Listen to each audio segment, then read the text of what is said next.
Chapter 1. Visions of a Parallel World. So man, who here seems principal alone, perhaps acts second to some sphere unknown, touches some wheel or verges to some goal. 'Tis but a part we see and not a whole. Alexander Pope, Essay on Man. On June 15, 1952, in the jungles of Yucatan, an archaeological expedition led by Alberto Ruz Luillier and 3 companions made a remarkable discovery.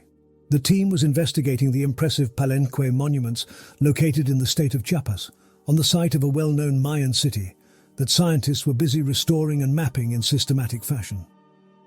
Yucatan is a region of constant humidity and high temperature, and the tropical vegetation had caused considerable damage to the temples and pyramids erected by the Mayas, whose civilization was marked by the genius of its architects and is thought to have declined in the first centuries of our era, disappearing almost completely about the 9th century, that is, at the time of the Charlemagne Empire in Europe. One of the most impressive constructions on the Palenque site is the Pyramid of Inscriptions, an enormous truncated pyramid with a long stairway in front. The pyramid is of a somewhat unusual design, for on the top is a large temple. The purpose of the monument was unknown until Luillier and his companions suggested that it might have been built as a tomb for some exceptional king or illustrious priest. Led by this idea, they began to search the temple at the top of the pyramid for some passage or stairway leading directly into the monument. And on June 15, 1952, they discovered a long flight of stairs going down through the enormous mass and actually underground level. The passage was built after the traditional Mayan fashion, the inclined walls giving the enclosure a high, conical shape ending with a narrow ceiling. Some Indian huts in Yucatan are still built this way, a most efficient design in the tropical climate since it allows hot air to rise, thereby providing a relatively comfortable temperature inside the hut. At the bottom of the temple passage stairway was a splendid crypt, and in the crypt was a sarcophagus covered with a single carved stone measuring 12 feet by 7. 10 inches thick, the slab weighed about 6 tons. The fantastic scene depicted by the artists had not suffered. It came to light in every detail, and archaeologists are completely at a loss to interpret its meaning. The Mayans are supposed to have vanished without having invented even the rudiments of a technology. Some archaeologists doubt that they knew the wheel, and yet the design on the Palenque sarcophagus appears to show a very complex and sophisticated device, with a man at the controls of an intricate piece of machinery. Noting that the man is depicted with his knees brought up toward his chest and his back to a complicated mechanism from which flames are seen to flow, several people, among them Soviet science writer Alexander Kazantsev, have speculated that the Mayans had actually been in contact with visitors from a superior civilization, visitors who used spaceships. Kazantsev's interpretation is difficult to prove. However, the only object we know today closely resembling the Mayan design is the space capsule. The demigod for whom sarcophagus, crypt and pyramid were built with such splendid craftsmanship by the Mayan artists is something of a puzzle too. The body is radically different from the morphology of the Mayans as we imagine them. The corpse is that of a man nearly 6 feet tall, about 8 inches taller than the average Mayan. According to Pierre Honoré, the sarcophagus was made for the great white god, Kukulkan, but no final clue to the mystery has yet been found, and the tropical jungles of Central America, where dozens of temples and pyramids are still buried under the exuberant vegetation, have not yet yielded the secret of the Palenque sarcophagus. Sorcerers from the clouds. It is a common belief that the term flying saucer was made in America. Was it not coined by an American businessman in 1947? Was not the first official investigation of the mystery by military authorities started in the United States a few weeks later? Well, yes, but a farmer from Texas described a dark flying object as a large saucer as early as January 1878, and ancient Japanese records inform us that on October 27, 1180, an unusual luminous object described as an earthenware vessel flew from a mountain in the Kii province, beyond the northeast mountain of Fukuhara at midnight. After a while, the object changed its course and was lost to sight at the southern horizon, leaving a luminous trail. In view of the time which has elapsed since the sighting, as US Air Force investigators like to say, it would be difficult to obtain additional data today. It is interesting, however, to find a medieval Japanese chronicler speaking of flying earthenware. The Japanese must also receive credit for having organized the first official investigation, and the story is so amusing and parallels so well recent activities of the US Air Force that I cannot resist reproducing it here. The date was September 24th, 1235, 7 centuries before our time, and General Yoritsume was camping with his army. Suddenly a curious phenomenon was observed. Mysterious sources of light were seen to swing and circle in the southwest, moving in loops until the early morning. General Yoritsume ordered what we would now term a full-scale scientific investigation, and his consultants set to work. Fairly soon they made their report. "The whole thing is completely natural, General," they said in substance. "It is only the wind making the stars sway." My source of information for this report, Yusuke J. Matsumura of Yokohama, adds sadly, "Scholars on government pay have always made ambiguous statements like this." Celestial phenomena seem to have been so commonplace in the Japanese skies during the Middle Ages that they influenced human events in a direct way. Panics, riots, and disruptive social movements were often linked to celestial apparitions. The Japanese peasants had the disagreeable tendency to interpret the signs from heaven as strong indications that their revolts and demands against the feudal system or against foreign invaders were just, and as assurance that their rebellions would be crowned with success. Numerous examples of such situations can be quoted. For instance, on September 12, 1271, the famous priest Nichiren was about to be beheaded at Tatsunokuchi, Kamakura, when there appeared in the sky an object like a full moon, shiny and bright. Needless to say, the officials panicked and the execution was not carried out. On August 3, 989, during a period of great social unrest, 3 round objects of unusual brilliance were observed. Later, they joined together. In 1361, a flying object described as being shaped like a drum, about 20 feet in diameter, emerged from the inland sea off western Japan. On January 2, 1458, a bright object resembling the full moon was seen in the sky, and this apparition was followed by curious signs in heaven and earth. People were amazed. 2 months later, on March 17, 1458, 5 stars appeared circling the moon. They changed color 3 times and vanished suddenly. The rulers were utterly distressed and believed that the sign announced a great disturbance throughout the land. All the people in Kyoto were expecting disasters to follow, and the emperor himself was very upset. 10 years later, on March 8, 1468, a dark object, which made a sound like a wheel, flew from Mount Kasuga toward the west at midnight. The combination of the sound and the darkness of the flying object is difficult to explain in natural terms.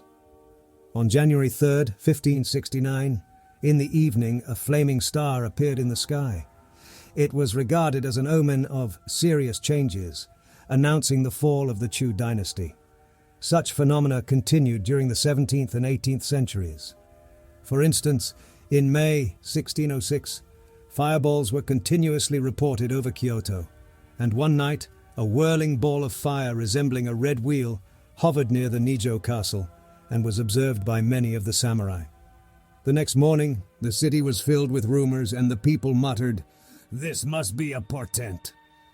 One noon in September 1702, the sun took on a bloody color several days in succession, and cotton-like threads fell down, apparently falling from the sun itself. Phenomena reminiscent of the 1917 observations in Fatima, Portugal. Chaos spread all over Japan on January 2, 1749, when 3 round objects, like the moon, appeared and were seen for 4 days. Such a state of social unrest developed, and seemed so clearly linked with the mysterious celestial objects that the government decided to act. Riot participants were executed, but confusion became total when people observed 3 moons aligned in the sky and, several days later, 2 suns. Undoubtedly, the Japanese experienced natural phenomena similar to mirages and incorrectly interpreted them in the context of social rebellion. From this distance, however, it is impossible to separate the reliable observations from the emotional interpretation. What matters here is the link between certain unusual phenomena, observed or imagined, and the alteration of the witness's behavior. In other words, these accounts show that it is possible to affect the lives of many people by showing them displays that are beyond their comprehension, or by convincing them that they have observed such phenomena, or by keeping alive the belief that their destiny is somehow controlled by occult forces. A brief examination of legendary elements in Western Europe in the Middle Ages will show that a similar rumor about strange flying objects and supernatural manifestations was spreading there too. Indeed, Pierre Boistuau in 1575 remarked, quote, "The face of heaven has been so often disfigured by bearded, hairy comets, torches, flames, columns, spears, shields, dragons, duplicate moons, suns, and other similar things, that if one wanted to tell in an orderly fashion those that have happened since the birth of Jesus Christ only, and inquire about the causes of their origin, the lifetime of a single man would not be enough." End quote. According to the 1594 edition of the same book, this is what happened a few miles from Tübingen, Germany, on December 5th, 1577, at 7 a.m. Quote, "About the sun many dark clouds appeared, such as we are wont to see during great storms. And soon afterward have come from the sun other clouds, all fiery and bloody, and others yellow as saffron. Out of these clouds have come forth reverberations resembling large, tall and wide hats, and the earth showed itself yellow and bloody, and seemed to be covered with hats, tall and wide, which appeared in various colours such as red, blue, green, and most of them black." It is easy for everyone to think of the meaning of this miracle, which is that God wants to induce men to amend their lives and make penance. May Almighty God inspire all men to recognize Him. Amen. End quote. Especially interesting to us will be the fact that these reports of celestial objects are linked with claims of contact with strange creatures, a situation parallel to that of modern-day UFO landings. Since these rumors have been puzzling to many authorities in the Roman Catholic Church, perhaps it is appropriate to begin with a quotation from the life of Saint Anthony, the Egyptian-born founder of Christian monasticism who lived about 300 AD. In the desert, Saint Anthony met with a strange being of small stature who fled after a brief conversation with him. Quote, "Before long, in a small rocky valley shut in on all sides, he sees a mannequin with hooted snout, homed forehead, and extremities like goat's feet. When he saw this, Anthony, like a good soldier, seized the shield of faith and the helmet of hope. The creature nonetheless began to offer him the fruit of the palm tree to support him on his journey and, as it were, pledges of peace. Anthony, perceiving this, stopped and asked who he was. The answer he received from him was this: 'I am a mortal being and one of the inhabitants of the desert whom the Gentiles, deluded by various forms of error, worship under the names of fauns, satyrs, and incubi. I am sent to represent my tribe. We pray you in our behalf to entreat the favor of your Lord and ours, who, we have learnt, came once to save the world, and whose sound has gone forth into all the earth.' As he uttered such words as these, the aged traveller's cheeks streamed with tears, the marks of his deep feeling which he shed in the fullness of his joy. He rejoiced over the glory of Christ and the destruction of Satan, and marvelling all the while that he could understand the satyr's language, and striking the ground with his staff, he said, 'Woe to thee, Alexandria, who instead of God worshippest monsters! Woe to thee, harlot city, into which have flowed together the demons of the whole world! What will you say now? Beasts speak of Christ, and you, instead of God, worship monsters.' He had not finished speaking when, as if on wings, the wild creature fled away. Let no one scruple to believe this incident. Its truth is supported by what took place when Constantine was on the throne, a matter of which the whole world was witness. For a man of that kind was brought alive to Alexandria and shown as a wonderful sight to the people. Afterwards, his lifeless body, to prevent its decay through the summer heat, was preserved in salt and brought to Antioch that the emperor might see it." End quote. Again, with this story, we are faced with an account, the truthfulness of which it would be futile to question. The lives of the early saints are full of amazing miracles that should be taken as literary figures rather than as scientific observations. The important point is that basic religious texts contain such material, giving, so to speak, letters of nobility to a category of beings widely believed to be of supernatural origin. Such observations as Saint Anthony's will prove fundamental when religious authorities are faced with the problem of evaluating medieval observations of beings from the sky, claims of evocation of demons by occult means, and even modern miracles. The details and the terminology of such observations as St. Anthony's are not important to this study. It is enough to note that in St. Anthony's account the strange being is indifferently termed a satyr and a mannequin, while the saint himself states that the Gentiles also use the names faun and incubus. St. Jerome speaks of a man of that kind. Throughout our study of these legends, we shall find the same confusion. In the above account, however, it is at least clear to St. Anthony that the creature is neither an angel nor a demon. If it had been, he would have recognized it immediately. In the 20th-century-old Indian book of primitive astronomy, Surya Siddhanta, it is said that, quote, "Below the moon and above the clouds revolve the Siddhas, perfected men, and the Vidyaharas, possessors of knowledge." End quote. According to Andrew Thomas, Indian tradition holds that the Siddhas could become, quote, "very heavy at will, or as light as a feather, travel through space and disappear from sight." End quote. Observations of beings who flew across the sky and landed are also found in the writings of Agobard, Archbishop of Lyon, France. Agobard, who was born in Spain in 779 and came to France when 3 years old, became archbishop at 37.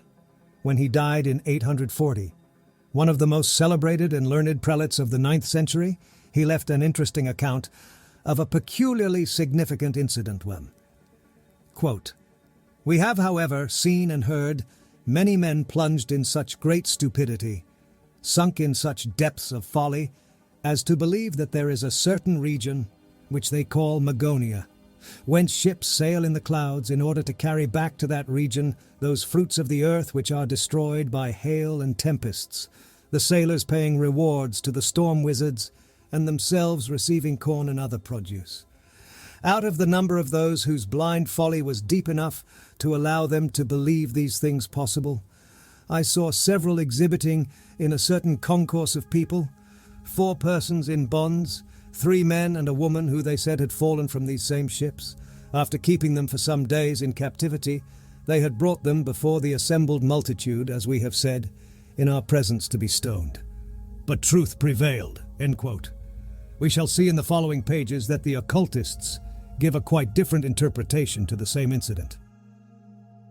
The 7 visitors of Facius Cardan. Throughout medieval times, a major current of thought distinct from official religion existed, culminating in the works of the alchemists and hermetics. Among such groups were to be found some of the early modern scientists and men, remarkable for the strength of their independent thinking and for their adventurous life, such as Paracelsus. The nature of the beings who mysteriously appeared, dressed in shiny garments or covered with dark hair, and with whom communication was so hard to establish, intrigued these men intensely. They were the first to relate these strange beings to the creatures described in the Bible and in the writings of the early Kabbalists. According to biblical writers, the heavenly hierarchy includes beings of human form called cherubim, a name that in Hebrew means full of knowledge. Ezekiel describes them in the following terms. Quote, "Their appearance was like burning coals of fire, and like the appearance of lamps. It went up and down among the living creatures, and the fire was bright, and out of the fire went forth lightning." End quote. Are the mysterious creatures who fly through the sky and land in their cloud ships, Agobard's authority notwithstanding, of the same race as the angels? Asked the old philosophers. No, because they are mortal. Quote, "The Hebrews used to call these beings, who are between the angels and Man Sadaim, and the Greeks, transposing the letters and adding but one syllable, called them daimonas. Among the ancient philosophers, these demons were held to be an aerial race, ruling over the elements, mortal, engendering and unknown in this century to those who rarely seek truth in her ancient dwelling place, which is to say in the Kabbalah and in the theology of the Hebrews, who possessed the special art of holding communion with that aerial people and of conversing with all these inhabitants of the air." End quote. Plutarch even had a complete theory on the nature of these beings. Quote, "He thinks it absurd that there should be no mean between the two extremes of an immortal and a mortal being, that there cannot be in nature so vast a flaw without some intermedial kind of life partaking of them both. As therefore we find the intercourse between the soul and the body to be made by the animal spirits, so between divinity and humanity there is this species of demons." End quote. It is not surprising, then, to find that the philosophers disagreed with Agobard on the nature of the three men and the woman who were captured by the mob in Lyon. Quote, "In vain does a philosopher bring to light the falsity of the chimeras people have fabricated, and present manifest proofs to the contrary. No matter what his experience, nor how sound his argument and reasoning, let but a man with a doctor's hood come along and write them down as false. Experience and demonstration count for naught, and it is henceforward beyond the power of truth to re-establish her empire. People would rather believe in a doctor's hood than in their own eyes. There has been in your native France a memorable proof of this popular mania. The famous Kabbalist Zedekias, in the reign of your Pepin, took it into his head to convince the world that the elements are inhabited by those peoples whose nature I have just described to you. The expedient of which he bethought himself was to advise the sylphs to show themselves in the air to everybody. They did so sumptuously. These beings were seen in the air in human form, sometimes in battle array marching in good order, halting under arms, or encamped beneath magnificent tents, sometimes on wonderfully constructed aerial ships whose flying squadrons roved at the will of the zephyrs. What happened? Do you suppose that ignorant age would so much as reason as to the nature of these marvelous spectacles? The people straightway believed that sorcerers had taken possession of the air for the purpose of raising tempests and bringing hail upon their crops. The learned theologians and jurists were soon of the same opinion as the masses. The emperor believed it as well, and this ridiculous chimera went so far that the wise Charlemagne, and after him Louis the Debonair, imposed grievous penalties upon all these supposed tyrants of the air. You may see an account of this in the first chapter of the Capitularies of these two emperors. The sylphs, seeing the populace, the pedants and even the crowned heads thus alarmed against them, determined to dissipate the bad opinion people had of their innocent fleet by carrying off men from every locality and showing them their beautiful women, their republic and their manner of government, and then setting them down again on earth in diverse parts of the world. They carried out their plan. The people who saw these men as they were descending came running from every direction, convinced beforehand that they were sorcerers who had separated from their companions in order to come and scatter poisons on the fruit and in the springs. Carried away by the frenzy with which such fancies inspired them, they hurried these innocents off to the torture. The great number of them who were put to death by fire and water throughout the kingdom is incredible. One day, among other instances, it chanced at Lyons that 3 men and a woman were seen descending from these aerial ships. The entire city gathered about them, crying out they were magicians, and were sent by Grimoldus, Duke of Beneventum, Charlemagne's enemy, to destroy the French harvests. In vain the 4 innocents sought to vindicate themselves by saying that they were their own countryfolk, and had been carried away a short time since by miraculous men who had shown them unheard-of marvels, and had desired to give them an account of what they had seen. The frenzied populace paid no heed to their defence, and were on the point of casting them into the fire, when the worthy Agobard, Bishop of Lyon, who having been a monk in that city had acquired considerable authority there, came running at the noise, and having heard the accusations of the people and the defence of the accused, gravely pronounced that both one and the other were false, that it was not true that these men had fallen from the sky, and that what they said they had seen there was impossible. The people believed what their good father Agobard said rather than their own eyes, were pacified, set at liberty the 4 ambassadors of the sylphs, and received with wonder the book which Agobard wrote to confirm the judgment which he had pronounced. Thus, the testimony of these 4 witnesses was rendered vain." End quote.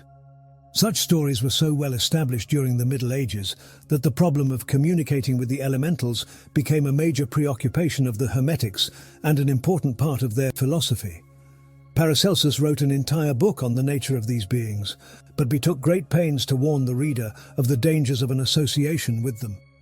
Quote, "I do not want to say here, because of the ills which might befall those who would try it, through which compact one associates with these beings, thanks to which compact they appear to us and speak to us," end quote. And in a treatise entitled Why These Beings Appear to Us, Lai presented the following ingenious theory. Quote, "Everything God creates manifests itself to man sooner or later. Sometimes God confronts him with the devil and the spirits in order to convince him of their existence. From the top of heaven he also sends the angels, his servants. Thus these beings appear to us, not in order to stay among us or become allied to us, but in order for us to become able to understand them. These apparitions are scarce, to tell the truth. But why should it be otherwise? Is it not enough for one of us to see an angel in order for all of us to believe in the other angels?" End quote. Paracelsus was probably born in 1491, and in the very same year, Facius Cardan recorded his observation of 7 strange visitors directly related to the creatures of the elements who were so puzzling to the great philosopher.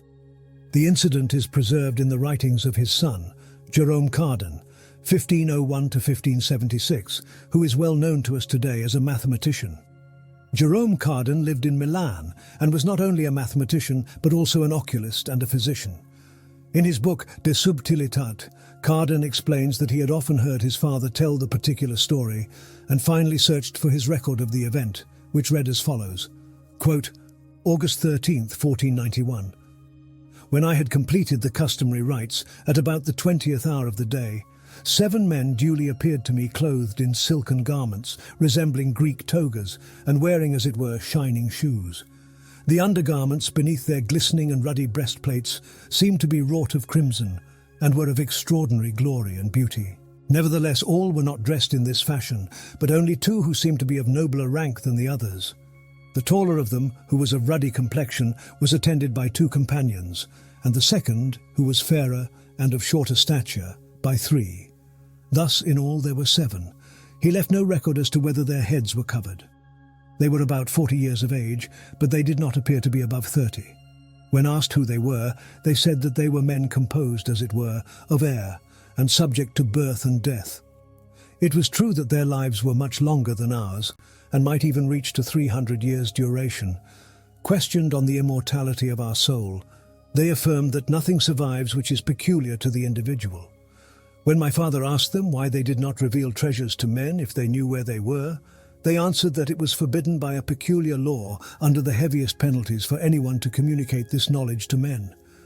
They remained with my father for over 3 hours, but when he questioned them as to the cause of the universe, they were not agreed. The tallest of them denied that God had made the world from eternity. On the contrary, the other added that God created it from moment to moment, so that should he desist for an instant, the world would perish. Be this fact or fable, so it stands." End quote. Nearly 3 centuries later, in September 1768, a young man of 16 was traveling to the University of Leipzig with 2 passengers from Frankfurt. Most of the journey was accomplished in the rain, and the coach sometimes had trouble moving uphill. On one occasion, when the passengers had left their seats to walk behind the horses, the young man noticed a strange luminous object at ground level. Quote, "All at once, in a ravine on the right-hand side of the way, I saw a sort of amphitheatre, wonderfully illuminated. In a funnel-shaped space, there were innumerable little lights gleaming, ranged step-fashion over one another, and they shone so brilliantly that the eye was dazzled. But what still more confused the sight was that they did not keep still, but jumped about here and there, as well downwards from above as vice versa, and in every direction. The greater part of them, however, remained stationary and beamed on. It was only with the greatest reluctance that I suffered myself to be called away from the spectacle, which I could have wished to examine more closely." The postilion, when questioned, said that he knew nothing about such a phenomenon, but that there was in the neighbourhood an old stone quarry, the excavation of which was filled with water. Now, whether this was a pandemonium of will-o'-the-wisps or a company of luminous creatures, I will not decide." End quote. The young man in question was Goethe.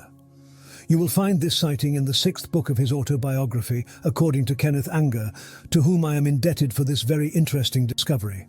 Would the German poet and scientist have had occasion to learn more about the luminous creatures had he lived in the 20th century? If Paracelsus came back, would he find new material for his theories on the nature of the strange and fugitive races of beings from the sky? We can safely hypothesize that their attention would be immediately directed to the files of UFO landings. In the next paragraphs, we shall examine some of the recent cases they might have found of interest. What do they prove? Nothing. They only indicate that if there ever was a time for scientists to bow their heads with awe before the variety and power of natural phenomena and human imagination, it is to be found in our own age of technology and rational thought, not in the confusion of medieval philosophies. Return of the humanoids. One night in January 1958, a lady whose name I am not authorized to publish was driving along the New York State Thruway in the vicinity of Niagara Falls in the midst of a violent snowstorm. The exact time was 1:30 a.m. The lady was going to visit her son, then in the army, and she was driving very carefully, trying to find an exit, for she believed the thruway was closed ahead of her. Visibility was extremely bad. Hence, she had no chance to think when she suddenly saw what seemed to be an airplane wreck on the Center Parkway. Quote, "A large shape was visible, and a slim rod at least 50 feet high was illuminated and getting shorter as though it was sinking into the ground. My motor slowed down, and as I came closer, my car stopped completely.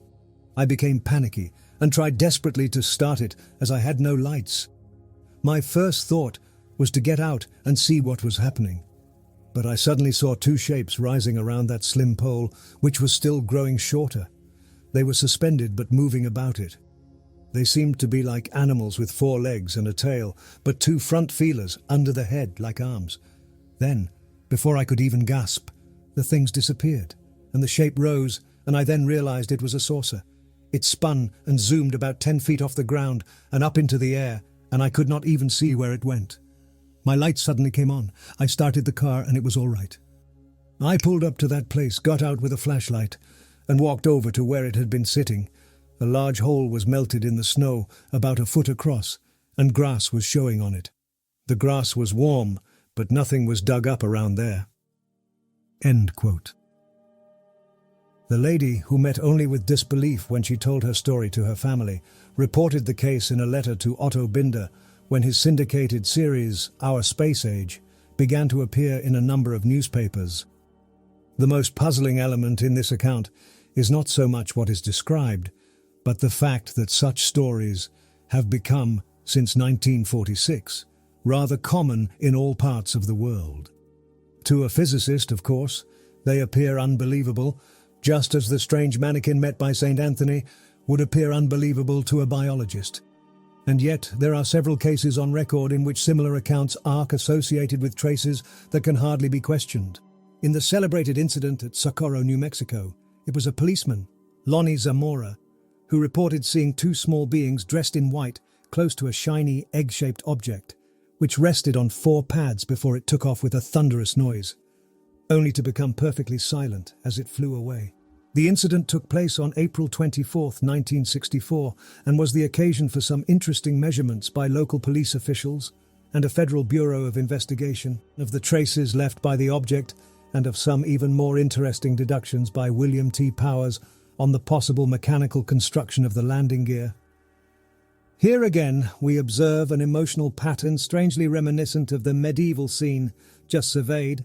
The witness in the Socorro case, when he was about to be interviewed by Air Force investigators, was so little convinced that he had observed a device of human construction that he asked to see a priest before releasing his report to the authorities.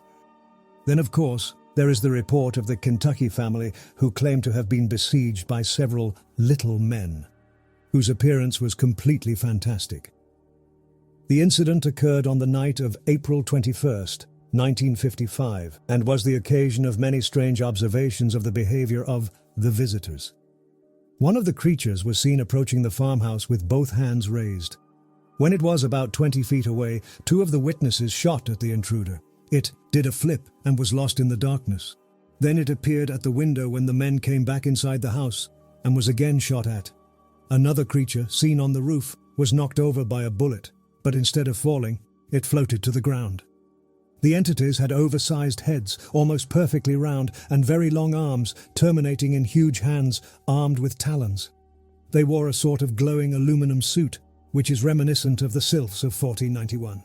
Their eyes were very large and apparently very sensitive. They always approached the house from the darkest comer. The eyes had no pupils and no eyelids.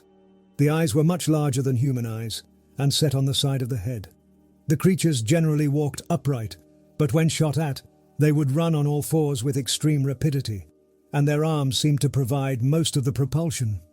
On September 10th, 1954, in Quarouble, a small French village near the Belgian border, at about 10:30 p.m., Marius de Wilde stepped outside and was at once intrigued by a dark mass on the railroad tracks. De Wilde then heard footsteps in the night.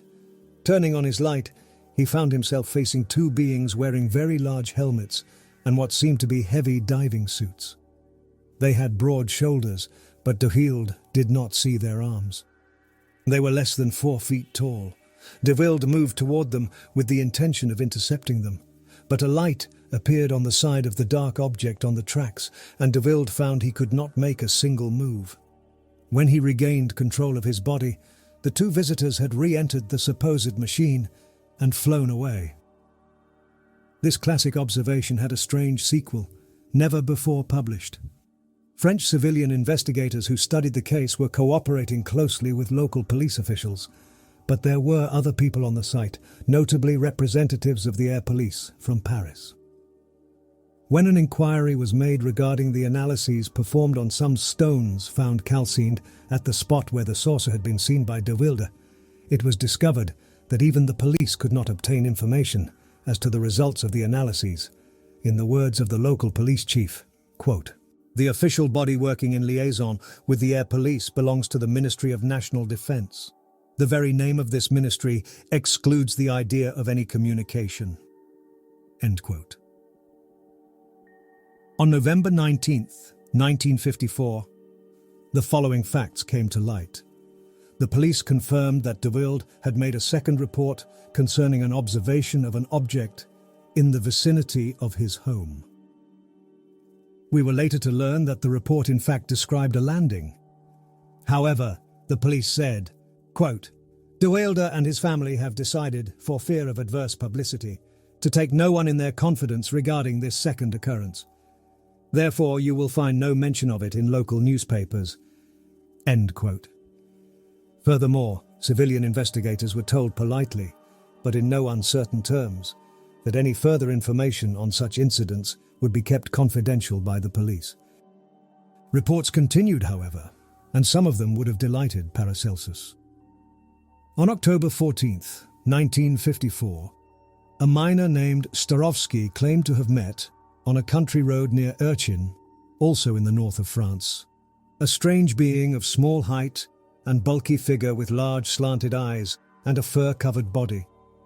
The midget, less than 4 feet tall, had a large head and wore a brown skull cap, which formed a fillet a few inches above the eyes. The eyes protruded, with very small irises. The nose was flat, the lips were thick and red.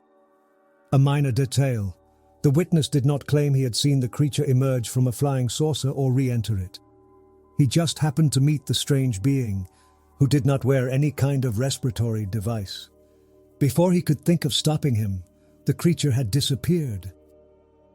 6 days later, on October the 20th, 1954, in Paravicino d'Erba, near Como, Italy, a man had just put his car in the garage when he saw a strange being, covered with a luminous suit, about 4 feet tall, standing near a tree. When he saw the motorist, the creature aimed a beam from some sort of flashlight at him, paralyzing the witness until a motion he made, when clenching the fist holding the garage keys, seemed to free him. He rushed to attack the stranger, who rose from the ground and fled with a soft whirring sound. The author of this unbelievable story was 37 years old and was known locally as a trustworthy man. He arrived home in a state of great shock and went to bed with a high fever. The details of the case were obtained through an investigation by the Italian police. 11 years later, the files of landing reports and strange creatures associated with them had become very thick indeed. Then a new flurry of reports began. On July the 1st, 1965, Maurice Masse, a French farmer who lived in Valensole, had the following experience. As he arrived in his field at 6 a.m. and was getting ready to start his tractor, he heard an unusual noise. Stepping into the open, he saw a machine that had landed in his lavender field. He thought it must be some sort of prototype and walked toward it, with a mind to tell the pilots, in no uncertain words, to go find another landing spot for their contraption. It was only when he was within 20 feet of the machine that he came in full view of the scene and realized his mistake.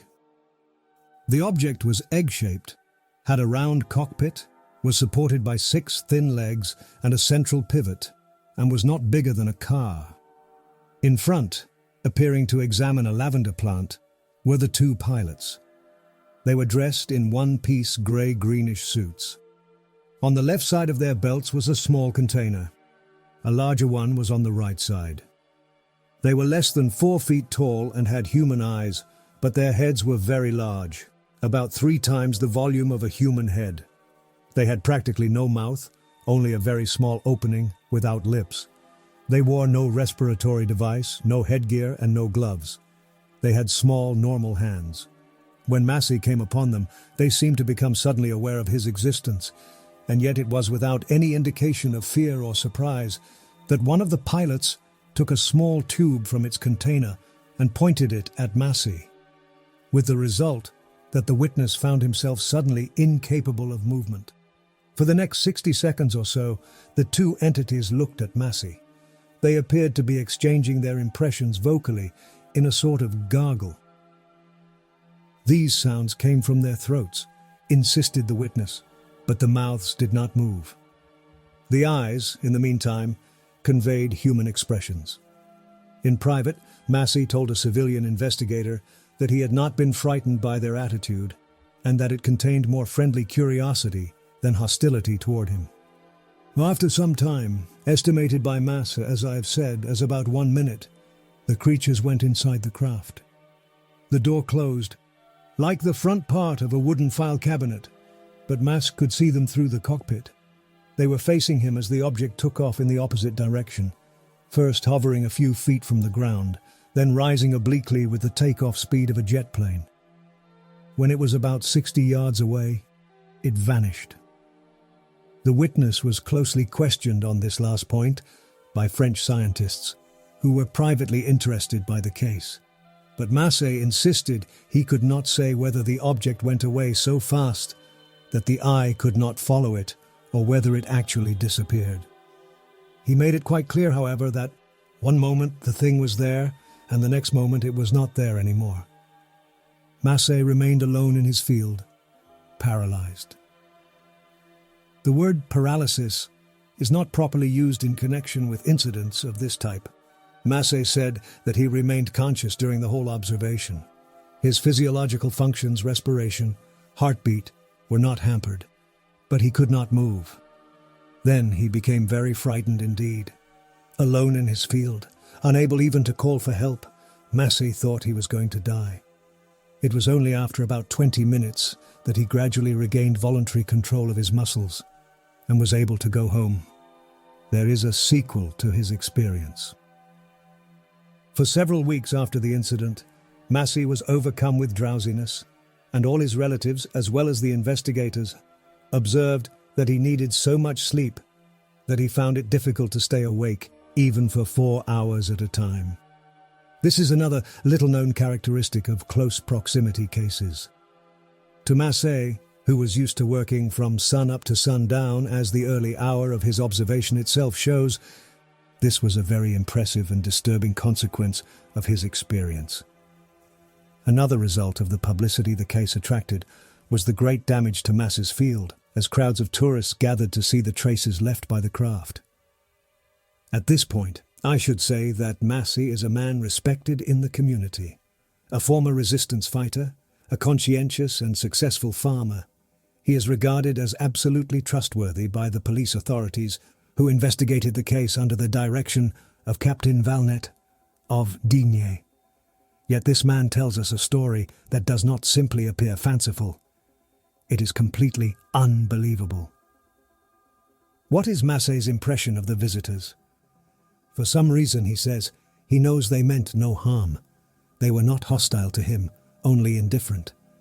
As he stood facing them, during that long minute, he suddenly was overcome with the certitude that they were good, a belief he is unable to rationalize, because at no point did he understand their strange language. The story is fantastic. Yet it reminds us of the account Barney and Betty Hill gave under hypnosis of their alleged abduction in New Hampshire. The account involved the same description of an alien language, of entities whose expressions were almost human, of an overwhelming feeling of confidence, and of not the slightest indication that the incident had a meaningful purpose or followed an intelligent pattern. Of considerable interest to the psychologist is the fact that the entities are endowed with the same fugitiveness and behave with the same ignorance of logical or physical laws as the reflection of a dream, the monsters of our nightmares, the unpredictable witches of our childhood. Yet their craft do leave deep indentations in the ground, according to observers who were fully awake and absolutely competent at the time of the sighting. What does it all mean? How can one reconcile these apparently contradictory facts? Some, in a laudable attempt, question the classical search for patterns. Is it necessarily true, they ask, that we would detect meaningful patterns in the same sense of our own intelligence level, in the behavior of a superior race? Is it not much more likely that we would find in their actions only random data and incoherent pictures, much as a dog would if confronted with a mathematician writing on a blackboard? If so, it is only after new concepts have emerged in our consciousness that our vision of the world would be suddenly illuminated, and that we would truly discover the meaning of their presence in our environment. And if a superior race does in fact generate what we are now observing as the UFO phenomenon, is it not precisely with the purpose of changing the course of human destiny by presenting us with evidence of our limitations in the technical as well as the mental realm? This theory, which has been presented in particular by the French science writer Aimé Michel in several brilliant books and articles, is perhaps the most intriguing that has been put forward to date. It does not attempt, however, to answer the question of the nature of the objects. Children of the unknown. If they are not real, should we see these rumors as a sign that something in human imagination has changed, bringing into a new light uncharted areas of our collective unconscious? They may be only children of our fancy, and our love for them akin to our love for Batman and Cinderella. But they may be real. Modern science rules over a narrow universe, one particular variation on an infinite theme. In any case, it is important to understand what need these images fulfill, why this knowledge is both so exciting and so distressing to us. Such is the subject of this book.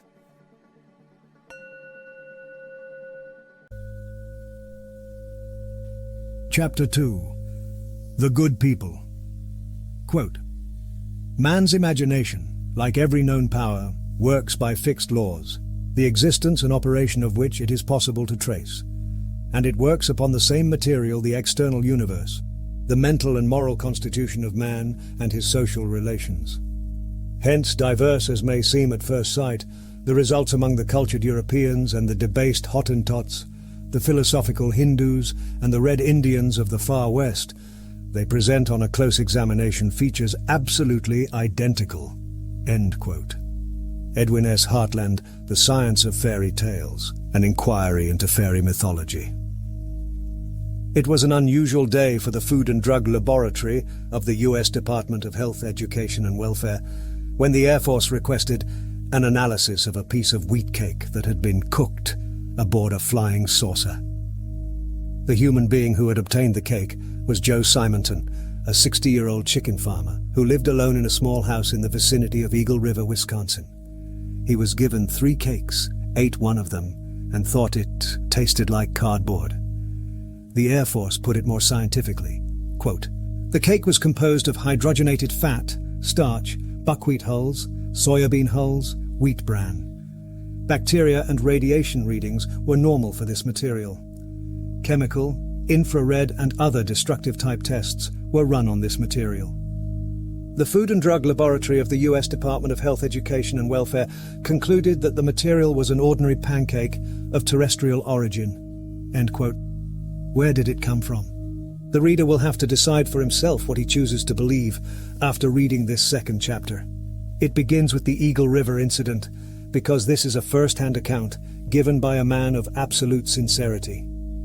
Speaking for the U.S. Air Force, Dr. Alan Hynek, who investigated the case along with Major Robert Friend and an officer from Sawyer Air Force Base, stated, quote, "There is no question that Mr. Simonton felt that his contact had been a real experience." End quote. The time was approximately 11 a.m. on April 18, 1961, when Joe Simonton was attracted outside by a peculiar noise similar to knobby tires on a wet pavement. Stepping into his yard, he faced a silvery saucer-shaped object, brighter than chrome, which appeared to be hovering close to the ground without actually touching it. The object was about 12 feet high and 30 feet in diameter. A hatch opened about 5 feet from the ground, and Simonton saw 3 men inside the machine. One of them was dressed in a black two-piece suit. The occupants were about 5 feet in height. Smooth-shaven, they appeared to resemble Italians. They had dark hair and skin and wore outfits with turtleneck tops and knit helmets. One of the men held up a jug, apparently made of the same material as the saucer. His motions to Joe Simonton seemed to indicate that he needed water. Simonton took the jug, went inside the house and filled it. As he returned, he saw that one of the men inside the saucer was frying food on a flameless grill of some sort. The interior of the ship was black, the color of wrought iron. Simonton, who could see several instrument panels, heard a slow, whining sound, similar to the hum of a generator.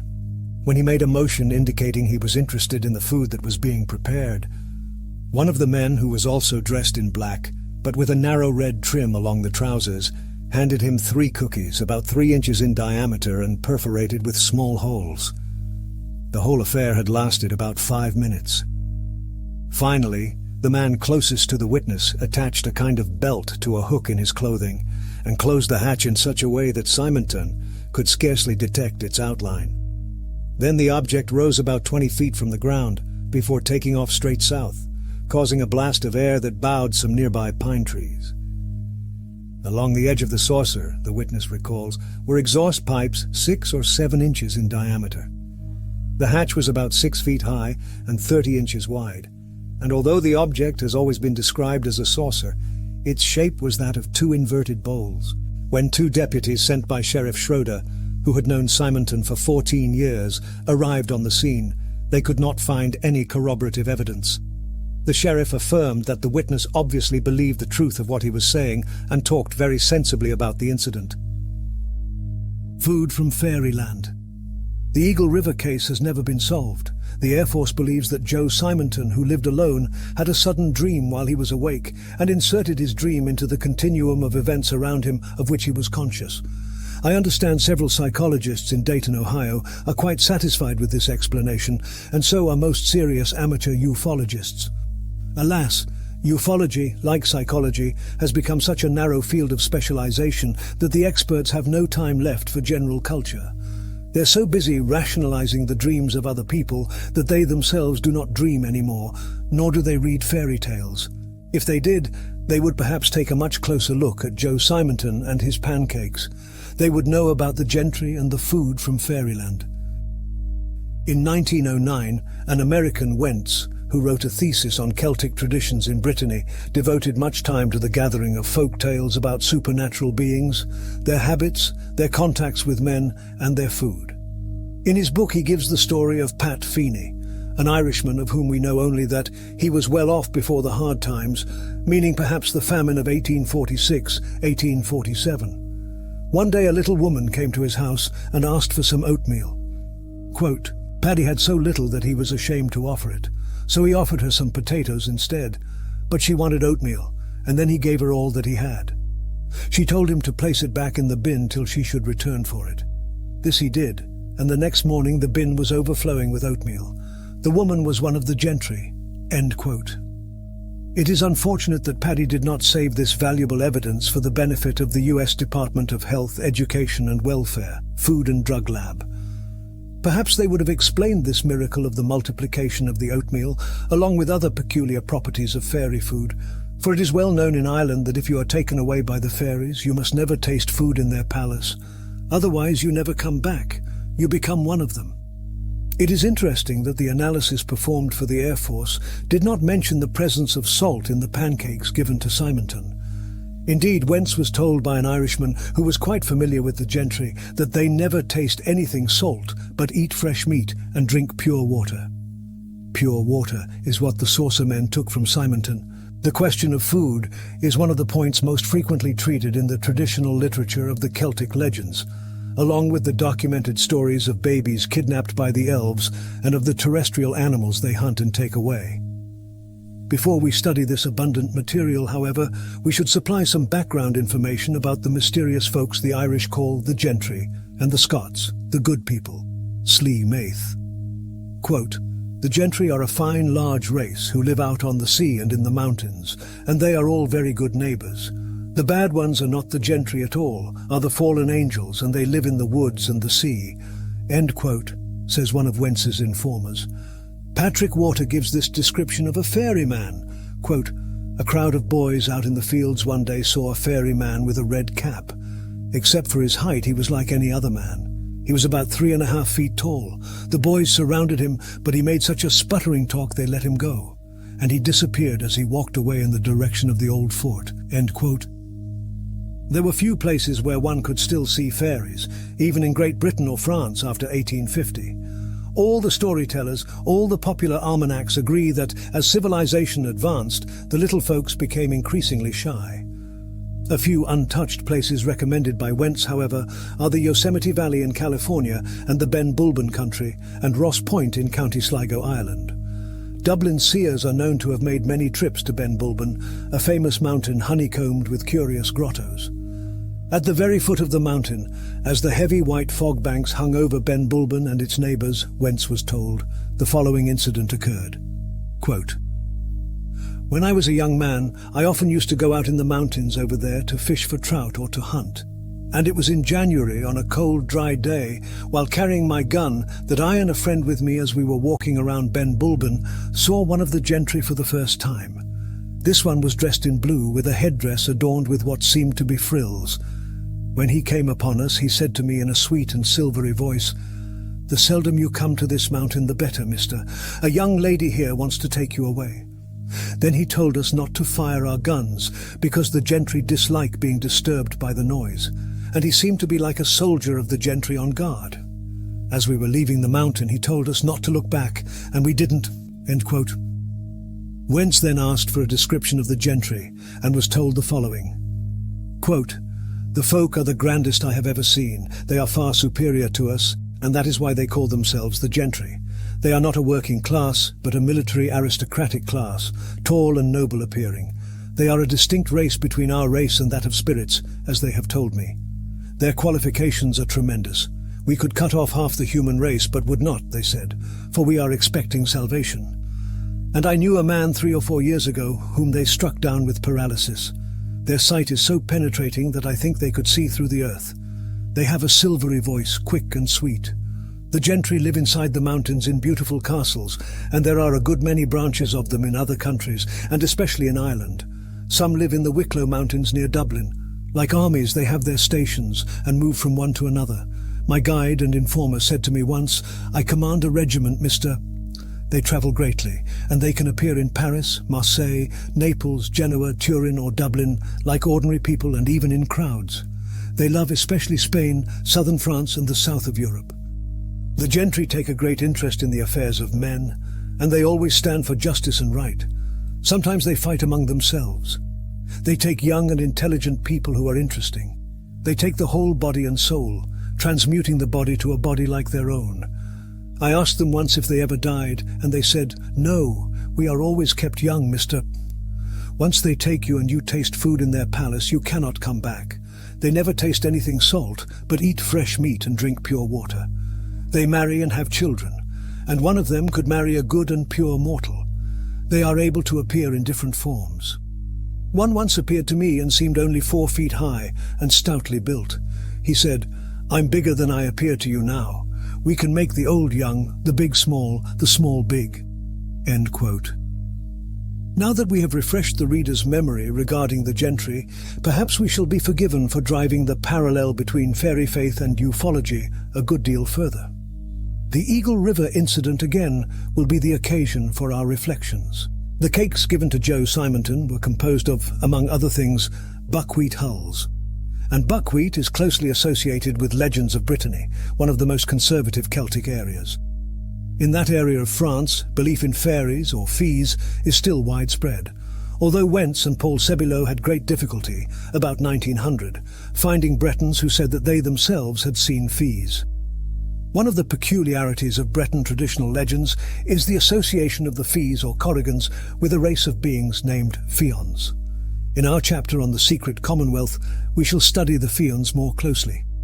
Here I want only to call the reader's attention to one particularly pretty legend about Fions and magic buckwheat cakes. It seems that once upon a time a black cow belonging to little cave-dwelling Fions ruined the buckwheat field of a poor woman who bitterly complained about the damage.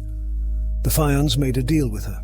They would see to it that she should never run out of buckwheat cakes, provided she kept her mouth shut.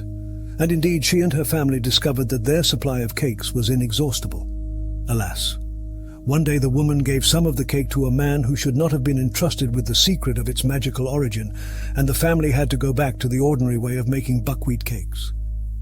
I hardly need remind the reader that the Bible, too, gives a few examples of magical food supplies, similarly inexhaustible. Moreover, stories narrated by actual people provide close parallels to this theme.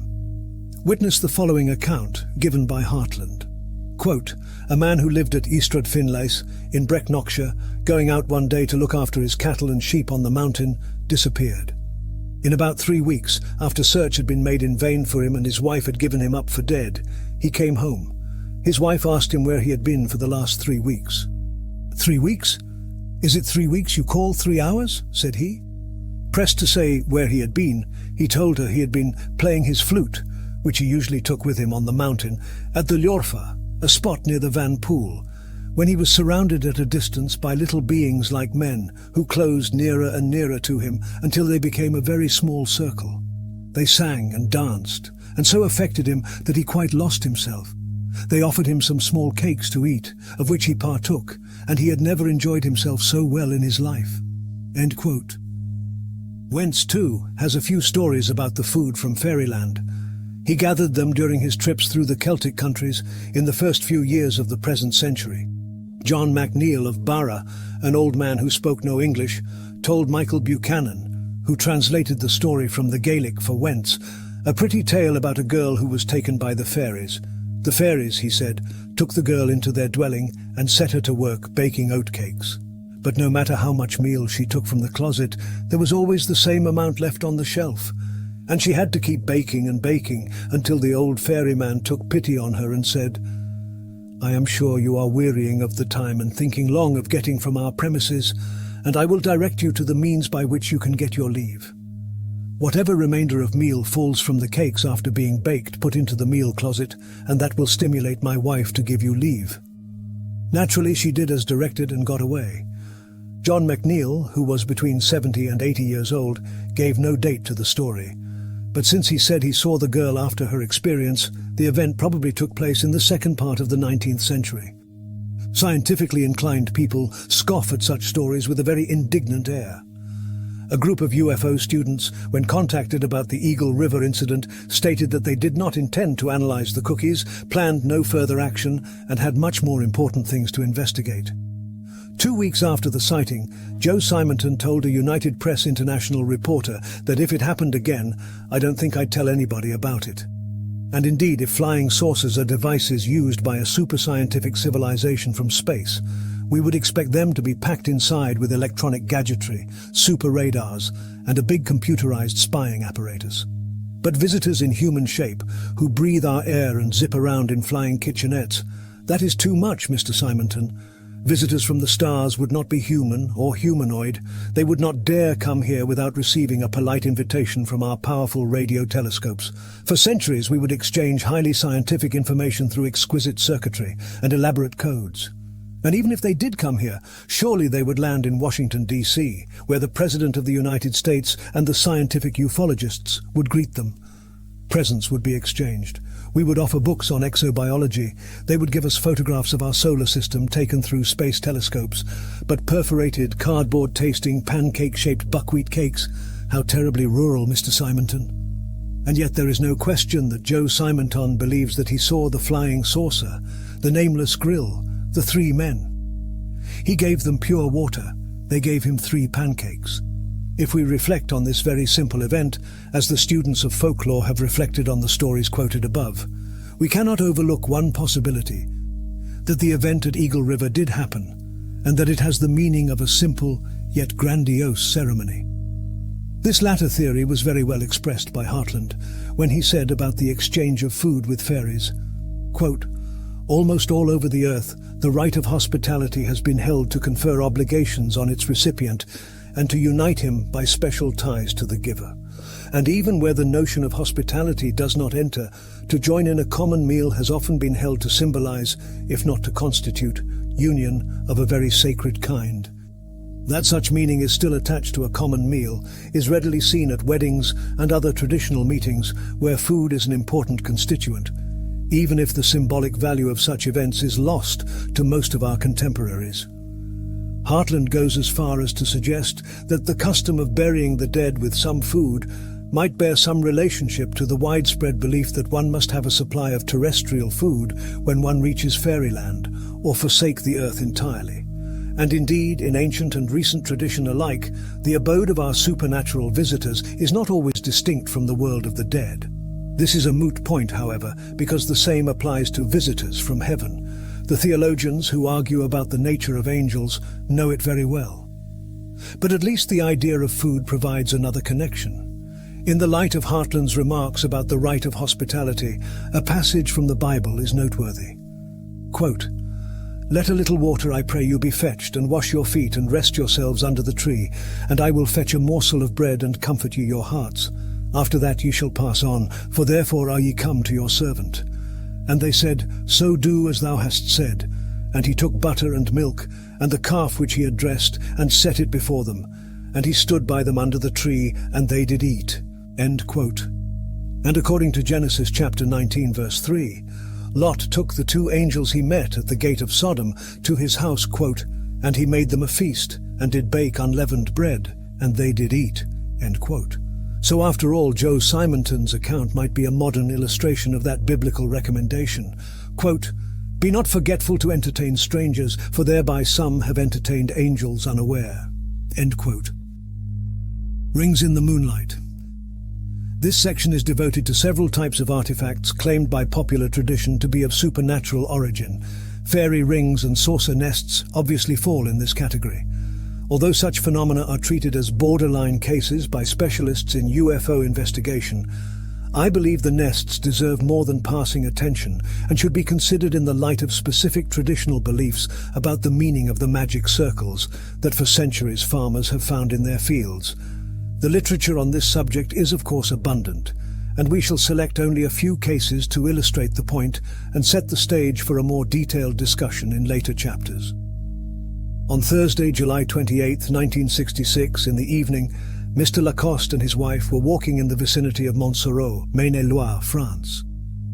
All of a sudden they saw a red sphere cross the sky like a meteor. It did not behave quite as a meteor, however, because it seemed to touch the ground and then rise again, without losing its brilliant red color, and hover at mid-height for a while before it was lost to sight. A check was made for military experiments in the area. There were none. The next day, a Montsoreau farmer, Alain Rouillet, reported that a 9-square-yard area of his wheat field had been flattened and covered with a yellowish, oily substance. Further investigation disclosed additional details on the identity of the witnesses and substantiated the idea that a peculiar object had indeed landed. Lacoste is a photographer in Saumur, Unfortunately, he did not carry a camera with him at the time. He described the light given off by the sphere as being so intense that it lit up the whole countryside. The sphere hovered, he said, for a few seconds, then it maneuvered close to the ground. The witnesses felt sure it was a guided military gadget and walked to a distance of about 400 yards from the object, which went away and was lost to sight behind some woods. The whole sighting had lasted 4 minutes. 6 months earlier, a rash of similar sightings had made headlines in Australia. More flying saucer nests was the big news on the front page of the Sydney Sun Herald for January 23, 1966. 3 nests had been discovered in Queensland, circular clearings of dead reeds surrounded by green reeds. Hundreds of sightseers were searching for more by the time the reports were published. On January 19, 1966, at 9 a.m., a 27-year-old banana grower, George Pedley, was driving his tractor in the vicinity of a swamp called Horseshoe Lagoon when he suddenly heard a loud hissing noise. It, quote, sounded like air escaping from a lyre, he said. Then 25 yards in front of him, he saw a machine rising from the swamp. It was blue-grey, about 20 live feet across and 9 feet high. It was spinning and rose to about 60 feet before moving off. Quote, it was all over in a few seconds. It moved at terrific speed, said Pedley. Then he found the first nest with reeds flattened in a clockwise direction. The Sydney Sun Herald sent a reporter, Ben Davey, to investigate the sighting, and it was discovered that dozens of people in the area had seen strange saucer-like craft similar to the one reported by Pedley, most of them before his sighting. Davey found a total of 5 nests and published the following description. Quote, I saw clearings in the reeds where they took off, and it was as everyone described it. In a circle roughly 30 feet in diameter, reeds had been cut and flattened in a clockwise direction. One of the nests is a floating platform of clotted roots and weeds, apparently torn by tremendous force from the mud bottom beneath 5 feet of water. End quote. The second and third nests had been found respectively by Tom Warren, a cane farmer of Uramo, and Mr. Penning, a Tully schoolteacher. They were about 25 yards from the first one, but hidden by dense scrub. In the third nest, which seemed quite recent, the reeds were flattened in a counterclockwise direction. All the reeds were dead, but they had not been scorched or burned. A patch of couch grass, about 4 feet square and 3 feet from the boundary of the first disc, had been clipped at water level, thereby adding a new element of mystery. Altogether, the rings varied in diameter from 8 to 30 feet. In all but the smallest, the reeds had been flattened in a clockwise direction. Needless to say, policemen collected samples for tests, scientists came with Geiger counters, and the Royal Australian Air Force intelligence people were all over the place. Rumours circulated blaming the Soviets for using the vast open spaces of Australia to develop scientific ideas 1 or 2 centuries ahead of those of the Americans. Why the Soviets could not conduct their secret testing in the vast open spaces of Siberia was not disclosed. Neither was it revealed why the pilots of the super-secret communist weapon could not resist the temptation to buzz the tractor of a 27-year-old banana grower. Fortunately, there were several natural explanations for the sighting or the nests, although only one hypothesis accounted for both. The latter was suggested by a Sydney Sun Herald reader on January 30th. He believed the outer space panic in Queensland was caused by a, quote, tall, shy bird with a blue body and red markings on the head, end quote. It was either a type of brolga or a blue heron, but the man did not know the correct scientific name. Many times, as he wandered barefooted through the bush, he said he had seen the birds dancing, but they flew away at high speed before he could reach them. Quote, they would resemble a vaporous blue cloud and would certainly make a whirring sound in flight, end quote. Unfortunately for this pretty and imaginative theory, it got no backing from the Australian Museum. Museum ornithologist H.J. Disney thought the brolgas could not make circular depressions of symmetrical design. He was similarly skeptical about the bald-headed coot theory advanced by another man, Goolagong resident Ken Adams. Quote, I've never heard of this habit by the bird, Disney said. Donald Hanlon, one of the best-informed specialists in the field, has pointed out to me that another explanation for the nests has been proposed locally. They are the, quote, playground of crocodiles in love, end quote. I fully share Hanlon's skepticism about this last explanation, because it could hardly apply to the nests found in Ohio, which will be discussed in a moment, or to the damaged wheat field in Montserrat. A Queensland resident, Alex Bordujenko, who knows about the crocodiles, claims that the reeds are too thick in Horseshoe Lagoon for crocodiles to move through them. So here we are. Dancing cranes are held responsible by some people for bending reeds that are so thick crocodiles, according to other people, cannot move through them. What caused the damage? Nobody knows. On his way home that Wednesday night, George Pedley decided he would tell no one about the spaceship in the swamp. He saw neither portholes nor antennae on the blue-grey object, and no sign of life either inside or about it. Furthermore, he had always laughed at flying saucer stories. But then he met Albert Pennessy, the owner of Horseshoe Lagoon, and disclosed the sighting. He was very surprised when Pennessy believed him right away and told him he had been dreaming for a week that a flying saucer would land on his property. This last detail places the Queensland saucer nests in the best tradition of the fairy faith. The time: 6 months before the Queensland experience. The place: Delroy, Ohio. On June 28, 1965, a farmer, John Stavano, heard a series of explosions. 2 days later, he discovered a curious formation on the ground. When analyzed, soil and wheat samples showed no evidence of explosive cause. Wheat plants seemed to have been sucked out of the ground, like the uprooted reeds in Queensland, or the uprooted grass in a French landing of 1954 in Ponce. The Ohio incident was carefully investigated by A. Canduso and Larry Movers of the Flying Saucer Investigating Committee, accompanied by Gary Davis. They found the strange circular formation on Stavano's farm, which is situated on a high point. At the center of the ring was a circular depression about 28 inches in diameter. It was probed with a pinch bar, but only loose soil was found for a depth of 9 inches. Much of the wheat had been removed, roots and all, and clods of soil a few inches long had been disturbed. The wheat was laid down like the spokes of a wheel. There was no swirling effect as in the Tully nests. If we turn from Australia and Ohio to England, we are faced with another incident. Quote, July 16, 1963, will long be remembered in the annals of British ufology. Something appeared to have landed on farmer Roy Blanchard's field at the Manor Farm, Charlton, Wiltshire. The marks on the ground were first discovered by a farm worker, Reggie Alexander. They overlapped a potato field and a barley field. The marks comprised a saucer-shaped depression, or crater, 8 feet in diameter and about 4 inches in depth. In the center of this depression there was found a 3 feet deep hole, variously described as from 5 inches to 1 foot in diameter.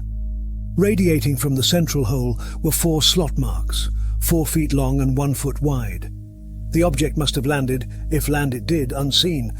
But Mr. Leonard Joliffe, a dairyman on the farm, reported he heard a blast one morning at approximately 6 a.m. End quote. On July 23rd, the London Daily Express was to report that nearly 2 weeks earlier, on July 10th, Police Constable Anthony Penny had seen an orange object flash through the sky and vanish near the Manor Farm field. On the basis of this limited information, it would seem quite plausible to think that the Charlton crater was caused by a meteorite. Indeed, when a small piece of metal was recovered from the hole at the centre of the crater, British astronomer Patrick Moore went to the British Broadcasting Corporation and stated categorically that the crater had been caused by a shrimp-sized meteorite crashing down and turning itself into a very effective explosive. This ended the mystery as far as the scientific public was concerned, but the true facts of the matter, as they became known to a few scientists who pursued the matter further and to the army engineers who were in charge of the investigation, were altogether different. Farmer Roy Blanchard had sent for the police, who in turn had summoned the army. Captain John Rogers, chief of the Army Bomb Disposal Unit, was the man who conducted most of the field investigations. His preliminary report indicated that there were no burn or scratch marks, no trace of an explosion. And while Captain Rogers stated that he and his superiors were baffled, Farmer Roy Blanchard made further disclosures. Quote, "There isn't a trace of the potatoes and barley which were growing where the crater is now. No stalks, no roots, no leaves. The thing was heavy enough to crush rocks and stones to powder, yet it came down gently. We heard no crash, and whatever power it uses produces no heat or noise." End quote. Then, on July 19th, it was reported that Captain Rogers had obtained permission to sink a shaft. The readings obtained were rather unusual. They indicated a metallic object of some size, deeply embedded. And it was further learned that detectors behaved wildly, presumably because the metallic piece in question was highly magnetic. At this stage, it should be pointed out, the investigation was still open and above board, possibly because the Army, rather than the British Air Ministry, was involved. And the Army Southern Command Public Relations Officer at Salisbury told researcher Waveney Girvan that the object was recovered from the hole. It was sent to a British museum expert and promptly identified as a piece of common ironstone, quote, which could be found buried all over southern England, end quote. The British Museum suggested that it had been buried in the ground for some time, thus eliminating the idea of a hoax, and Dr. F. Claringbull, keeper of the Department of Mineralogy at the museum, destroyed the meteorite explanation, and according to the Yorkshire Post of July 27th, stated, quote, "There is more in this than meets the eye," end quote. The last word stayed with Southern Command, however, and it commented wisely, quote, "The cause of the phenomena is still unexplained, but it is no part of the Army's task to unravel such mysteries," end quote. If we try to summarize what we have learned from these incidents, the Tully Nests, the Ohio Ring, and the Charlton Crater, we can state the following. 1. Public rumor associates sightings of flying saucers with the discovery of circular depressions on the ground. 2. When vegetation is present at the site, it exhibits the action of a flattening force which produces either a stationary pattern, spokes of a wheel, or a rotating pattern clockwise or counterclockwise. 3. Some of the vegetation is usually removed, sometimes with the roots, leaves, etc. 4. The effect of a very strong vertical force is often noticed, as evidenced by earth and plants scattered around the site. 5. Strong magnetic activity has been found in one instance, where common ironstone was buried close to the center of the depression. And 6. A deep hole, a few inches in diameter, is often present at the center. Do I need to remind the reader of that celebrated habit of the fairies, to leave behind them strange rings in the fields and prairies? One Sunday in August, as he wandered over the hills of Howth, Wentz met some local people with whom he discussed these old tales. After he had had tea with the man and his daughter, they took him to a field close by to show him a fairy ring. And while he stood in the ring, they told him, quote, "Yes, the fairies do exist, and this is where they have often been seen dancing. The grass never gets high in the lines of the ring, for it is only the shortest and finest kind that grows there. In the middle, fairy mushrooms grow in a circle, and the fairies use them to sit on. They are very little people, and are very fond of dancing and singing. They wear green coats, and sometimes red caps and red coats." End quote.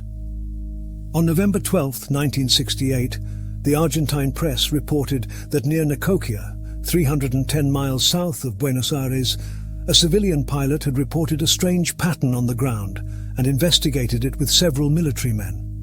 Walking to the spot, where a flying saucer was earlier alleged to have landed, they found a circle 6 yards in diameter where the earth was calcined.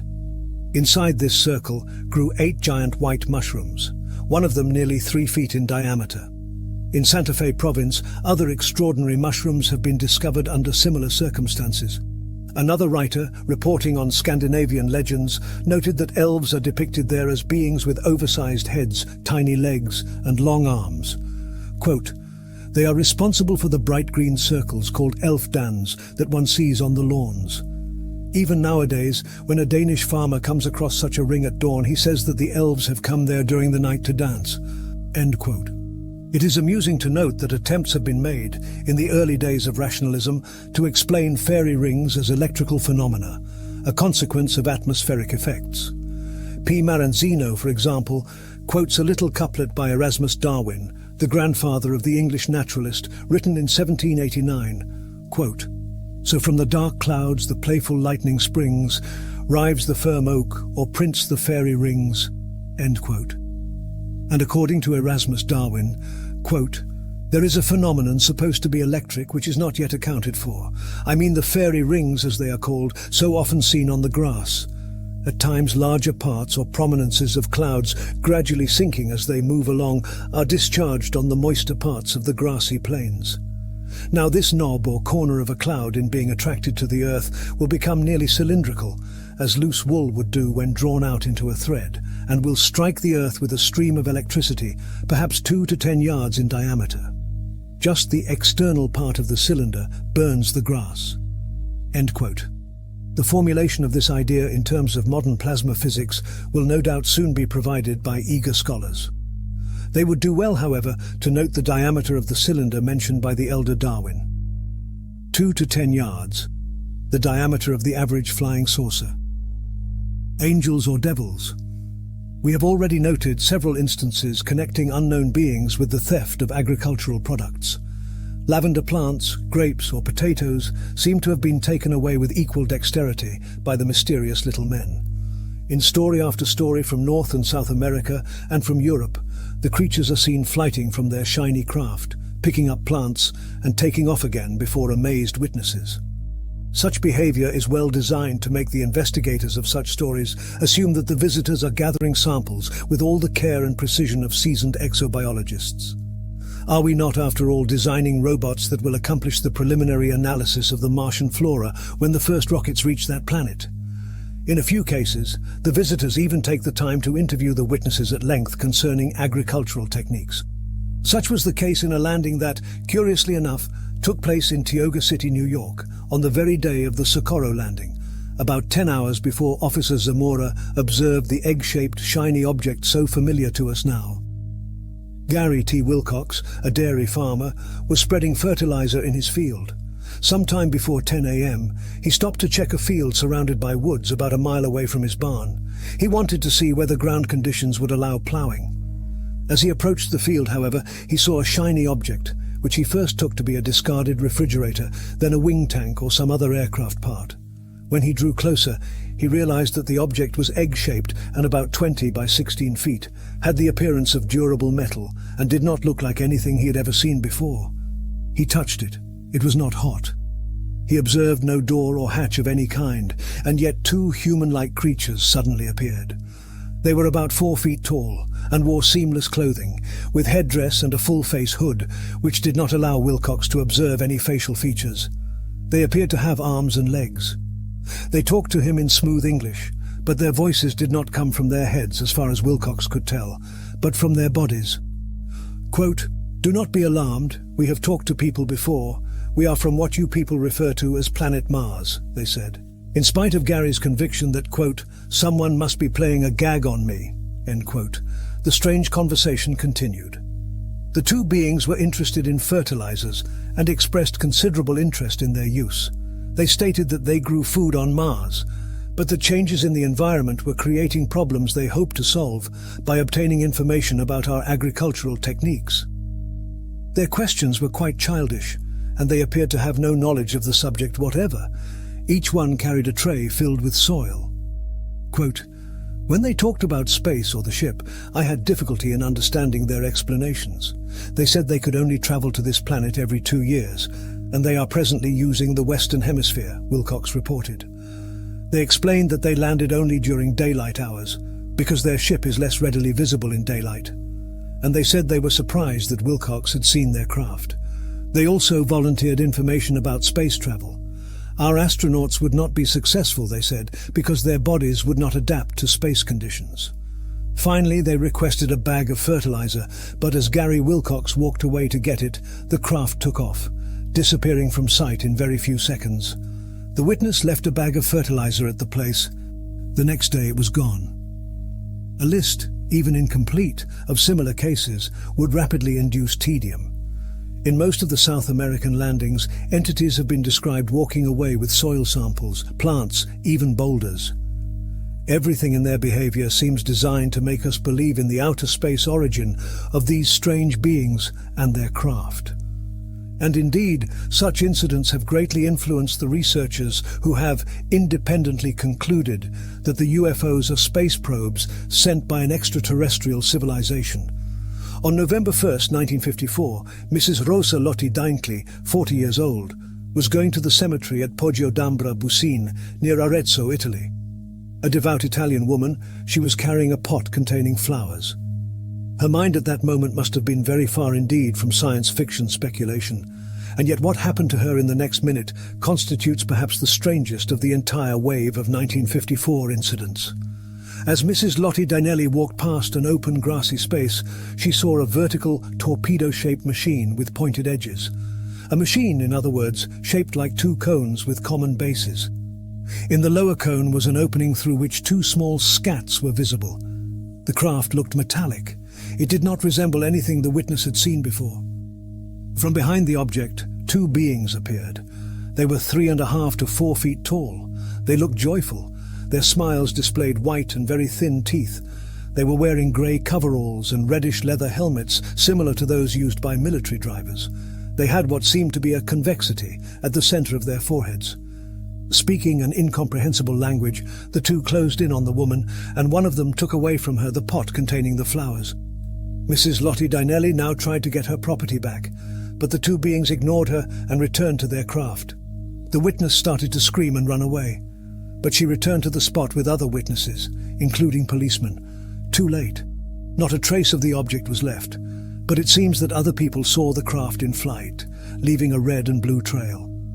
These stories would be amazing, and nothing more if it were not for one fact known to students of folklore.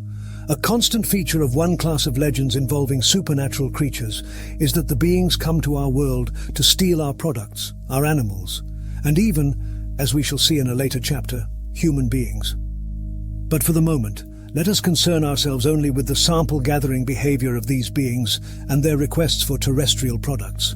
In an Algonquin legend, embodying all the characteristics of an excellent sorcerer story, a hunter beholds a basket that comes down from heaven. The basket contains 12 young maidens of ravishing beauty. The man attempts to approach them, but the celestial creatures quickly re-enter the basket, which ascends rapidly out of sight. However, witnessing the descent of the strange object on another day, the same hunter uses a trick to come close to it and succeeds in capturing one of the girls, whom he marries and by whom he has a son. Nothing, unfortunately, can console his wife for loss of the society of her sisters, who have gone away with the flying vehicle. So, one day she makes a small basket, and according to Hartland, quote, having entered it with her child, she sang the charm she and her sisters had formerly used, and ascended once more to the star from whence she had come. End quote. She had been back in that heavenly country 2 years when she was told, quote, thy son wants to see his father. Go down therefore to the earth and fetch thy husband, and tell him to bring us specimens of all the animals he kills. End quote. She did so, and the hunter ascended with his wife, saw his son, and attended a great feast, at which the animals he had brought were served. The Algonquin story offers a complex mixture of themes. Some of them are present in modern-day UFO stories. Others derive from traditional concepts, such as the exchange of food, which we have already discussed. The new elements are 1. The desire expressed by the celestial beings to receive specimens of all the animals the hunter kills, and 2. The idea that intermarriage between the terrestrial and the aerial races is possible. This latter aspect will be examined separately in Chapter 4. So far we have seen our visitors stealing plants and requesting various items, but have they actually killed animals themselves? Have they taken away cattle? If we are to believe the stories told by many witnesses, they have. But the interesting fact is that, here again, we find a trait common to both the ufonauts and the good people. On an upcoming page, I shall have occasion to quote, in another context, a story describing a crowd of fairies chasing a deer on the island of Aramore. The storyteller added that, at another time, similar little people chased a horse. And in the same conversation with Walter Wentz, recorded before 1909, the storyteller, Old Patsy, told the following story about a man who, if still alive, is now in America, where he went several years ago. Quote, in the South Island, as night was coming on, a man was giving his cow water at a well, and as he looked on the other side of a wall, he saw many strange people playing hurley. When they noticed him looking at them, one came up and struck the cow a hard blow, and turning on the man cut his face and body very badly. The man might not have been so badly off, but he returned to the well after the first encounter and got 4 times as bad a beating. End quote. On November 6, 1957, 12-year-old Everett Clark of Dante, Tennessee, opened the door to let his dog Frisky out. As he did so, he saw a peculiar object in a field 100 yards or so from the house. He thought he was dreaming, and went back inside. When he called the dog 20 minutes later, he found the object was still there, and Frisky was standing near it, along with several dogs from the neighborhood. Also near the object were 2 men and 2 women in ordinary clothing.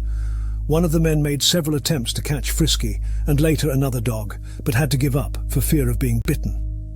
Everett saw the strange people who talked between them like German soldiers he had seen in movies, walk right into the wall of the object, which then took off straight up without sound. It was oblong and of no particular color." End quote. In another of the extraordinary coincidences with which UFO researchers are now becoming familiar, on the same day another attempt to steal a dog was made, this time in Everettstown, New Jersey. While the Clark case had taken place at 6:30 a.m., it was at dusk that John Trasco went outside to feed his dog and saw a brilliant egg-shaped object hovering in front of his barn. In his path he found a being 3 feet tall, quote, with putty-colored face and large frog-like eyes, who said in broken English, "We are peaceful people. We only want your dog." The strange being was told in no uncertain terms to go back where he belonged. He ran away and his machine was seen to take off straight up some moments later. Mrs. Trasco is said to have observed the object itself from the house, but not the entity. She is also quoted as saying that when her husband tried to grab the creature, he got some green powder on his wrist, but that it washed off. The next day he noticed the same powder under his fingernails. The ufonaut had been dressed in a green suit with shiny buttons, a green tam o' shanter-like cap, and gloves with a shiny object at the tip of each, according to Coral Lorenzen. We have already explored several aspects of the behavior attributed in modern and ancient folklore to supernatural beings. Whether the creatures come down in flying saucers or musical baskets, whether they come out of the sea or the rock, is irrelevant. What is relevant is what they say and do, the trace that they leave in the human witness, who is the only tangible vehicle of the story. This behavior presents us with a sample of situations and human reactions that trigger our interest, our concern, our laughter. Joe Simonton's pancake story is cute. The tales of fairy food are intriguing but difficult to trace. The rings and the nests are real, but the feeling they inspire is more romantic than scientific. Then there is the strange being's peculiarly insistent desire to get hold of terrestrial objects, flora and fauna. The stories quoted in this connection verge on the ludicrous, but to pursue the investigation further leads to horror. This is a facet of the phenomenon we can no longer ignore. The haunted land. If human reactions to the vision of a UFO are varied, the opposite holds true for animals. Their reaction is unmistakably one of terror. To the well-known question that figures in almost every UFO questionnaire, "How was your attention called to the object?" one frequently finds the answer, "My dog seemed terrified." There was a commotion among the cattle. All the dogs in the neighborhood started acting madly. Enough material already exists in documented cases of animal reaction to close exposure to a UFO for an outstanding dissertation on animal psychology. On December 30th, 1966, an American nuclear physicist was driving south with his family along a Louisiana road. The weather was overcast and it was raining. The time was 8:15 p.m. The witness, who is a professor of physics and does nuclear research, and who, as a result, is a very well-qualified witness, had reached a point north of Haynesville when he noticed a pulsating dome of light resembling the glow of a city. Its color went from a dim reddish light to a bright orange. At one point, its luminosity rose so much that it became brighter than the car headlights.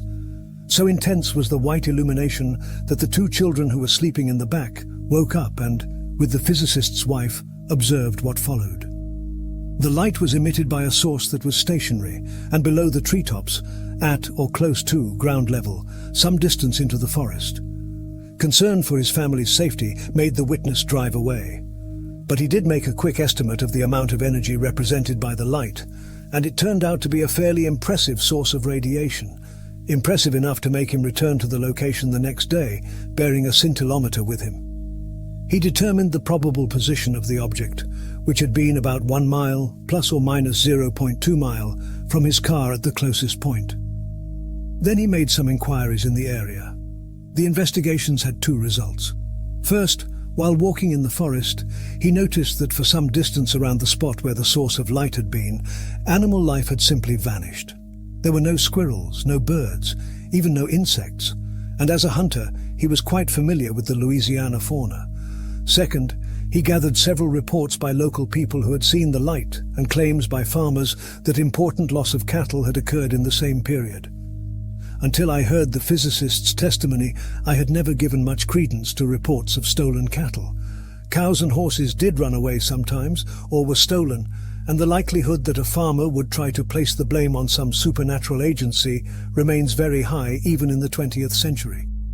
There is, however, a precedent which cannot be ignored.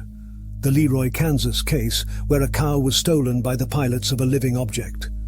If that report were dated from 1966, perhaps it could be ignored, but it was recorded and sworn before witnesses on April 21, 1897, by one of the most prominent citizens in Kansas, Alexander Hamilton. In an affidavit quoted in several recent UFO books and journals, Hamilton states that he was awakened by a noise among the cattle and went out with 2 other men. He then saw an airship descend gently toward the ground and hover within 50 yards of it. Quote, "It consisted of a great cigar-shaped portion, possibly 300 feet long, with a carriage underneath. The carriage was made of glass or some other transparent substance, alternating with a narrow strip of some material. It was brilliantly lighted within, and everything was plainly visible. It was occupied by 6 of the strangest beings I ever saw. They were jabbering together, but we could not understand a word they said." End quote. Upon seeing the witnesses, the pilots of the strange ship turned on some unknown power, and the ship rose about 300 feet above them. Quote, "It seemed to pause and hover directly over a 2-year-old heifer, which was bawling and jumping, apparently fast in the fence. Going to her, we found a cable about a half-inch in thickness made of some red material, fastened in a slipknot around her neck, one end passing up to the vessel, and the heifer tangled in the wire fence. We tried to get it off but could not, so we cut the wire loose and stood in amazement to see the ship, heifer and all, rise slowly, disappearing in the northwest." End quote. Hamilton was so frightened he could not sleep that night. Quote, "Rising early Tuesday, I started out by horse, hoping to find some trace of my cow. This I failed to do, but coming back in the evening found that Link Thomas, about 3 or 4 miles west of Leroy, had found the hide, legs and head in his field that day. He, thinking someone had butchered a stolen beast, had brought the hide to town for identification, but was greatly mystified in not being able to find any tracks in the soft ground. After identifying the hide by my brand, I went home. But every time I would drop to sleep, I would see the cursed thing, with its big lights and hideous people. I don't know whether they are devils or angels or what, but we all saw them, and my whole family saw the ship, and I don't want any more to do with them." End quote. One more case and the circle will be closed. And it will serve to take a case that has been widely reported and discussed among UFO students, though it has passed practically unnoticed in the national press. A horse named Snippy, missing for 2 days, was found on September 15, 1967, 6 miles from the main highway near the Great Sand Dunes National Monument in Colorado. No flesh remained on the head, neck and shoulders. The hide was peeled back to expose the skull, and the vital organs were gone, according to Snippy's owner, Mrs. Burl Lewis, and her brother, Harry King. When they went to the site, they also observed what seemed to be 15 circular exhaust marks, covering an area about 100 by 50 yards. A chico bush had been flattened, and close to it there were 6 identical holes, 2 inches wide and 4 inches deep. As the horse lay about a quarter of a mile from a cabin owned by an 87-year-old lady, Mrs. Lewis and King went to interview her, and she said that she had seen a large object pass over her home at rooftop level on the day Snippy was last seen. She added that without her glasses, she had been unable to determine what the object was. Alamosa County Sheriff Ben Phillips declined to visit the site, stating the horse must have been killed by lightning. A pathologist who did go to the site, however, said that this horse was definitely not hit by lightning. A forestry official who checked the area with a Geiger counter found high readings in the vicinity of the burns, but lower readings as he went away from them toward the horse. The reactions to the report and its sequels have been fairly typical. The University of Colorado, where Dr. Condon was conducting a $500,000 study of UFOs for the U.S. Air Force, sent someone to take a look at what was left of Snippy, who had been dead for a month. "I find nothing unusual about the death of the horse," he said. In Ray Palmer's magazine, Flying Saucers, an American ufologist asked in anger, quote, "He finds nothing unusual? Perhaps the razor-sharp, clean incision around the horse's neck was the work of a mountain lion. The huge circular indentation and several smaller ones was that a monstrously fat, fine bird with babies, all suffering with radiation sickness. And 4 legs? End quote. And the newsletter published by the UFO Investigating Committee in Sydney, Australia, drew a most interesting parallel between the Snippy case and a more recent report from Canada. Terry Goodmurphy of North Livingston, Ontario, age 20, and his friend Stephen Griffin, 19, were driving west on Highway 17 about 9:30 p.m. on November 5, 1967, 2 months after Snippy's death. As they neared the top of Maple Ridge Hill, they saw an orange glow in the sky and thought it was caused by a fire. They stopped to watch and saw it was moving. They drove on again for about 3/4 of a mile and then saw the object more clearly as it appeared to maneuver at an altitude of about 100 feet. The 2 boys became frightened, turned around, and notified the Ontario Provincial Police. Nothing was to be seen when the police investigated. However, that same evening something happened at the Lorne Volganuth farm in nearby Sowbury, for on the following morning when a standard-bred mare, Susie, and another horse usually came in from a pasture, only the second horse came to the barn and a long cut was noticed on his neck. Susie was not there. It was only after several hours of searching that her owners found her lying dead with her throat and jugular vein cut. Perhaps I have now succeeded in evoking in the reader's mind a new awareness. The suggestion of a possible parallel between the rumors of today and the beliefs that were held by our ancestors, beliefs of stupendous fights with mysterious supermen, of rings where magic lingered, of dwarfish races haunting the land. Purposely, in this second chapter, I have limited the argument to the mere juxtaposition of modern and older beliefs. The faint suspicion of a giant mystery, much larger than our current preoccupation with life on other planets, much deeper than housewives' reports of zigzagging lights. Perhaps we can resolve the point by trying to understand what these tales, these myths, these legends are doing to us. What images are they designed to convey? What hidden needs are they fulfilling? If this is a fabrication, why should it be so absurd? Are there precedents in history? Could imagination be a stronger force to shape the actions of men than its expression in dogmas, in political structures, in established churches, in armies? If so, could this force be used? Is it being used? Is there a science of deception at work here on a grand scale, or could the human mind generate its own phantoms in a formidable collective edification of worldwide mythologies? Is a natural force at work here? Quote, "Man's imagination, like every known power, works by fixed laws." End quote. These words by Hartland, written in 1891, offer a clue. Yes, there is a deep undercurrent to be discovered and mapped behind these seemingly absurd stories. Emerging sections of the underlying pattern have been discovered and mapped in ages past by long-dead scholars.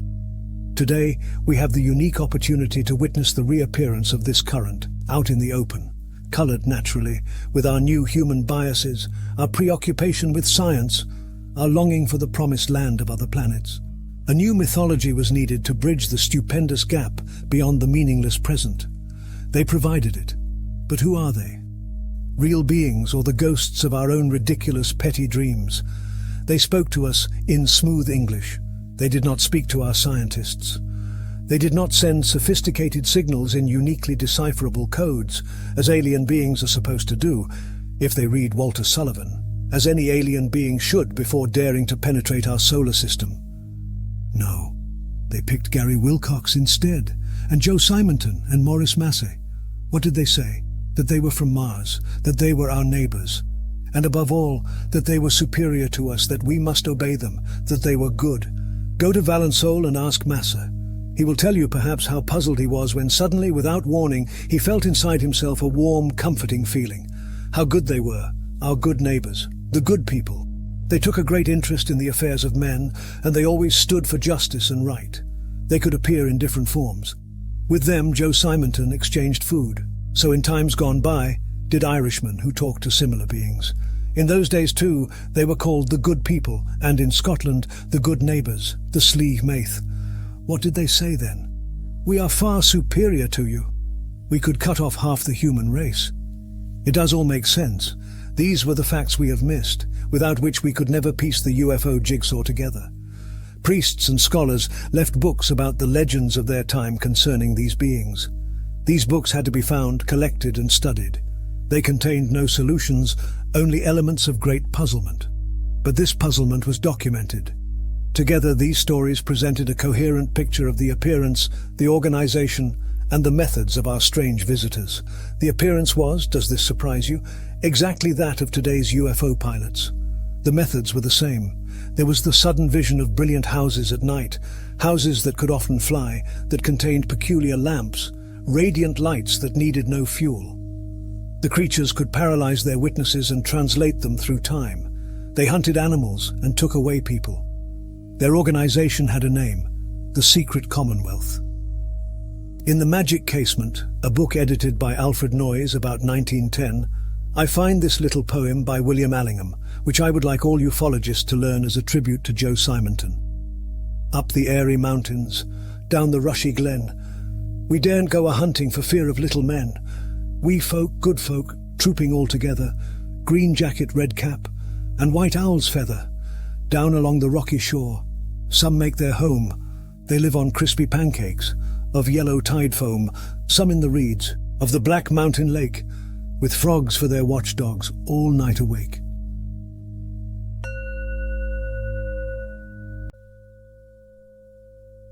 Chapter 3. The Secret Commonwealth. Quote, "To know human life one must go deep beneath its sunny exterior, and to know that summer sea which is the fairy faith, one must put on a suit of armour and dive beneath its waves, and behold the rare corals and moving sea palms, and all the brilliant creatures who move in and out among those corals and sea palms, and the horrible and awful creatures too, creatures which would devour the man were his armour not of steel, for they all mingle together in the depths of that sea, hidden from our view as we sail over the surface of its sunlit waters only." End quote. Walter Wentz, The Fairy Faith in Celtic Countries. The teletype message arrived in Dayton, Ohio on September 9, 1966, through military channels.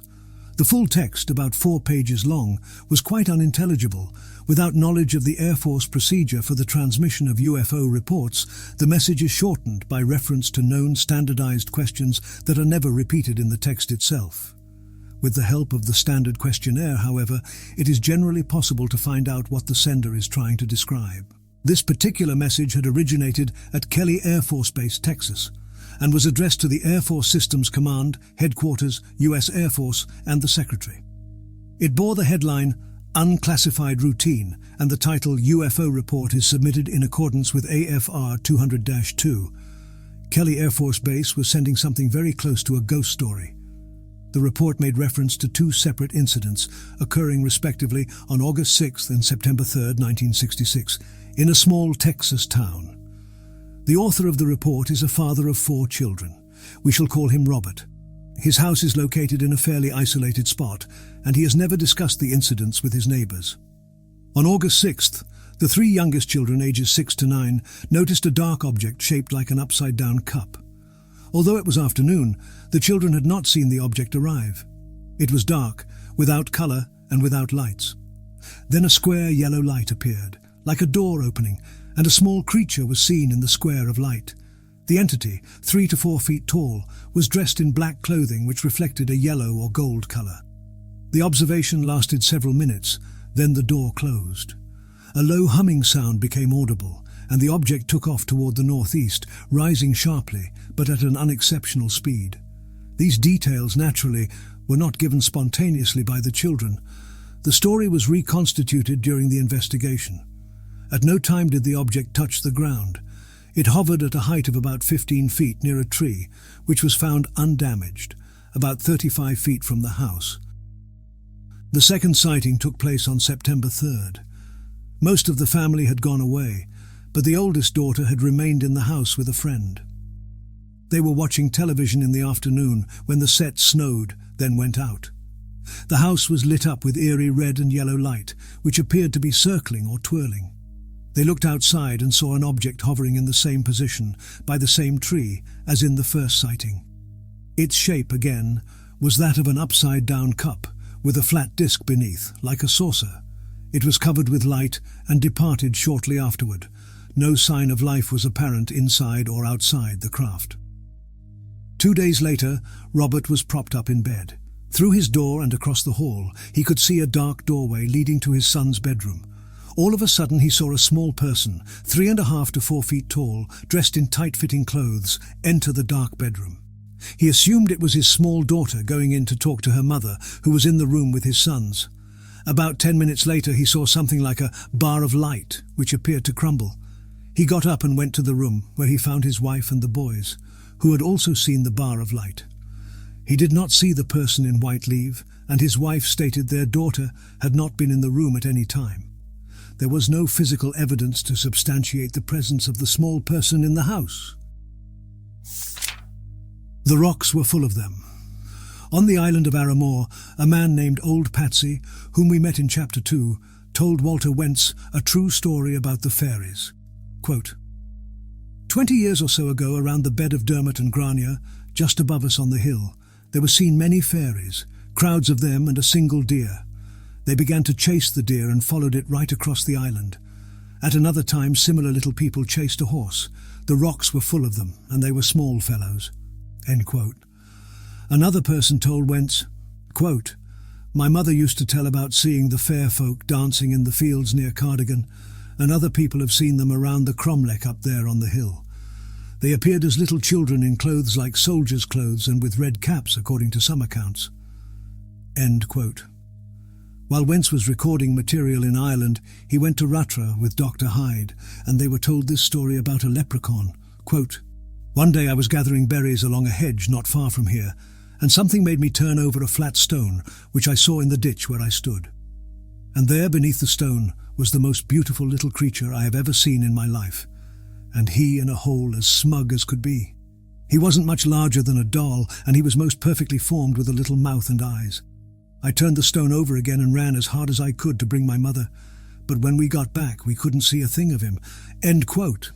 Now, since we are getting to the central idea of this book, I will quote 2 more stories, both of them landing reports from her richest period, in terms of number of landings reported, autumn 1954, in UFO history. Both stories come from France. The first case took place on October 9th. 4 children living in Pournoy-la-Chétive, Moselle, reported that at about 6:30 p.m., as they were roller skating, they suddenly saw something luminous near the cemetery.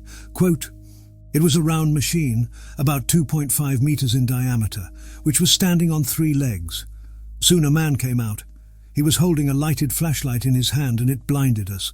But we could see that he had large eyes, a face covered with hair, and that he was very small, about 4 feet tall. He was dressed in a sort of black sack, like the cassock Imlecure wears. He looked at us and said something we did not understand. He turned off the flashlight. We became afraid and ran away. When we looked back, we saw something in the sky. It was very high, very bright, and flew fast. End quote. The second case is a classic one. It happened on Sunday, September 26th, in Chabier, Drôme. At about 2:30 p.m., Mrs. Leboeuf was gathering blackberries along a hedge. Yes, it is almost the exact duplication of the leprechaun story, when, quote, the dog began to bark, and then started howling miserably. She looked around and saw the little animal standing at the edge of a wheat field, in front of something that she thought at first was a scarecrow. But going closer, she saw that the scarecrow was some kind of small diving suit, made of translucent plastic material, 3 feet tall or a little taller, with a head that was also translucent, and suddenly she realized that inside the diving suit was a thing, and that behind the blurred transparency of the helmet, 2 eyes were looking at her. At least she had the impression of eyes, but they seemed larger than human eyes. As she realized this, the diving suit began to move toward her with a kind of quick, waddling gait. End quote. At this point, Mrs. Leboeuf fled in terror and hid in a nearby thicket. When she tried to locate the entity, there was nothing to be seen, but all the dogs in the village were furiously barking. All of a sudden, a large metallic circular object rose from behind some trees and took off toward the northeast. People who had heard the witness's cries soon gathered around her. At the site where the disc had been seen to rise, a circle was found about 10 feet in diameter, where shrubs and bushes had been crushed. Quote, from one of the acacia trees at the edge of this circular imprint hung down a branch more than 3 inches thick, broken by pressure from above. The branch of another acacia, which hung over the circular mark 8.5 feet above the ground, was entirely stripped of its leaves. The first few yards of wheat, in the path of the object as it took off through the field, were flattened out in radiating lines. End quote. I hardly need underline the similarity between the depression left by this object and the various kinds of rings or nests we have already studied. Let us now return to the Fions, the dwarfish race that accompanies the Corrigans, the fairies of Brittany. They are seen only at twilight or at night. Some carry a torch like a Welsh death candle. They have swords no bigger than pins. According to Villemark, a careful distinction should be drawn between Corrigans and dwarfs.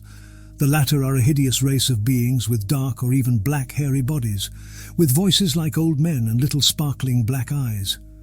A man who wrote to me after reading Anatomy of a Phenomenon pointed out that although he was unconvinced about the existence of the unidentified flying objects, he had discovered something he thought might be of interest to me, and he continued thus, quote, "I've spent several years doing research on the Cherokee Indian, which is a branch of the Iroquoian tribe. When the Cherokees migrated into the hills of Tennessee, they came upon a strange race of moon-eyed people who could not see in the daylight. The Cherokees, being unable to understand these wretches, expelled them. Barton in 1797 states, these people were a strange white race, far advanced, living in houses, etc. Haywood, 26 years later, states, the invading Cherokees found white people near the head of Little Tennessee, with forts extending down as far as the Chickamauga Creek. He gives the location of 3 of these forts." End quote. Confirmation of my correspondence report is found in the excellent book Mound Builders of Ancient America, The Archaeology of a Myth, where Robert Silverberg quotes Barton's New Views of the Origins of the Tribes and Nations of America, published in Philadelphia in 1798, and dedicated to Thomas Jefferson. Quote, "The Cherokee tell us that when they first arrived in the country which they inhabit, they found it possessed by certain moon-eyed people who could not see in the daytime. These wretches were expelled." End quote. Silverberg adds that Barton left the clear implication that these albino people were responsible for the Tennessee mounds. Let us come to the point now. It would be nice to hold on to the common belief that the UFOs are craft from a superior space civilization.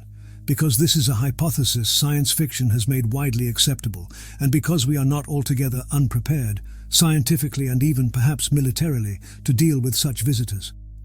Unfortunately, however, the theory that flying saucers are material objects from outer space, manned by a race originating on some other planet, is not a complete answer. However strong the current belief in saucers from space, it cannot be stronger than the Celtic faith in the elves and the fairies, or the medieval belief in lutins, or the fear throughout the Christian lands in the first centuries of our era of demons and satyrs and fauns. Certainly it cannot be stronger than the faith that inspired the writers of the Bible, a faith rooted in daily experiences with angelic visitation. In short, by suggesting that modern UFO sightings might be the result of experiments of a scientific or even super-scientific nature conducted by a race of space travelers, we may be the victims of our ignorance, an ignorance that finds its cause in the fact that idiots and pedants alike, through a common reaction that psychologists could perhaps explain if they were not its first victims, have covered the fairy faith with the same ridicule as other idiots and pedants cover the UFO phenomenon. The realization that rumors of the real meaning of the UFO phenomenon set in motion the deepest and most powerful mental mechanisms makes acceptance of such facts very difficult, especially since the facts ignore frontiers, creeds and races, defy rational statement, and turn around the most logical predictions as if they were mere toys. It is difficult to come to grips with the UFO phenomenon, for although it clearly evolves through phases, its effects are diffuse, and it cannot be dated very precisely. We have to rely on legends, hearsay, and extrapolations. Much can be accomplished, however, once it is realized that the observational material on hand since World War II, the 20,000 or so clear-cut dated reports of UFOs in official and private files, is nothing but a resurgence of a deep stream in human culture, known in older times under various other names. Wentz, as we have seen, found several people in Celtic countries who had seen the gentry or had known people who were taken by fairies. In Brittany, he had much greater difficulty. Quote, "The general belief in the interior of Brittany is that the fays once existed, but that they disappeared as their country was changed by modem conditions. In the region of the Menai and of Aircé, Ille et Vilaine, it is said that for more than a century there have been no fays, and on the sea coast, where it is firmly believed that the fays used to inhabit certain grottos in the cliffs, The opinion is that they disappeared at the beginning of the last century. The oldest Bretons say that their parents or grandparents often spoke about having seen fays, but very rarely do they say that they themselves have seen fays. M. Paul Sébillot found only two who had. One was an old needlewoman of Saint-Cast who had such fear of fays that if she was on her way to do some sewing in the country, and it was night, she always took a long circuitous route to avoid passing near a field known as the Couvent des Fées. The other was Marie Chehu, a woman 88 years old." End quote. The central question in the analysis of the UFO phenomenon has always been that of the controlling intelligence behind the object's apparently purposeful behavior. In stating the problem in such terms, I am not assuming that the objects are real, contrary to the implications someone might draw if he read this book too fast.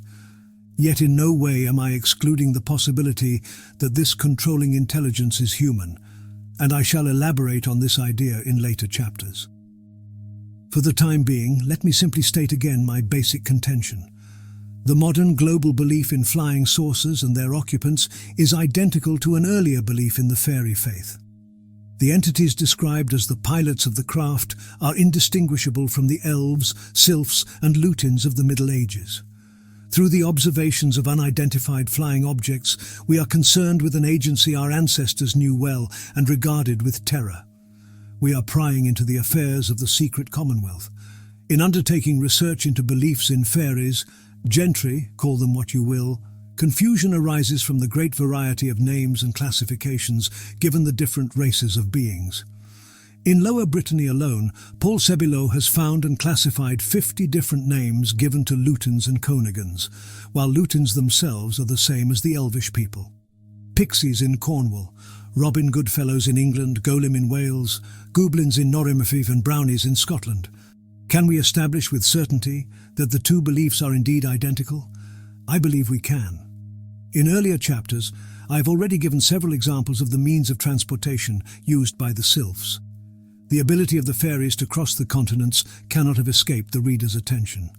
In later chapters, I have several rather striking tales to tell about Indian beliefs in flying races and the aerial ships used by the gentry taking part in medieval wars. But I have not yet drawn from popular folklore the stories that support most directly the idea that strange flying objects have been seen throughout history in connection with the little people. But let us clear up this point now. Aerial races, farfadets and slaymaith. As late as 1850, one race of lutins survived in France, in the region of Poitou, which has been in recent years a favourite landing area for flying saucers. The lutins of Poitou were known as farfadets, and the Bibliothèque Nationale in Paris contains several delightful accounts of their mischievous deeds. What were the main characteristics of the fadets or farfadets? They were little men, very black and hairy.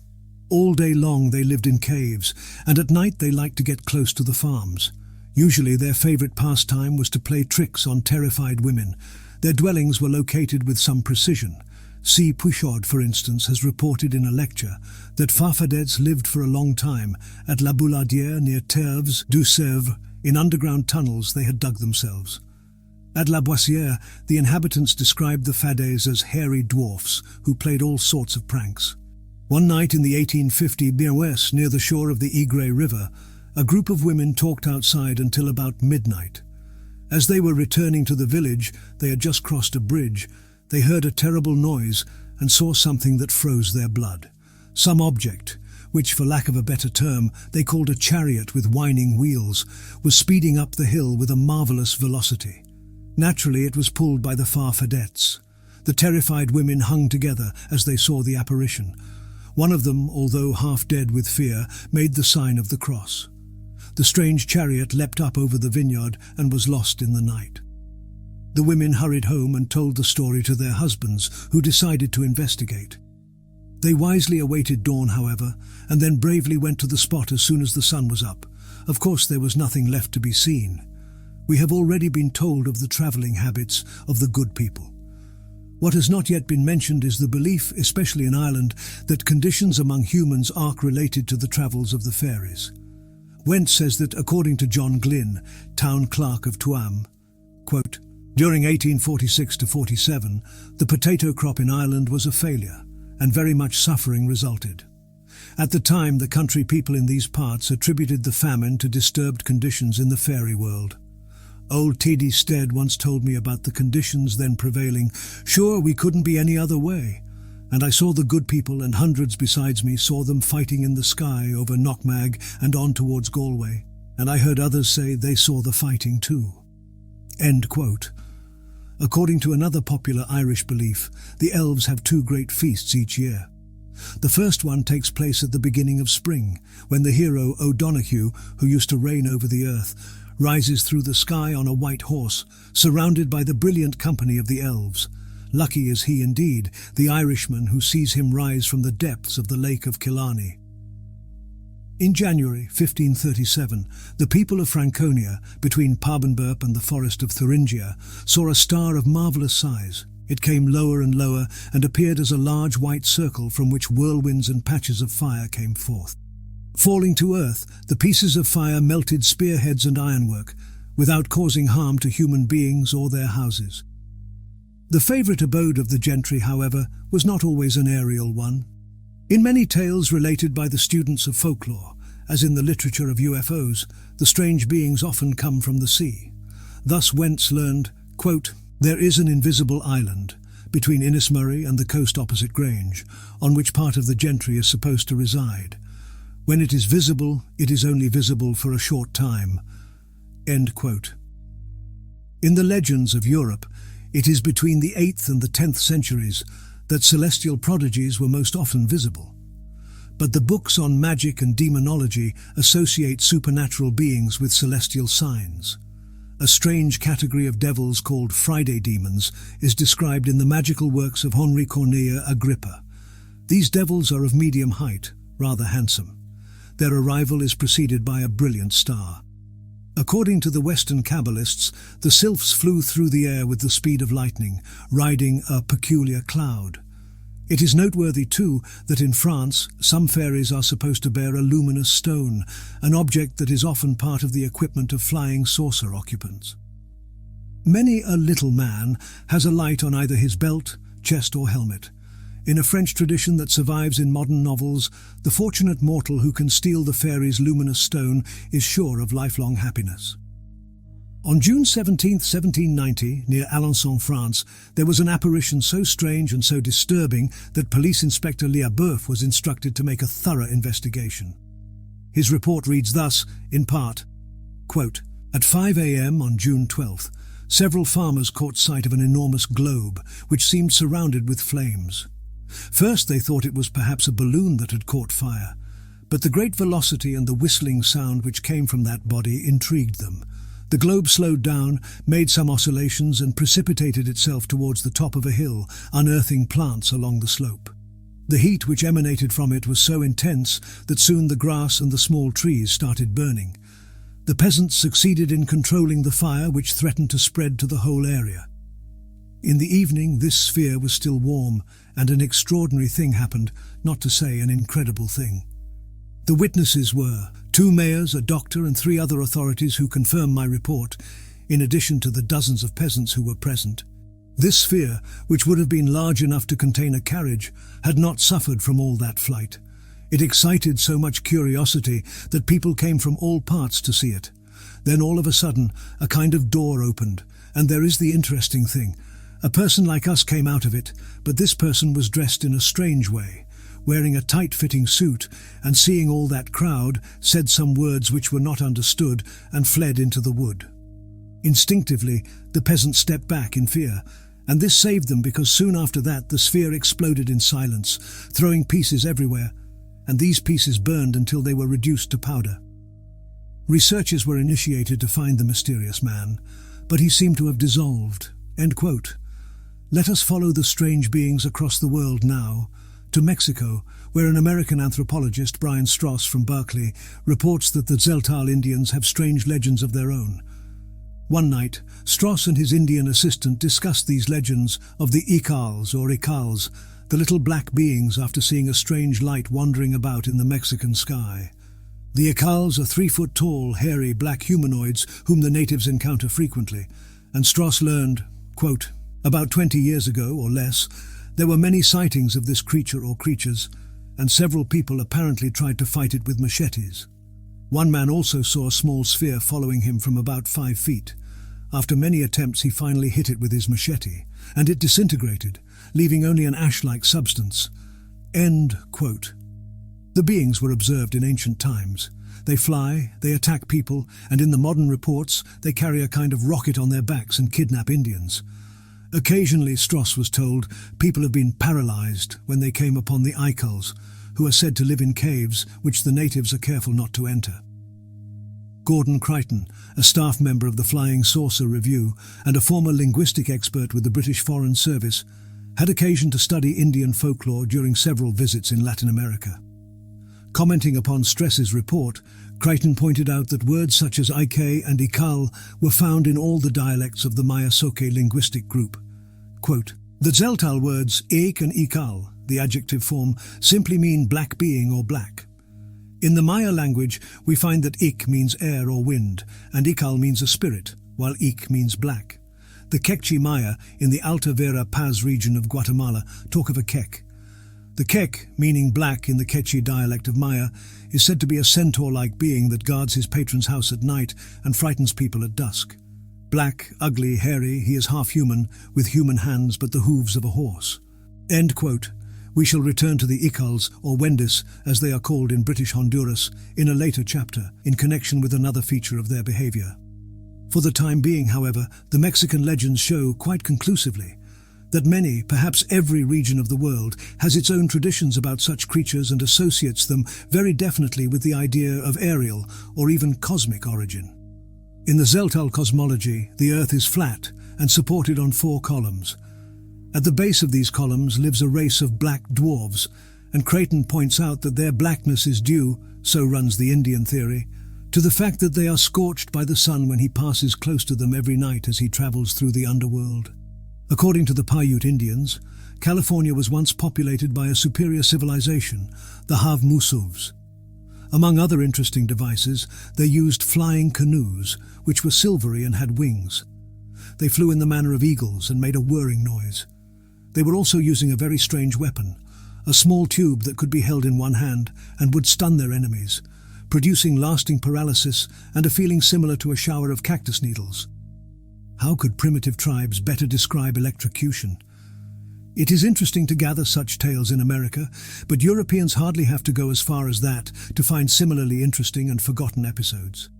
The archives of the Roman Catholic Church are full of such incidents, and it cannot be doubted that many an accusation of witchcraft stemmed from the belief in strange beings who could fly through the air and approached humans at dusk or at night. Occasionally, these demons were seen in full daylight by many people, and in this context, I am not referring to the vague confessions obtained under torture from the poor men and women who fell into the clutches of the Inquisition, although this material would be quite worthy of a parallel study. I am quoting official records of the time, gathered from witnesses by clerics and policemen, of which sort of report the following account is fairly typical. In the early 17th century, the cathedral at Quimper-Corentin, France, had on its roof a pyramid covered with lead. On February 1st, 1620, between 7 o'clock and 8 p.m., thunder fell on that pyramid and it caught fire, exploded and fell down with a stupendous noise. People rushed to the cathedral from all parts of the town and saw in the midst of the lightning and smoke a demon of a green colour with a long green tail doing his best to keep the fire going. This account, which was published in Paris, is supplemented by a more complete version printed in Rennes. This latter version adds that the demon was seen clearly by all inside the fire, sometimes green, sometimes blue and yellow. What were the authorities to do? They threw into the roaring fire a quantity of Agni Dei, close to 150 buckets of water and 40 or 50 cartloads of manure to no avail. The demon was still there, and the fire kept happily burning. Something drastic had to be done.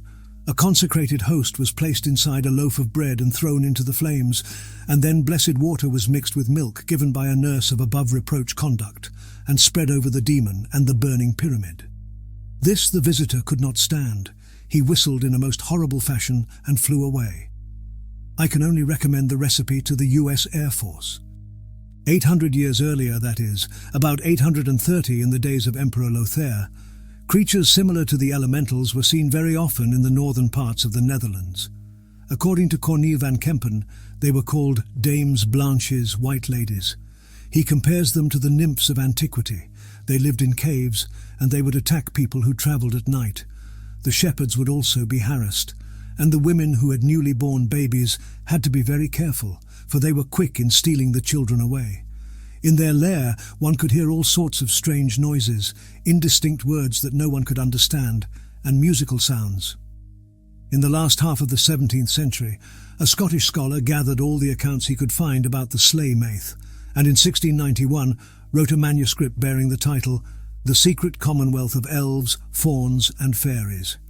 The Secret Commonwealth was the first systematic attempt to describe the methods and organisation of the strange creatures that plagued the farmers of Scotland. The author, Reverend Kirk of Aberfoyle, studied theology at St Andrews and took his degree of professor at Edinburgh. Later he served as minister for the parishes of Balquhidder and Aberfoyle and died in 1692. It is impossible to quote the entire text of Kirk's treatise on the Secret Commonwealth, but we can summarise his findings about elves and other aerial creatures in the following way. 1.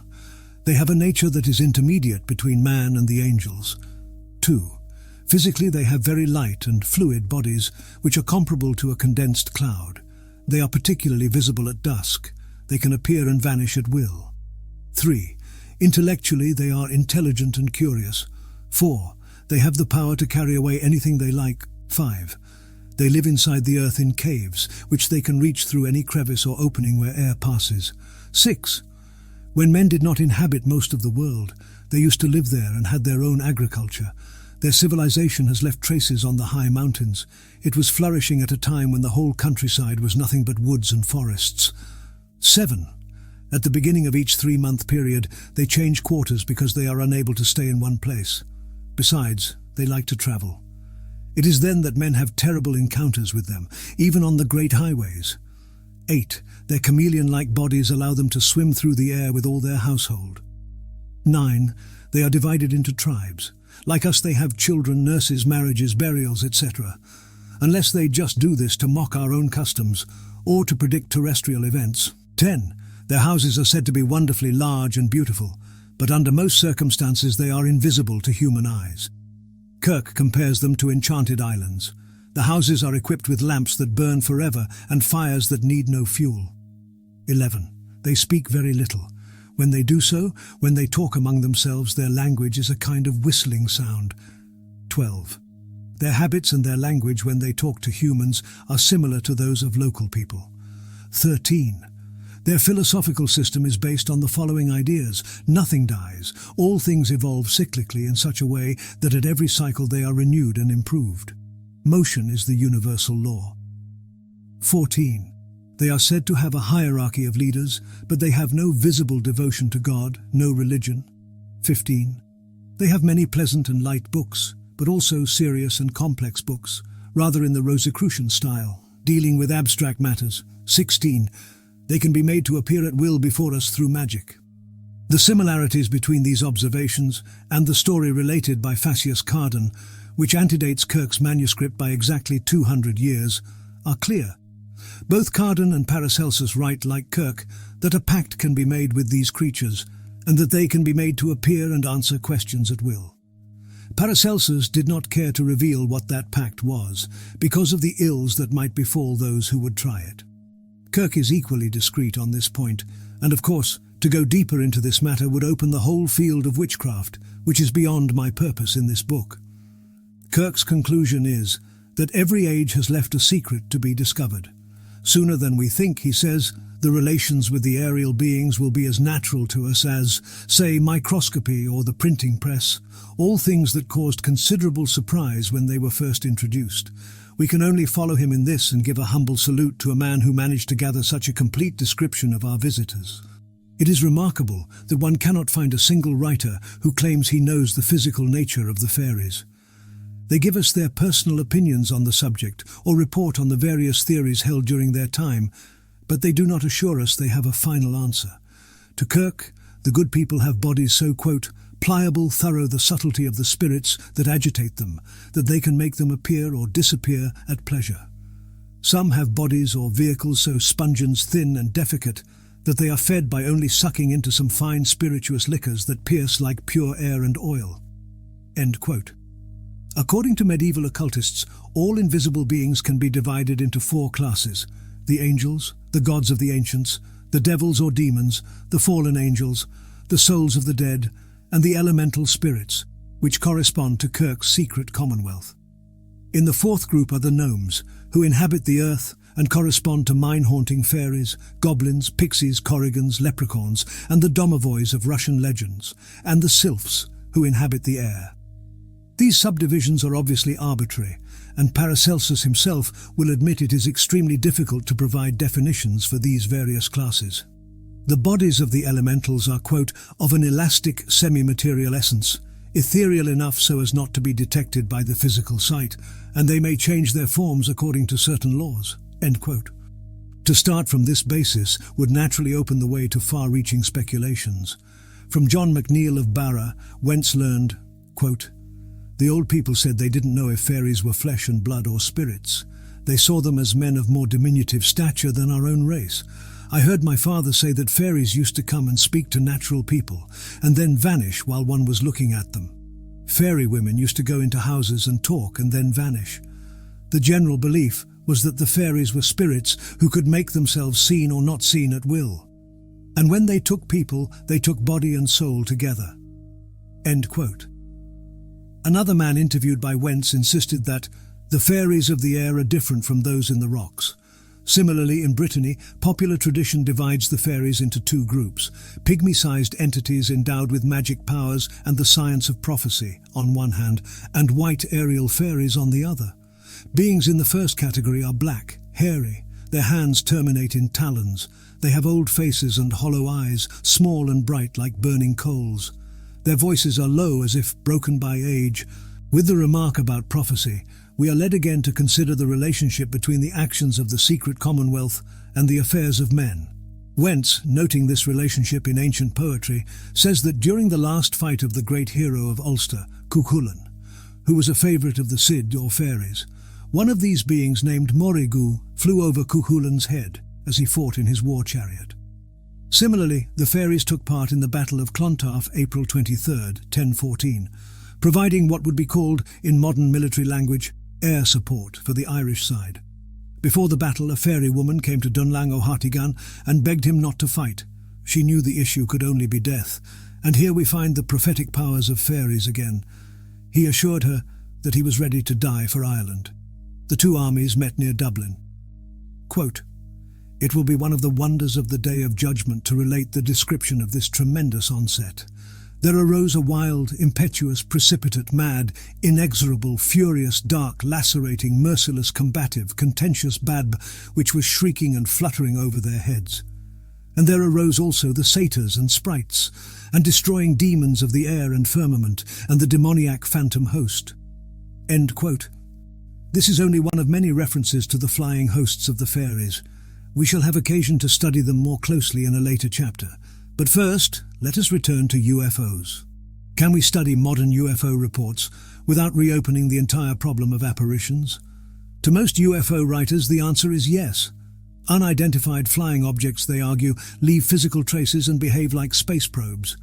It is obvious to them that UFOs are scientific devices having nothing to do with the mystico-religious context of medieval apparitions and nothing to do with the creatures studied by Kirk, since, as we have just seen, these latter could appear and vanish at will. This view is no longer tenable. The reports of recent observations do describe objects that appear and vanish. It is just that such reports are not publicized. Students of UFOs are reluctant to publish them, and the witnesses themselves are not eager to come forward with stories they know are unbelievable. During a discussion with Amy Michel on this subject, he pointed out the negative reactions of scientists to his analysis of the French sightings. They argued that such fantastic stories could only come from deranged minds. "What would these people have said," he remarked, "if I had published all the data? Among the cases that deserve close examination, but which were swept under the rug by UFO students themselves, is the sighting at Nouatre, Indre-et-Loire, France, near Marcilly-sur-Vienne on September 30, 1954. About 4:30 p.m., Georges Gattay, head of a team of 8 construction workers, found himself walking away from the other workers. He felt a peculiar drowsiness and suddenly wondered where he was going. Then, without warning, he found himself facing the strangest apparition. Less than 30 feet away, above him on the slope, was a man. His head was covered with an opaque glass helmet with a visor coming down to his chest. He wore grey coveralls and short boots. In his hand he held an elongated object. It could have been a pistol, or it could have been a metal rod. On his chest was a light projector. The strange man was standing in front of a large shining dome, which floated about 3 feet above the ground. Above the cupola of the machine were objects like rotating wings or blades. Then, quote, "Suddenly the strange man vanished, and I couldn't explain how he did, since he did not disappear from my field of vision by walking away, but vanished like an image one erases suddenly. Then I heard a strong whistling sound which drowned the noise of our excavators. The saucer rose by successive jerks in a vertical direction, and then it too was erased in a sort of blue haze, as if by miracle." End quote. As soon as he saw the object and the entity, Gatai tried to run, but he found himself helplessly nailed to the spot. He was thus paralyzed during the whole observation. So were his 7 co-workers, in a unique case of collective physiological reaction. None of them had previously believed in the reality of the so-called saucers.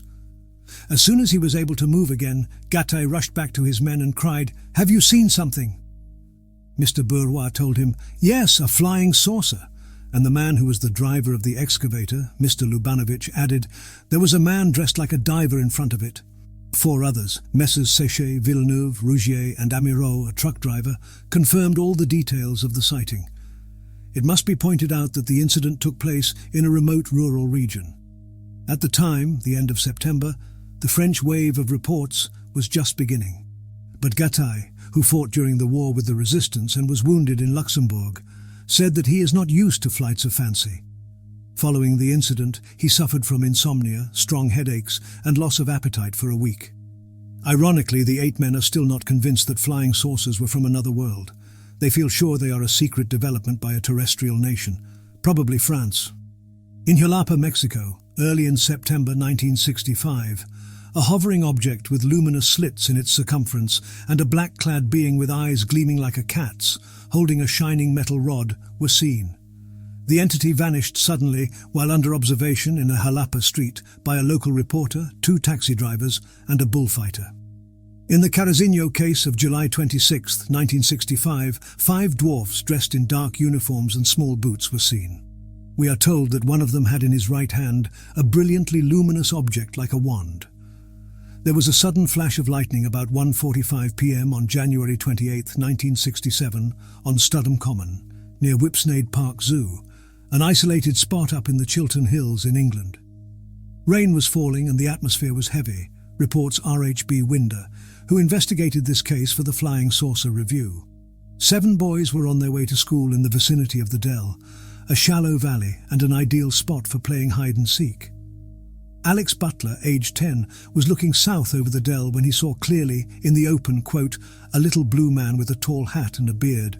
He called his friend, and they ran toward the figure. They were about 20 yards away when it, quote, "disappeared in a puff of smoke."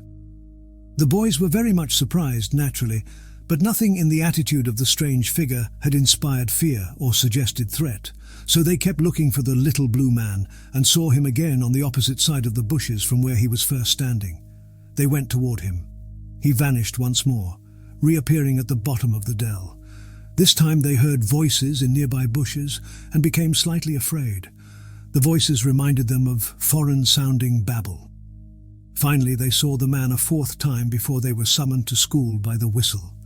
Their teacher, Miss Newcomb, noticed how excited they were, and in spite of their warnings that she would never believe them, immediately separated them and made each of the 7 boys write down his experience, each in his own words.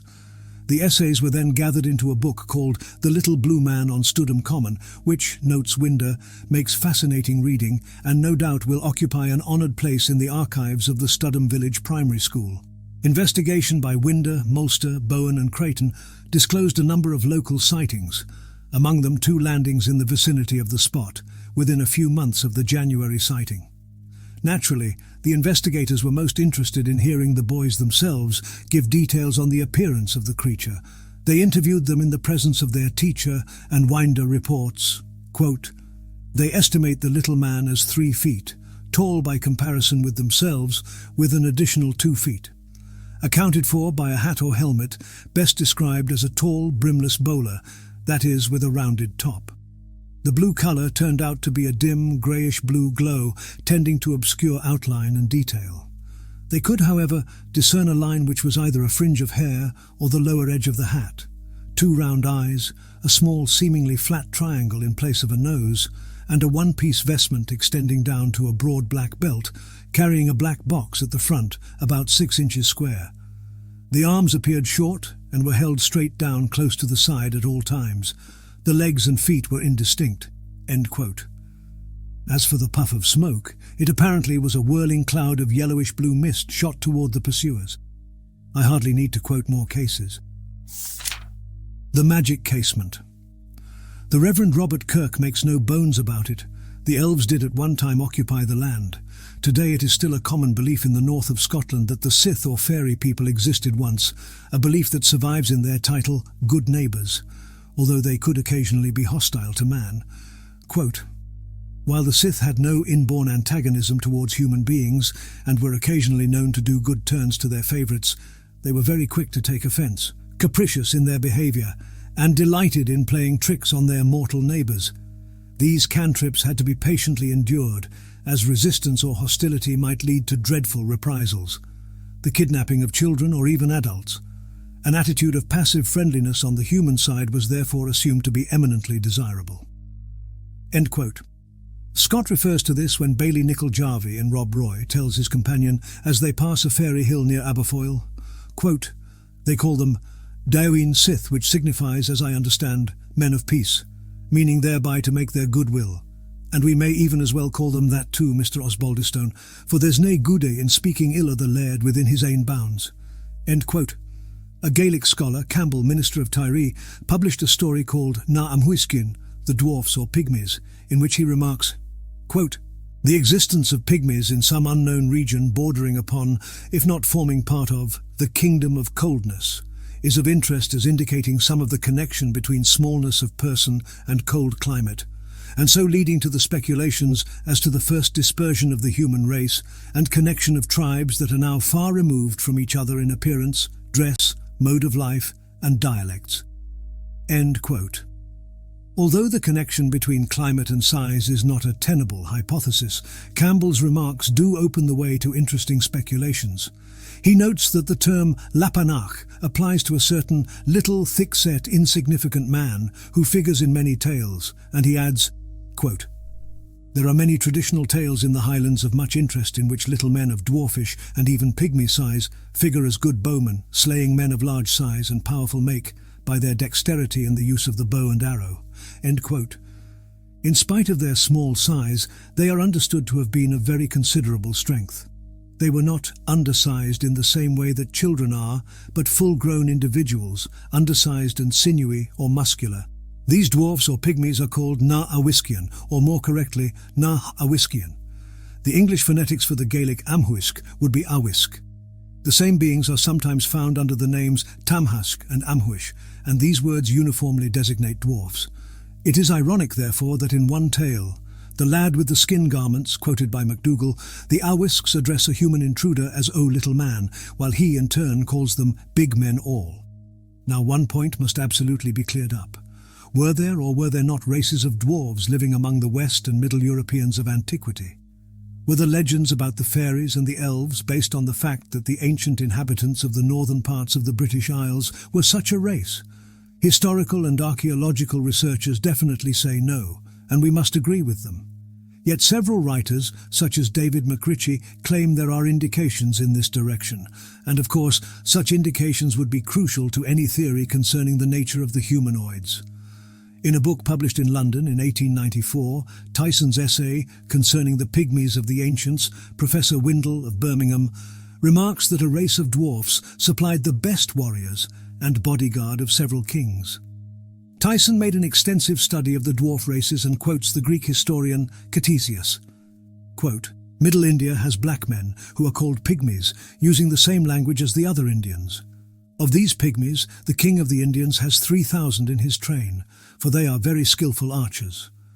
There seem to have been near Lake Zera in Persia, Negrito, pygmy black tribes who are probably aboriginal and may have formed the historic Black Guard of the ancient kings of Susania. End quote. Tyson's work, to which Windle provided the preface, was written in the 17th century. After calling attention to the remark by Ctesias, it goes on, quote, Talentonius and Bartholine think that what Ctesias relates of the Pygmies as their being very good archers very well illustrates this text of Ezekiel. End quote. The Ezekiel text in question appears thus in the King James Bible. Quote, The men of Arvad with thine army were upon thy walls round about, and the Gammadims were in thy towers. End quote. The Genevan translation printed in Edinburgh in 1579 also has Gammadims glossed valorous men. In the Vulgate, however, it runs thus. Filii Arvad cum exercitu tuo supra muros tuos persequitum, et Pygmaei in turibus tuis fuerunt. And indeed, the English Bishop's Bible of 1572 and 1575 does not have Gammadims, but Pygmenians. Without going into further detail, it is clear that the Gaelic story of a guard of dwarf warriors is not an isolated case. If we return now to David McRitchie's quotation from the Flemish folklore journal Ons Volksleven, we can learn more. Quote, The Fenlanders, a race dwelling in our country prior to the Celts, were little, but strong, dexterous and good swimmers. They lived by hunting and fishing. Adam of Bremen in the 11th century thus pictures their descendants or race. They had large heads, flat faces, flat noses and large mouths. They lived in caves of the rocks which they quitted in the night time for the purpose of committing sanguinary outrages. The Celtic people, and later those of German race, so tall and strong, could hardly look upon such little folk as human beings. They must have regarded them as strange, mysterious creatures. And when these Negroes or Fenlanders had lived for a long enough time hidden, for fear of the new people in their grottos, especially when they at length fell into decay through poverty or died out, they became changed in the imagination of the dreamy Germans into mysterious beings, a kind of ghosts or gods. End quote. In a footnote, McRitchie states that he is not aware on what grounds this author speaks of them as black people, but he admits that these dwarfish Fenlanders might be regarded as the originals of the Awisks of the Gaelic legend. Now we seem to be getting somewhere. There is a tradition in the Orkney Isles that offers a parallel to the above story. Sometime in the first part of the 15th century, Bishop Thomas Tulloch of Orkney gave details in De Orcadibus Insulis of the tradition that the archipelago had been inhabited 6 centuries earlier by the Papai and a race of dwarfs. The Papai, according to many scholars, were the Irish priests, and the dwarfs were the Picts. In this, McRitchie follows Barry's Orkney, where we read, quote, They are plainly no other than the Peiths, Picts, or Picts. The Scandinavian writers generally call the Picts Peti, or Pets. One of them uses the term Petja instead of Pictland, and besides, the firth that divides Orkney from Caithness is usually denominated Petland Fjord in the Icelandic sagas or histories. End quote. The consistency running through these ancient accounts, McRitchie says, is indeed remarkable.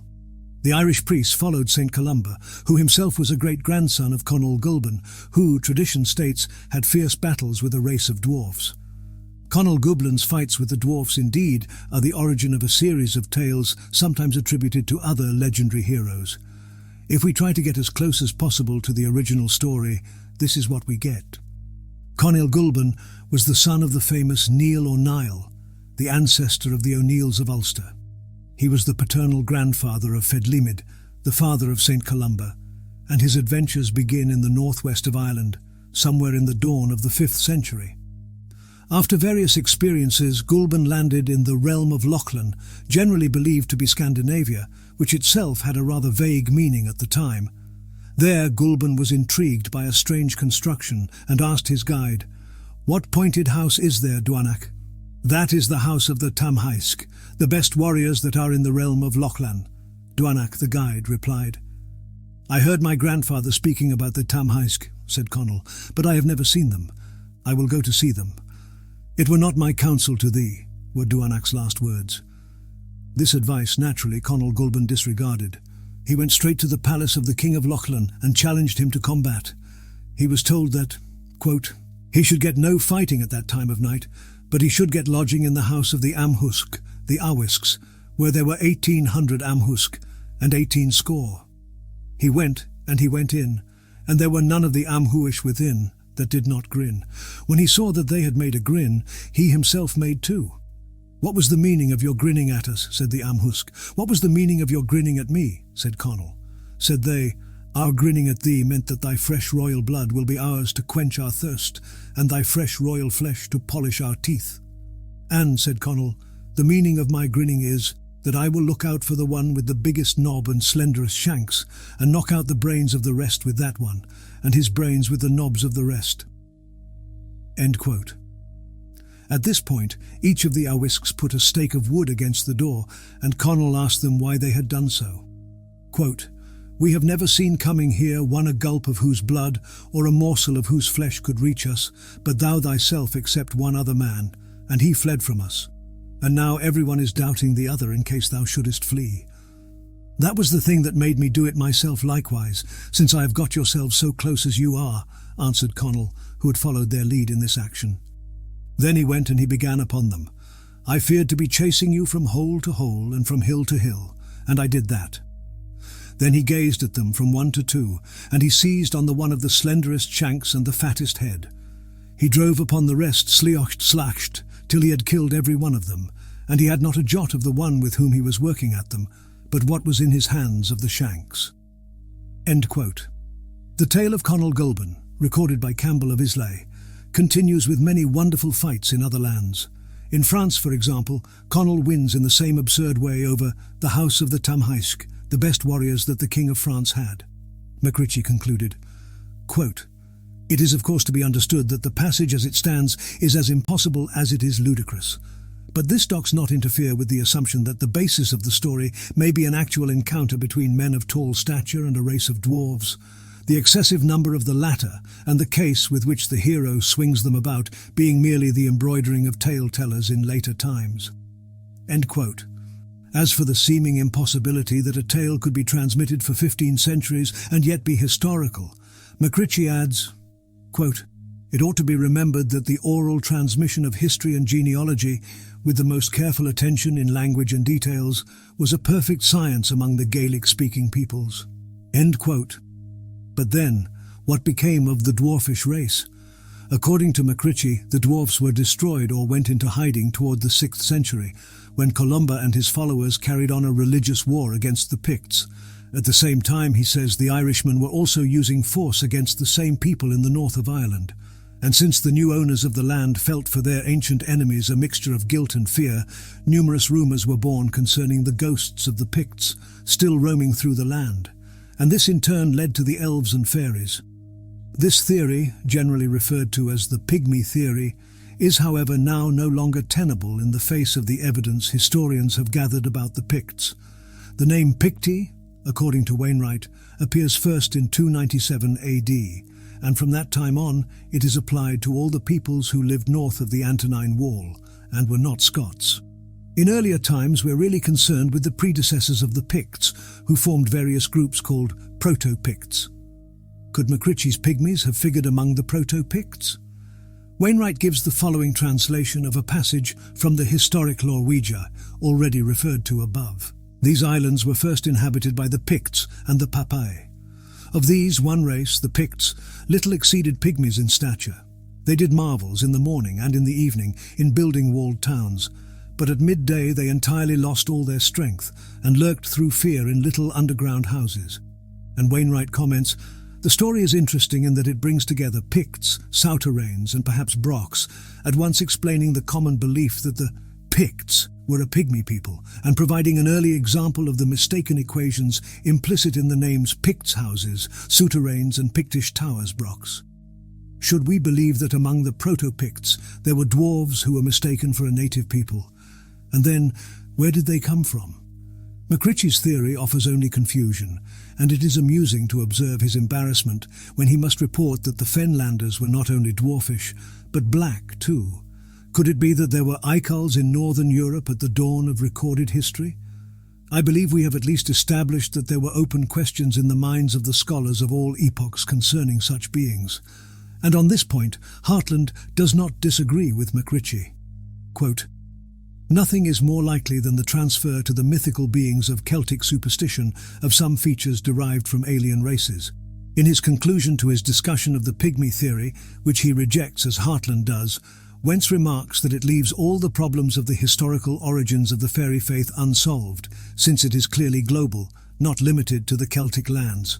Thus A. Lang, in his introduction to the 1922 edition of Kirk's book, states that, "To my mind at least, the subterranean inhabitants of Mr. Kirk's book are not so much a traditional recollection of a real dwarfish race living underground, a hypothesis of Sir Walter Scott, as a lingering memory of the Chthonian beings, the ancestors." Folklore in the making. No matter how interesting it may be to speculate on the origin of these ancient beliefs, the opportunity to observe folklore in the making is even more attractive to those with an inclination toward research. When modem rumors appear to fall into the very same patterns that have puzzled generations of scientists, theologians, and literary scholars, the feeling one gets is a mixture of gratitude and enthusiasm. When the phone rings in Wright-Patterson Air Force Base and a local intelligence officer transmits the observation of a motorist who has just been buzzed by what he describes as a flying saucer, we are really witnessing the unique conjunction of the modern world, with its technology and ancient terrors, with all the power of their sudden, fugitive, irrational nature. We are in a very privileged position. Neither Wentz nor Hartland was able to interview people who had just observed the phenomena they studied. Most of their witnesses spoke of days gone by, of stories heard by the fireplace. We feel, on the other hand, that we can almost reach out into the night and grab those lurking entities. We are hot on their trail. The air is still vibrating with excitement. The smell of sulfur is still there when the story is recorded. Take, for instance, the story of the Air Force colonel who was driving at night on a lonely Illinois road when he noticed that a strange object was flying above his car. It looked, he said, like a bird, but it was the size of a small airplane. It flapped its wings and flew away. This is the type of horror story adolescent girls sometimes tell their mothers when they come home late and a bit nervous. But an Air Force colonel?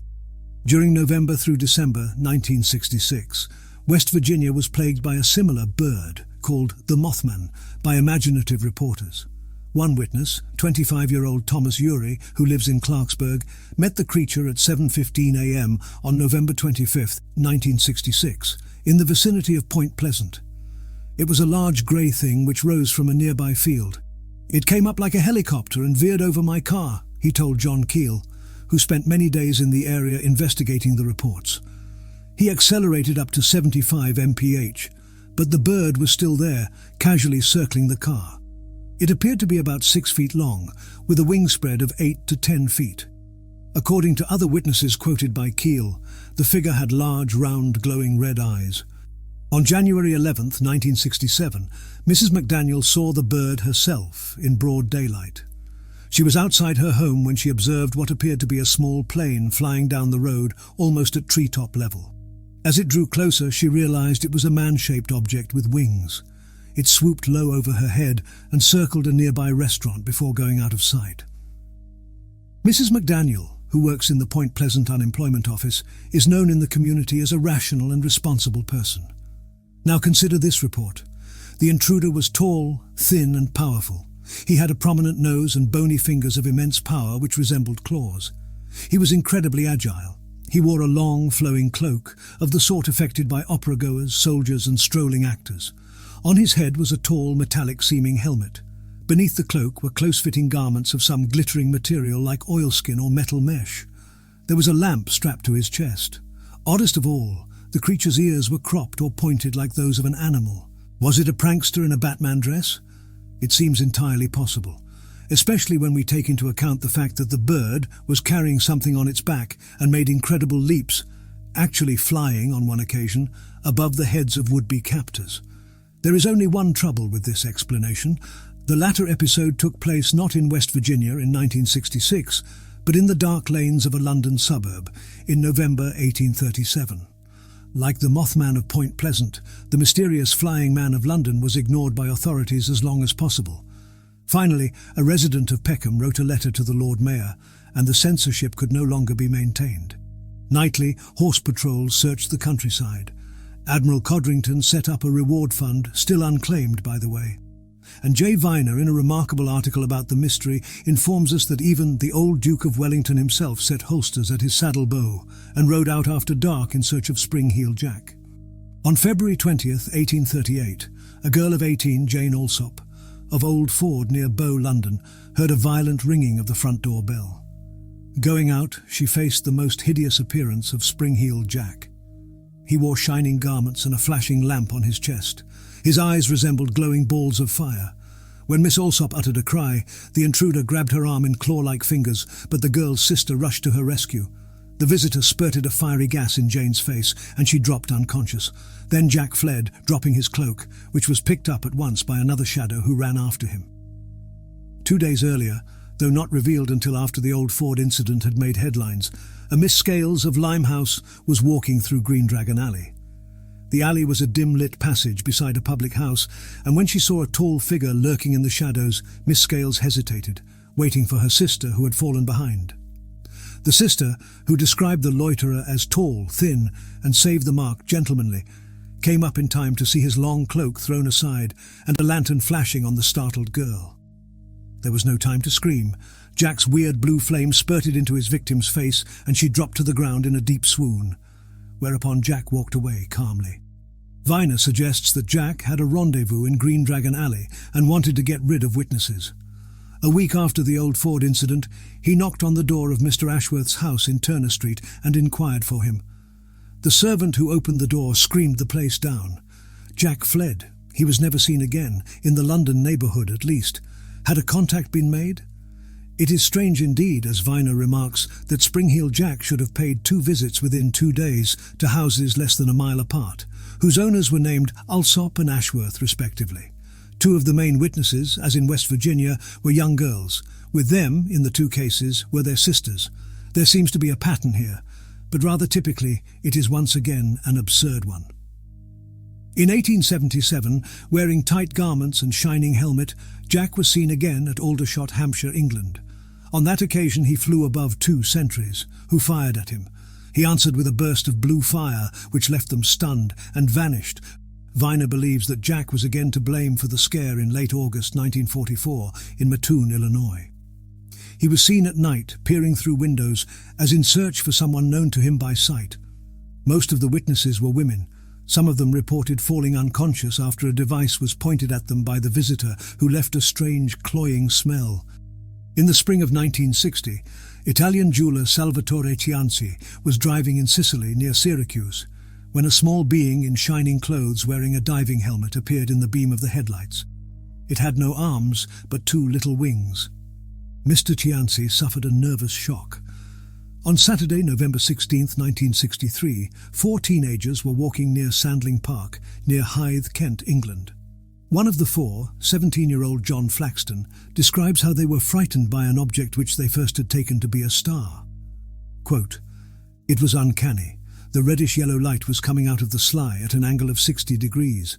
As it came towards the ground, it seemed to hover more slowly." End quote. A bright light, golden in colour, suddenly appeared in the field near them after the first object had been hidden by some trees. Quote, "It was about 80 yards away, floating about 10 feet above the ground. It seemed to move along with us, stopping when we stopped, as if it was observing us. The light was oval, about 15 to 20 feet across, with a bright solid core. It disappeared behind trees, and a few seconds later a dark figure shambled out. It was all black, about the size of a human but without a head. It seemed to have wings like a bat on either side, and came stumbling towards us. We didn't wait to investigate." End quote. Folklore in the making. From the far Fadettes, we have drifted to modern times with Spring-Heeled Jack and the Mothman, and we have seen our visitor's arsenal become more precise. Jack's lantern and ray gun have survived in modern tales, in 20th century comic books, in television series. But the real question is, could all this be real? And if not, how can we explain the consistency of these descriptions at a time when there were no comics and no television? The Italian artist R.L. Johannes had a remarkable experience in 1947, at a time when the name flying saucer was already popular in the United States, but when the now abundant documentation about the landings was non-existent. The date was, as he recalls, August 14th. He was hiking alone, following a small stream in the mountainous region between Italy and Yugoslavia. Among some rocks, he suddenly saw a large, brilliant, red, lens-shaped object, about 10 yards in diameter. Close to it, he discovered two people, whom he first regarded as kids, until he realized they were dwarfs, of a type he had never seen before. The two beings were under 3 feet tall. Their heads were larger than a man's head. They had no hair, eyelashes or eyebrows. Their faces were greenish, their noses straight, their mouths wide slits, giving them something of the appearance of a fish. Their eyes were huge, round and prominent, their colour yellow-green. The skin around their eyes formed rings rather than eyelids. As Johannes moved, one of the beings touched his belt. At once, from the centre of the belt, something like a ray and a puff of vapour were emitted. Johannes experienced something like an electrical discharge and found himself on the ground, helpless and very weak. It took all his energy to turn his head around and observe the two beings as they walked away. A moment later, they were gone. In 1965, a case very similar to Johannes's was reported to the US Air Force, and we tried in vain to get an active investigation of it by Project Blue Book. Finally, the case was leaked, at my suggestion, to a civilian group, which conducted a speedy and careful study of the testimony given by the only witness, a Mr. S. The details of the testimony are available in an excellent book by the leaders of the civilian group, the Lorenzens, so I need not discuss all the circumstances of the observation. Some remarks concerning the case, called by the Lorenzens the most spectacular report we have examined, are relevant in the present context, however. The incident took place on September 4, 1964, in the mountains of Northern California, about 8 miles from Cisco Grove. Mr. S had been hunting when he became separated from the party and lost his way. Night was falling, so he lighted some fires to call attention to his position. Soon he observed a light in the sky, which he thought was a helicopter looking for him. When it stopped and hovered silently nearby, however, he realized it was an unusual object and climbed a large tree to observe the situation from that vantage point.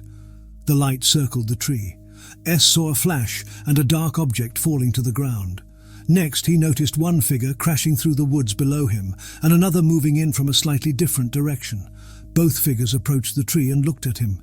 They were a little over 5 feet tall, the witness estimates, and clothed in a silvery uniform that covered their heads. A third creature appeared later, behaving more like a mechanical being than an animal or a man. It was darker and had 2 reddish-orange eyes. It had no mouth, but rather a slit-leak opening that would drop open like an oven door. For the rest of the time, S was conscious. The entities used a variety of means to try to get him to fall from his tree. He managed to keep them away by throwing lighted bits of paper and clothing at them, to which they reacted in fear. The main weapon used against him was a very curious one. If we are to believe this report, the robot-like entity would let its lower jaw drop, then place its hand inside the rectangular cavity thus revealed and emit a puff of smoke in S's direction. The smoke would spread like a mist, and upon reaching him, it would make him lose consciousness for a certain time. The effect of it was comparable to being suddenly deprived of oxygen, S said. It is hard to believe the story. Would not such beings as he describes be able to climb a tree? If they came out of a flying saucer, why could they not fly up to his refuge? But it is equally difficult to prove that he simply had a nightmare. The witness is not given to such behavior, and when he woke up at dawn, still tied to the tree with his belt, all the objects he had dropped in an effort to get rid of the intruders were still lying around. Furthermore, there is the description of the strange, powerful gas which plays such an important role in the story, as it does in the incidents related to Spring-Heeled Jack, the Johannes sighting, and the Sonny Desverges case of August 1952. According to Captain Ruppelt's report of his investigations in Florida, Desverges, a scoutmaster who went into a wood to investigate a strange light, and faced, he said, a horrible being who looked at him from the turret of a flying machine, unlike anything he had ever seen, found himself breathing the same peculiar gas. Quote, he froze where he stood and noticed a small ball of red fire began to drift toward him. As it floated down, it expanded into a cloud of red mist. He dropped his light and machete and put his arms over his face. As the mist enveloped him, Lai passed out. End quote.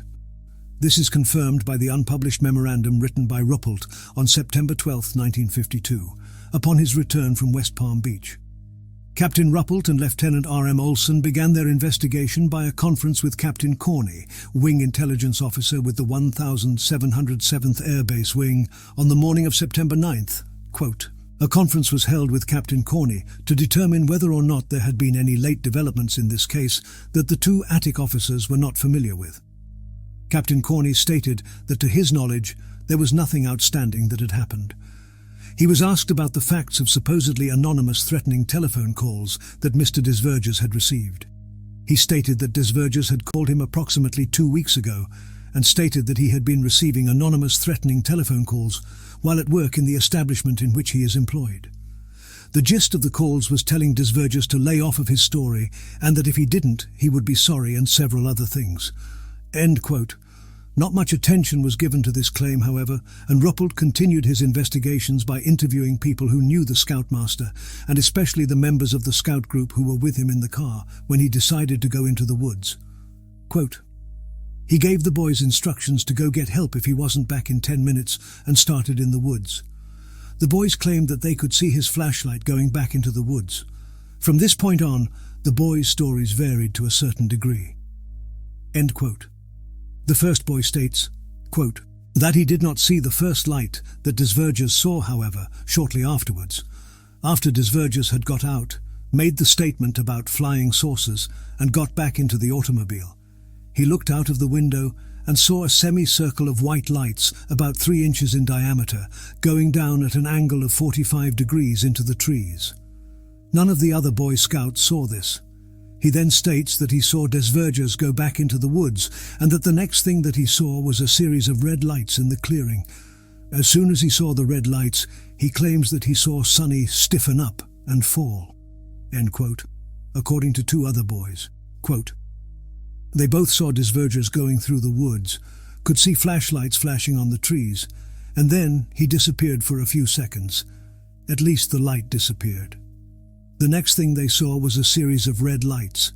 They said they looked a lot like flares or sly rockets.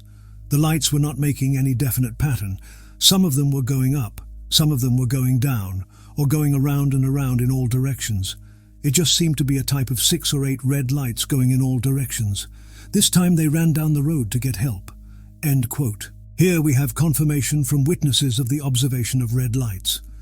The witnesses were not close enough, however, to experience the light's effects, but it is interesting to remark that the lights kept going around and around after the Scoutmaster, according to his own account of the incident, was already unconscious. It is also interesting to note in this connection that over a century ago, Leroux de Lancy, in his Livre des Légendes, had this to say about the elves. Quote, "If a mortal being dares come near them, they open their mouth and struck by the breath which escapes from it, the imprudent fellow dies poisoned." End quote. On October 7th, 1954, Mr. Magonia saw an object which had landed in a field in Montaut, France. It was shaped like a hemisphere, about 2.5 yards in diameter. The witness gasped for air and felt paralyzed during the observation. The sudden lack of air noted in the Cisco Grove case is not infrequently reported by witnesses of landings, nor are the peculiar eyes of the small entities, reddish-orange, glowing in the dark. On October 9th, 1954, in Lavaux, Vienne, France, a farmer who was riding his bicycle suddenly stopped as he saw a figure dressed in a sort of diving suit, aiming a double light beam at him. The individual, who seemed to have boots without heels, very bright eyes and a very hairy chest, carried 2 headlights, one below the other, on the front of his suit. 9 days later, in Fontenay-Torcy, also in France, a man and his wife reported that they saw a red cigar-shaped object in the sky.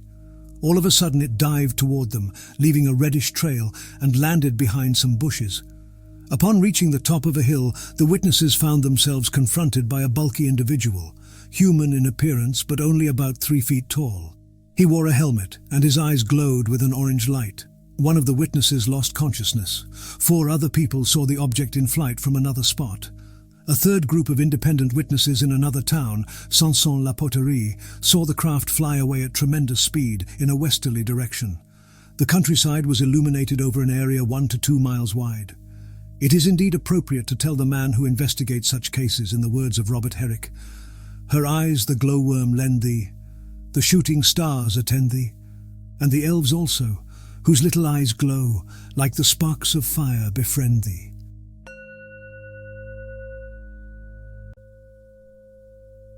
To Magonia, and back.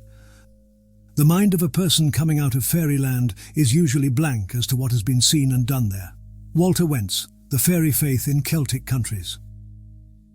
The mind of Private First Class Jerry Irwin was blank when he woke up on March 2, 1959, in Cedar City Hospital. He had been unconscious for 23 hours, at times mumbling incoherently something about a jacket on the bush.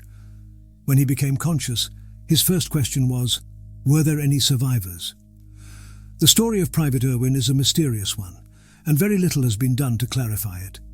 It has been mentioned only once in UFO literature by James Lorenzen, director of the APRO group, and has not, to the best of my knowledge, been the subject of subsequent investigation.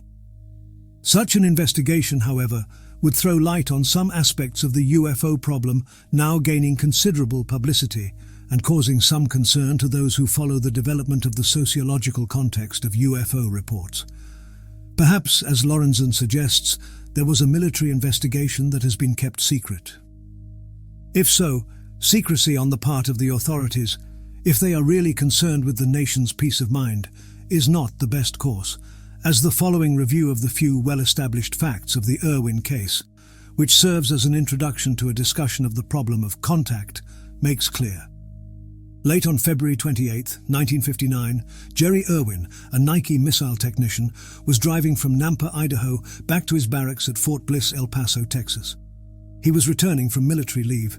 He had reached Cedar City, Utah, and turned southeast on Route 14 when he observed an unusual phenomenon 6 miles after the turnoff. The landscape brightened and a glowing object crossed the sky from right to left. Irwin stopped the car and got out. He had time to watch the object as it continued in an easterly direction until hidden from view by a ridge. The witness decided that he might have seen an airliner on fire attempting a forced landing, in which case there was no time to lose. Consequently, instead of resuming his journey, Irwin wrote a note. "Have gone to investigate possible plane crash. Please call law enforcement officers," and placed it on the steering wheel of his car. Using shoe polish, he wrote "stop" on the side of his car to make sure people would find his note, and then started out on foot. Approximately 30 minutes later, a fish and game inspector did stop.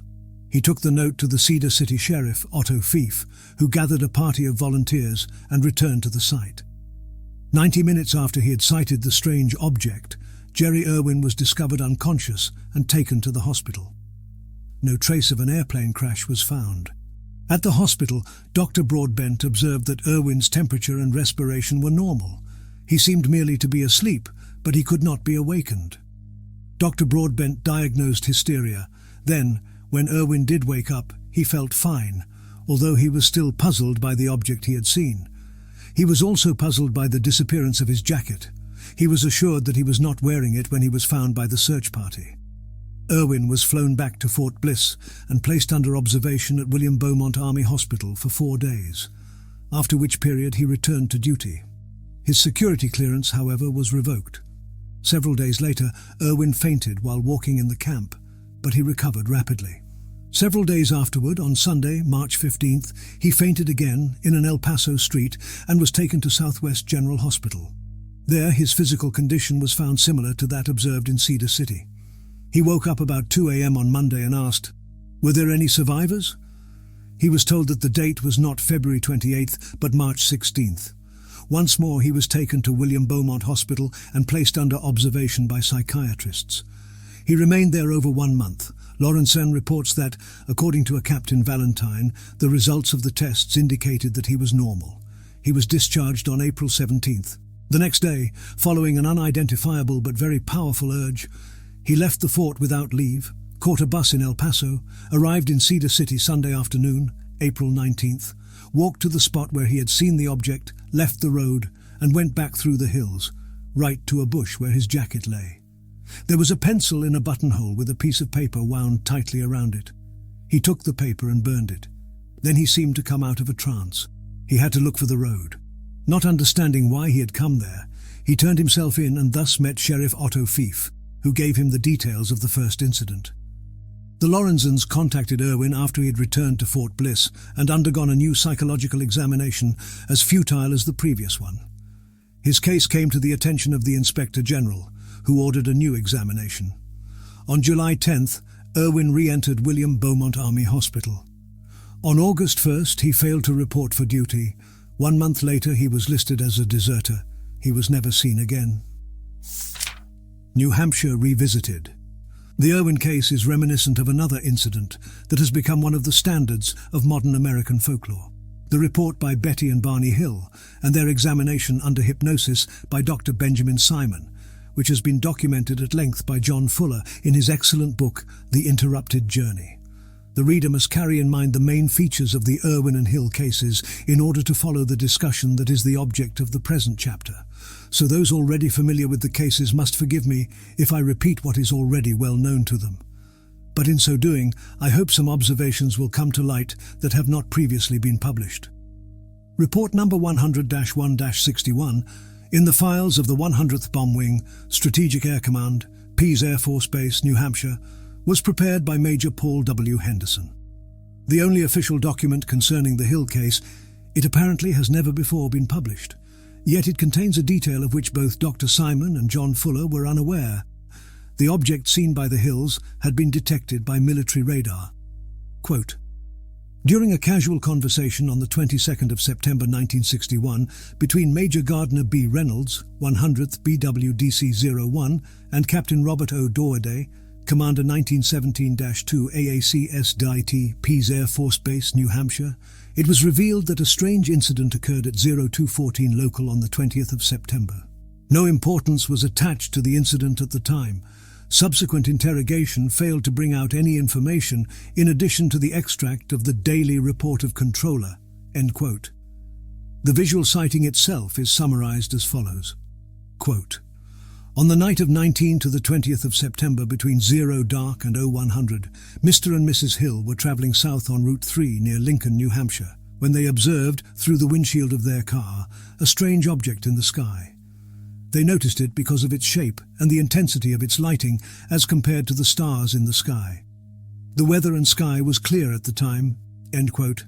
In the report itself, under paragraph E, location and details, we read Betty Hill's account of the sighting as reported by Pease Air Force Base officials.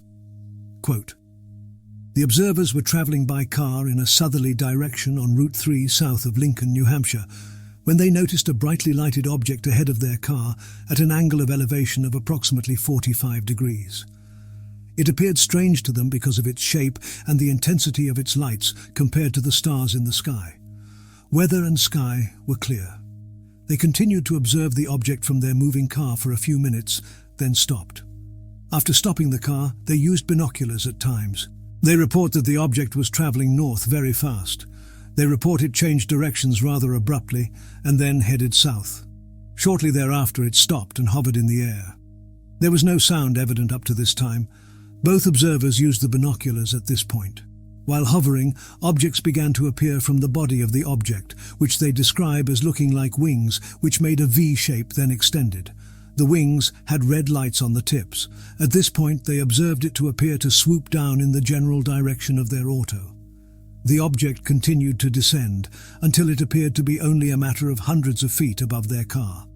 At this point they decided to get out of that area, and fast. Mr. Hill was driving, and Mrs. Hill watched the object by sticking her head out of the window.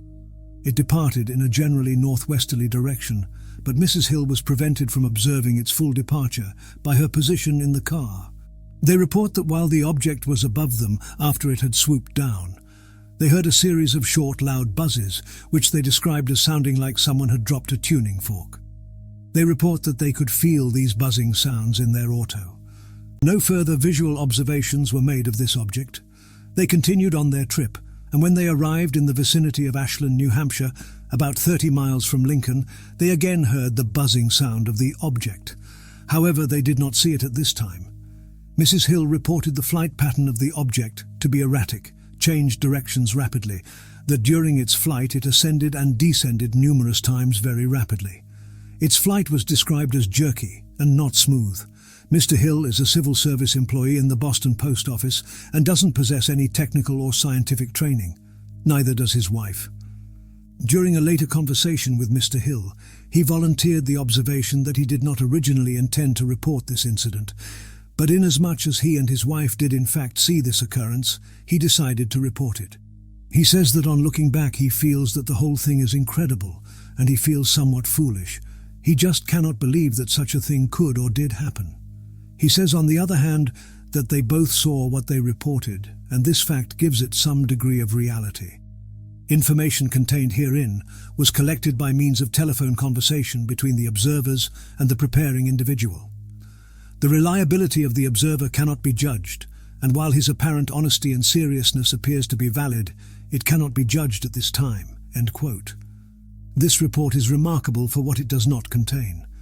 In this respect, it is probably typical of a large class of Air Force records, most of those involving close proximity to a UFO, where either witness reluctance or lack of adequate follow-up eliminated the most significant information. In the present case, the witnesses failed to give the Air Force any information as to the beings they could see aboard the craft during their observation with binoculars, and proper investigation would have disclosed an element of which they were not immediately aware. They could not account for a time gap of 2 hours between the two periods of buzzing sounds. In fact, they could not recall how they had driven the 35 miles between Indian Head and Ashland, so casually mentioned in the Air Force report. What happened after their story became known is well documented in John Fuller's book. Both witnesses had a series of strange nightmares. The dreams led them to see a psychiatrist who used hypnosis to discover the root of the problem, and it was only then found that the origin of the nightmares could be traced to those missing 2 hours. Under separate hypnosis, Betty and Barney Hill said they had been taken by the strange beings into the UFO. I have been privileged to hear the portion of the tapes covering the abduction of Betty and Barney Hill. Further discussion with the witnesses and with Dr. Simon and John Fuller leads me to regard the case not as an individual event to be investigated and treated as such, but on the contrary, as an indication of a general pattern that cannot be separated from the total phenomenon. First, it is interesting to note that, as further details came to the Hills' memories after treatment, the case took on more of the features present in other UFO landings of which the Hills could not have heard. One such detail is the recollection by Betty Hill that, after their car was stopped and a group of men had come toward them, the creatures had opened the door of the vehicle and pointed a small device at her. When I asked her to what usual object she could compare it, she told me, "It could have been a pencil." It is not necessary to repeat the descriptions given by the Hills of the manner in which they were abducted, or of the conditions inside the object. It is enough to say that the statements made under hypnosis by Betty and Barney are in general agreement. And it is also useful to study the detailed accounts of the entities given by the witnesses. Betty states, quote, "Most of the men are my height. None is as tall as Barney, so I would judge them to be 5 feet to 5 feet 4 inches. Their chests are larger than ours. Their noses were longer than the average size, although I have seen people with noses like theirs, like Jimmy Durante. Their complexions were of a grey tone, like a grey paint with a black base. Their lips were of a bluish tint. Hair and eyes were very dark, possibly black. In a sense, they looked like mongoloids. This sort of round face and broad forehead, along with a certain type of coarseness. The surface of their skin seemed to be a bluish grey, but probably whiter than that. Their eyes moved, and they had pupils. Somehow I had the feeling they were more like cat's eyes." End quote. Barney, on the other hand, says this, quote, "The men had rather odd-shaped heads, with a large cranium, diminishing in size as it got toward the chin, and the eyes continued around to the sides of their heads, so that it appeared that they could see several degrees beyond the lateral extent of our vision. This was startling to me. The mouth was much like when you draw one horizontal line with a short perpendicular line on each end. This horizontal line would represent the lips without the muscle that we have, and it would part slightly as they made this mumming sound. The texture of the skin, as I remember it from this quick glance, was greyish, almost metallic looking. I didn't notice any hair, or headgear for that matter. I didn't notice any proboscis. There just seemed to be 2 slits that represented the nostrils." End quote. There are some obvious contradictions between the two descriptions. Betty speaks of very dark hair. Barney did not notice any. The men described by Barney do not exactly evoke in my mind the picture of Jimmy Durante. On the other hand, the creatures are strikingly reminiscent of the UFO operators of a large number of stories unknown outside a very small group of specialists. Apart from disagreement on the nose and lips, Betty's statement matches the description made by Barney of the shape of the head and the color and appearance of the skin. Another remark by Betty is significant in this respect.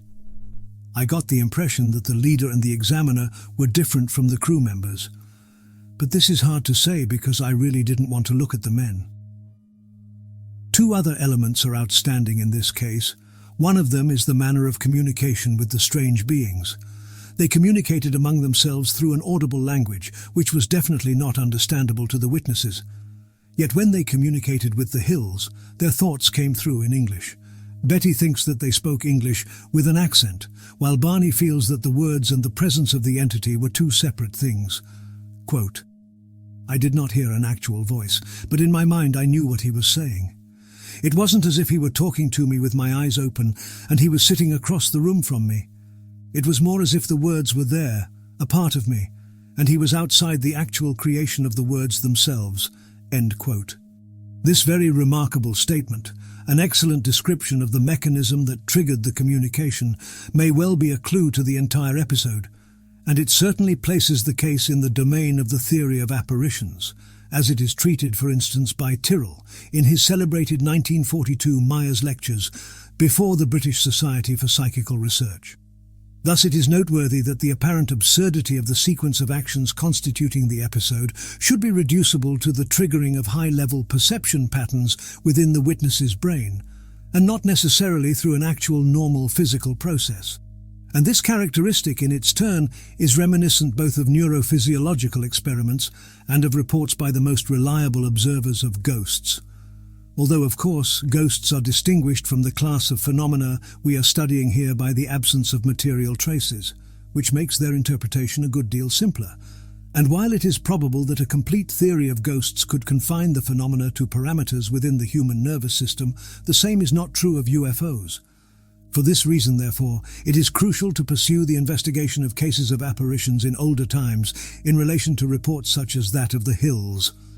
The recognition of a strong psychological, or psychic, if you prefer, component in UFO manifestations makes such a study imperative.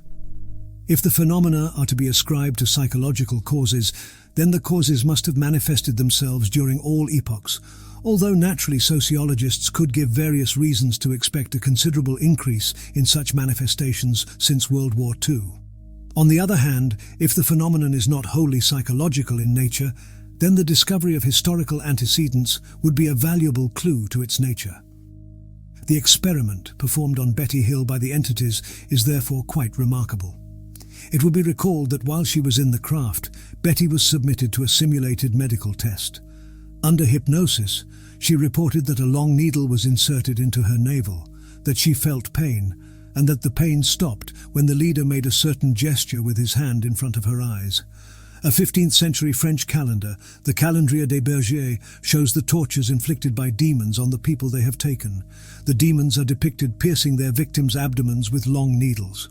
In fact, the psychological invariable in all these stories is unmistakable. The problem, then, is not to identify it, but to relate it in a rational manner to the physical features encountered during the observations. For example, the tracking by military radar operators of the UFO seen by the hills. Perhaps we should illustrate the difficulty of this problem by using a case that is less well known than the Hills incident, though it is quite as dramatic. It has never appeared in English UFO literature and therefore cannot have influenced American UFO lore. Even in France it is practically unknown.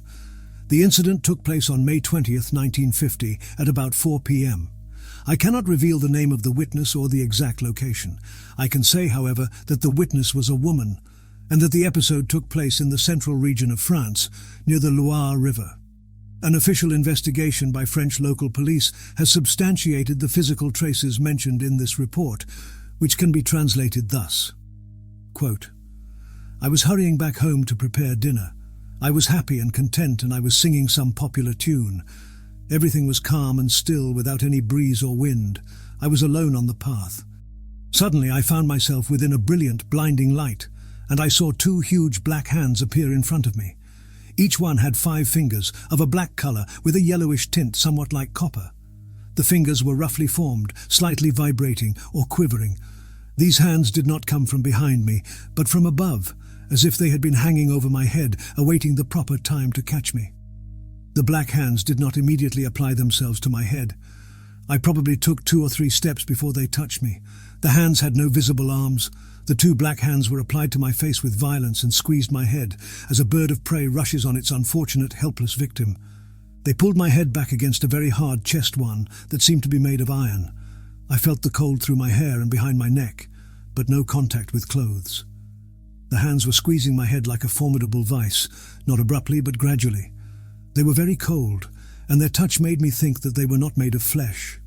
The big fingers were placed on my eyes, and I could not see any more, on my nose so that I could not breathe, and also on my mouth to prevent me from crying out. When I was surrounded by the strong, blinding light, I had the feeling I had been paralyzed, and when the hands touched me, I had the very distinct impression of a strong electric discharge, as if I had been shaken by a lightning bolt. My whole body was annihilated, helpless, without reflexes. I was like a broken toy between the inhuman hands of my unknown aggressor. For a little over a minute, I felt his hands tightening very strongly on either side of my throat. It was horribly painful. Then he began to swing me forward and backward several times, still fiercely squeezing my head against his chest. I had the distinct impression that this being wore armor, or a steel carapace, or some very hard and cold material. I felt his 2 invisible arms pressing heavily on my shoulders. It was at that moment that I heard his laugh, a strange laugh I could not explain. It was as if I heard him through some water, and yet it seemed quite close above my head. At first it sounded rough and hushed, then rather strong and rolling. It made me shudder and hurt me. After a few seconds the laugh stopped, suddenly cut off. Then a knee hit me in the back, hurting me very much, as if it were made of steel. That made me think my aggressor was completely covered with steel. This blow made me fall back, and the unknown aggressor made me lie down, still squeezing my head against his chest. Then he dragged me along the path by my head, and he seemed in a great hurry. I did not hear him breathe. He pulled me into a bush full of brambles and nettles and acacias, still going backward at an incredible speed, holding my head. At that moment I heard his voice above me, and it said, "There she is! We've got her!" as if he were talking to someone else, some accomplice who had stayed inside the bush. This voice, like the laugh, seemed close by, although hushed by some obstacle, and it was short, rough, sharply cut. I was choking, and I felt I was going to die. I thought of my family waiting for me at home, and my whole life passed before me in a few seconds. My aggressor pulled me through the bushes until we reached a small pasture, and suddenly he stopped. Why? His hands had gradually slipped down my face, and I tried to call for help, but I had no voice left but a tiny shrill cry. After a while I was able to sit among the brambles. I had a very hard time breathing. My bag was still in my hand, with the money it contained. At last I was able to get up in spite of my weakness, and then I heard some noise to my left inside the bushes. I thought I was going to see my aggressors and recognize their faces, but I saw nothing. Only the branches moved, waving in the air. I saw and heard the brambles scratching the empty space, and the grass being pressed as if under the steps of some invisible being. I was terrified. Softly, I took to the path again, walking with difficulty. My legs were lacerated by the brambles and bleeding. I felt a strange sensation of nervous exhaustion, indefinable, as if I had been electrified by a strong current. In my mouth was a sickening, metallic, bitter taste. My muscles did not obey me. Over my shoulders, I felt something like a bar, and in my back a painful heat, as if I had been exposed to flames or to a burning ray. At times I still felt as if I was being brushed by an invisible brush. I must have walked like that for 5 or 6 minutes. At the end of the path there was a turn, and from there I could see houses, and then the pains decreased a little bit. Everything had lasted a quarter of an hour or 20 minutes, and it seemed that I had lived in an unreal world. Abruptly I heard a great noise, like a violent wind during a storm, a sudden displacement of warm air or a violent whirlwind. I saw the trees bending as if under a sudden storm, and I was nearly thrown down. Almost simultaneously there was a strong, blinding white light. I had the feeling something flew through the air very fast, but I saw nothing. Soon everything became calm again. I felt discomfort and nausea. I reached the house of the lock-keeper, and when I opened the door they came toward me and asked me what had happened, because they too had seen a light from their house. The lock-keeper's wife asked me what was wrong. When I was able to speak at last, they told me all the fingers were still deeply marked in the flesh of my face, making large red bars. They applied peroxide to the scratches on my legs and an ointment, and bathed my face with cold water. My hands were badly hurt. After a long lapse of time, I started again to buy a few things, without saying anything to anyone, and I came back home laboriously by another path. After I told my mother, and my father and my brother too, what had happened to me, they filed a complaint with the gendarmerie. The police came and interviewed me at length. They examined me and observed the marks of large fingers on my face. I was still swollen and felt pains at several places. They concluded there had been an abduction attempt and told me that it was very strange, mysterious. They took me to the spot to continue their investigation there. They noted that at some places the brambles were black and scorched. At some other places they were only pressed and flattened. The acacias too had been burned in places, and they were broken too.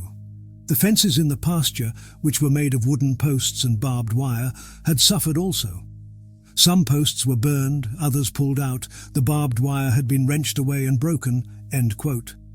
The previous day, May 19th, in the evening, the witness in this case had observed a kind of shooting star, which stopped abruptly, then appeared to go up and stay among the other stars for a while, then to grow bigger and take on a kind of swinging motion, its light alternately on and off.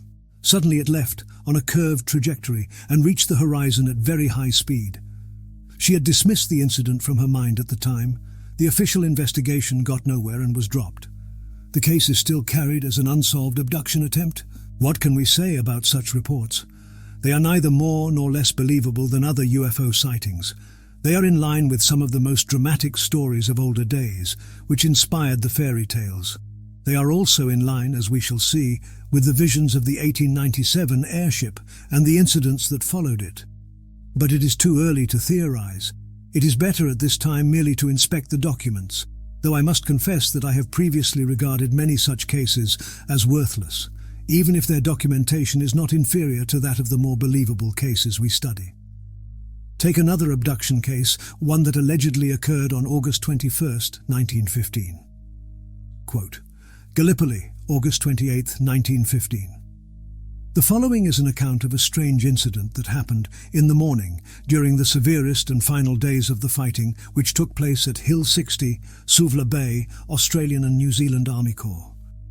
The day broke clear, without a cloud in sight, as any beautiful Mediterranean day could be expected to be. The exception, however, was a number of perhaps 6 or 8 loaf-of-bread-shaped clouds, all shaped exactly alike, which were hovering over Hill 60. It was noticed that, in spite of a 4 or 5 mile-an-hour breeze from the south, these clouds did not alter their position in any shape or form, nor did they drift away under the influence of the breeze. They were hovering at an elevation of about 60 degrees, as seen from our observation point 500 feet up. Also stationary, and resting on the ground right underneath this group of clouds, was a similar cloud in shape, measuring about 800 feet in length, 200 feet in height, and 200 feet in width. This cloud was absolutely dense, almost solid-looking in structure, and positioned about 14 to 18 chains from the fighting in British-held territory. All this was observed by 22 men of No. 3 section of No. 1 Field Company, NZE, including myself, from our trenches on Rhododendron Spur, approximately 2,500 yards southwest of the cloud on the ground. Our vantage point was overlooking Hill 60 by about 300 feet. As it turned out later, this singular cloud was straddling a dry creek bed or sunken road, Kayajik Dere, and we had a perfect view of the cloud's sides and ends as it rested on the ground. Its colour was a light grey, as was the colour of the other clouds.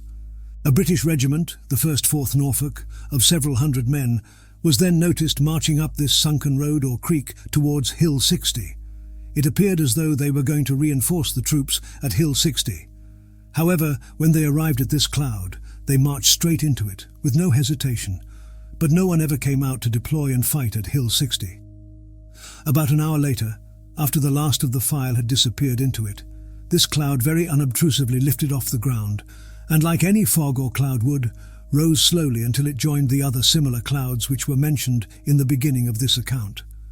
On viewing them again, They all looked alike, as peas in a pod.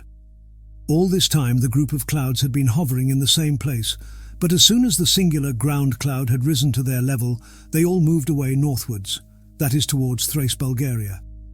In a matter of about 3/4 of an hour they had all disappeared from view. The regiment mentioned is posted as missing or wiped out, and on Turkey surrendering. In 1918, the first thing Britain demanded of Turkey was the return of this regiment.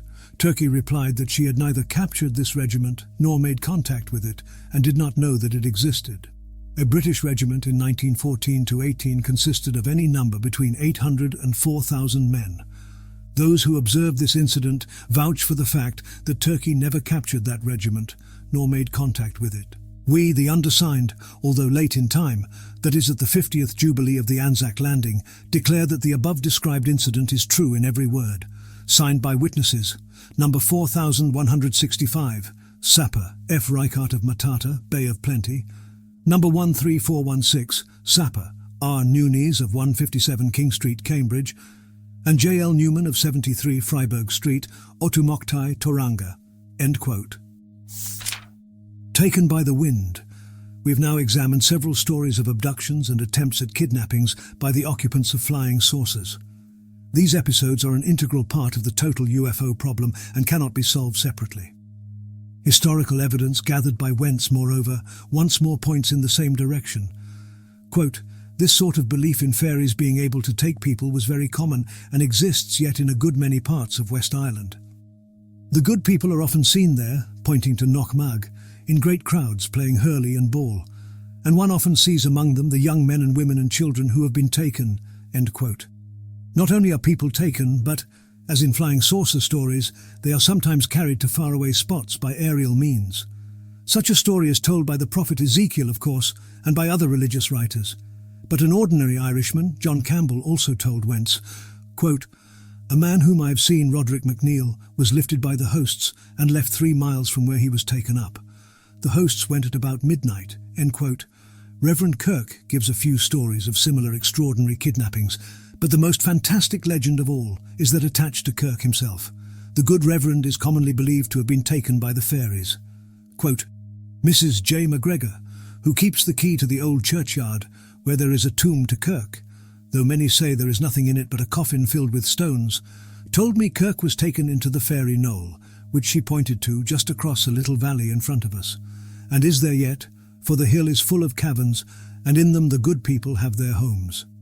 And she added that Kirk appeared to a relative of his after he was taken. End quote. Wentz, who reports this interesting story, made further inquiries regarding the circumstances of Kirk's death. He went to see the successor to Kirk in Aberfoyle, Reverend Taylor, who clarified the story. Quote, "At the time of his disappearance, people said he was taken because the fairies were displeased with him for disclosing their secrets in so public a manner as he did. At all events, it seems likely that Kirk was taken ill very suddenly with something like apoplexy while on the fairy knoll, and died there. I have searched the presbyter books and find no record of how Kirk's death really took place, but of course there is not the least doubt of his body being in the grave." End quote. Kirk believed in the ability of the good people to perform kidnappings and abductions, and this idea was so widespread that it has come down to us through a variety of channels. We can therefore examine in detail 4 aspects of fairy lore that directly relate to our study. 1. The conditions and purpose of the abductions. 2. The cases of release from Elfland and the forms taken by the elves' gratitude when the abducted human being had performed some valuable service during his stay in Elfland. 3. The belief in the kidnapping activities of the fairy people. And 4. What I shall call the relativistic aspects of the trip to Elfland. Hartland reports that a Swedish book published in 1775 contains a legal statement, solemnly sworn on April 12, 1671, by the husband of a midwife who was taken to Fairyland to assist a troll's wife in giving birth to a child. The author of the statement seems to have been a clergyman named Peter Rahm. Quote, "On the authority of this declaration we are called on to believe that the event recorded actually happened in the year 1660. Peter Rahm alleges that he and his wife were at their farm one evening late, when there came a little man, swart of face and clad in grey, who begged the declarant's wife to come and help his wife then in labour. The declarant, seeing that they had to do with a troll, prayed over his wife, blessed her, and bade her in God's name go with the stranger. She seemed to be borne along by the wind." End quote. It is reported that she came home in the same manner, having refused any food offered to her while in the troll's company. In another tale, the midwife's husband accompanies her through the forest. They are guided by the Earthman, the gnome who has requested their help. They go through a moss door, then a wooden door, and later through a door of shining metal. A stairway leads them inside the earth, to a magnificent chamber where the Earthwife is resting.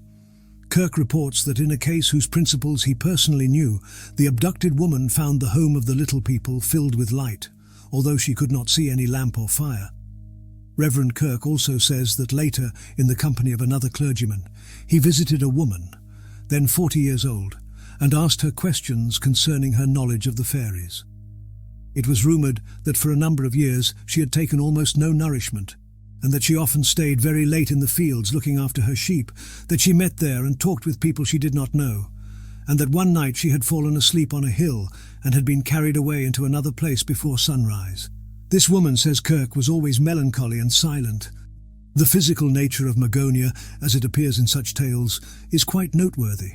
Sometimes it is a remote country, an invisible island, some faraway place one can reach only by a long journey.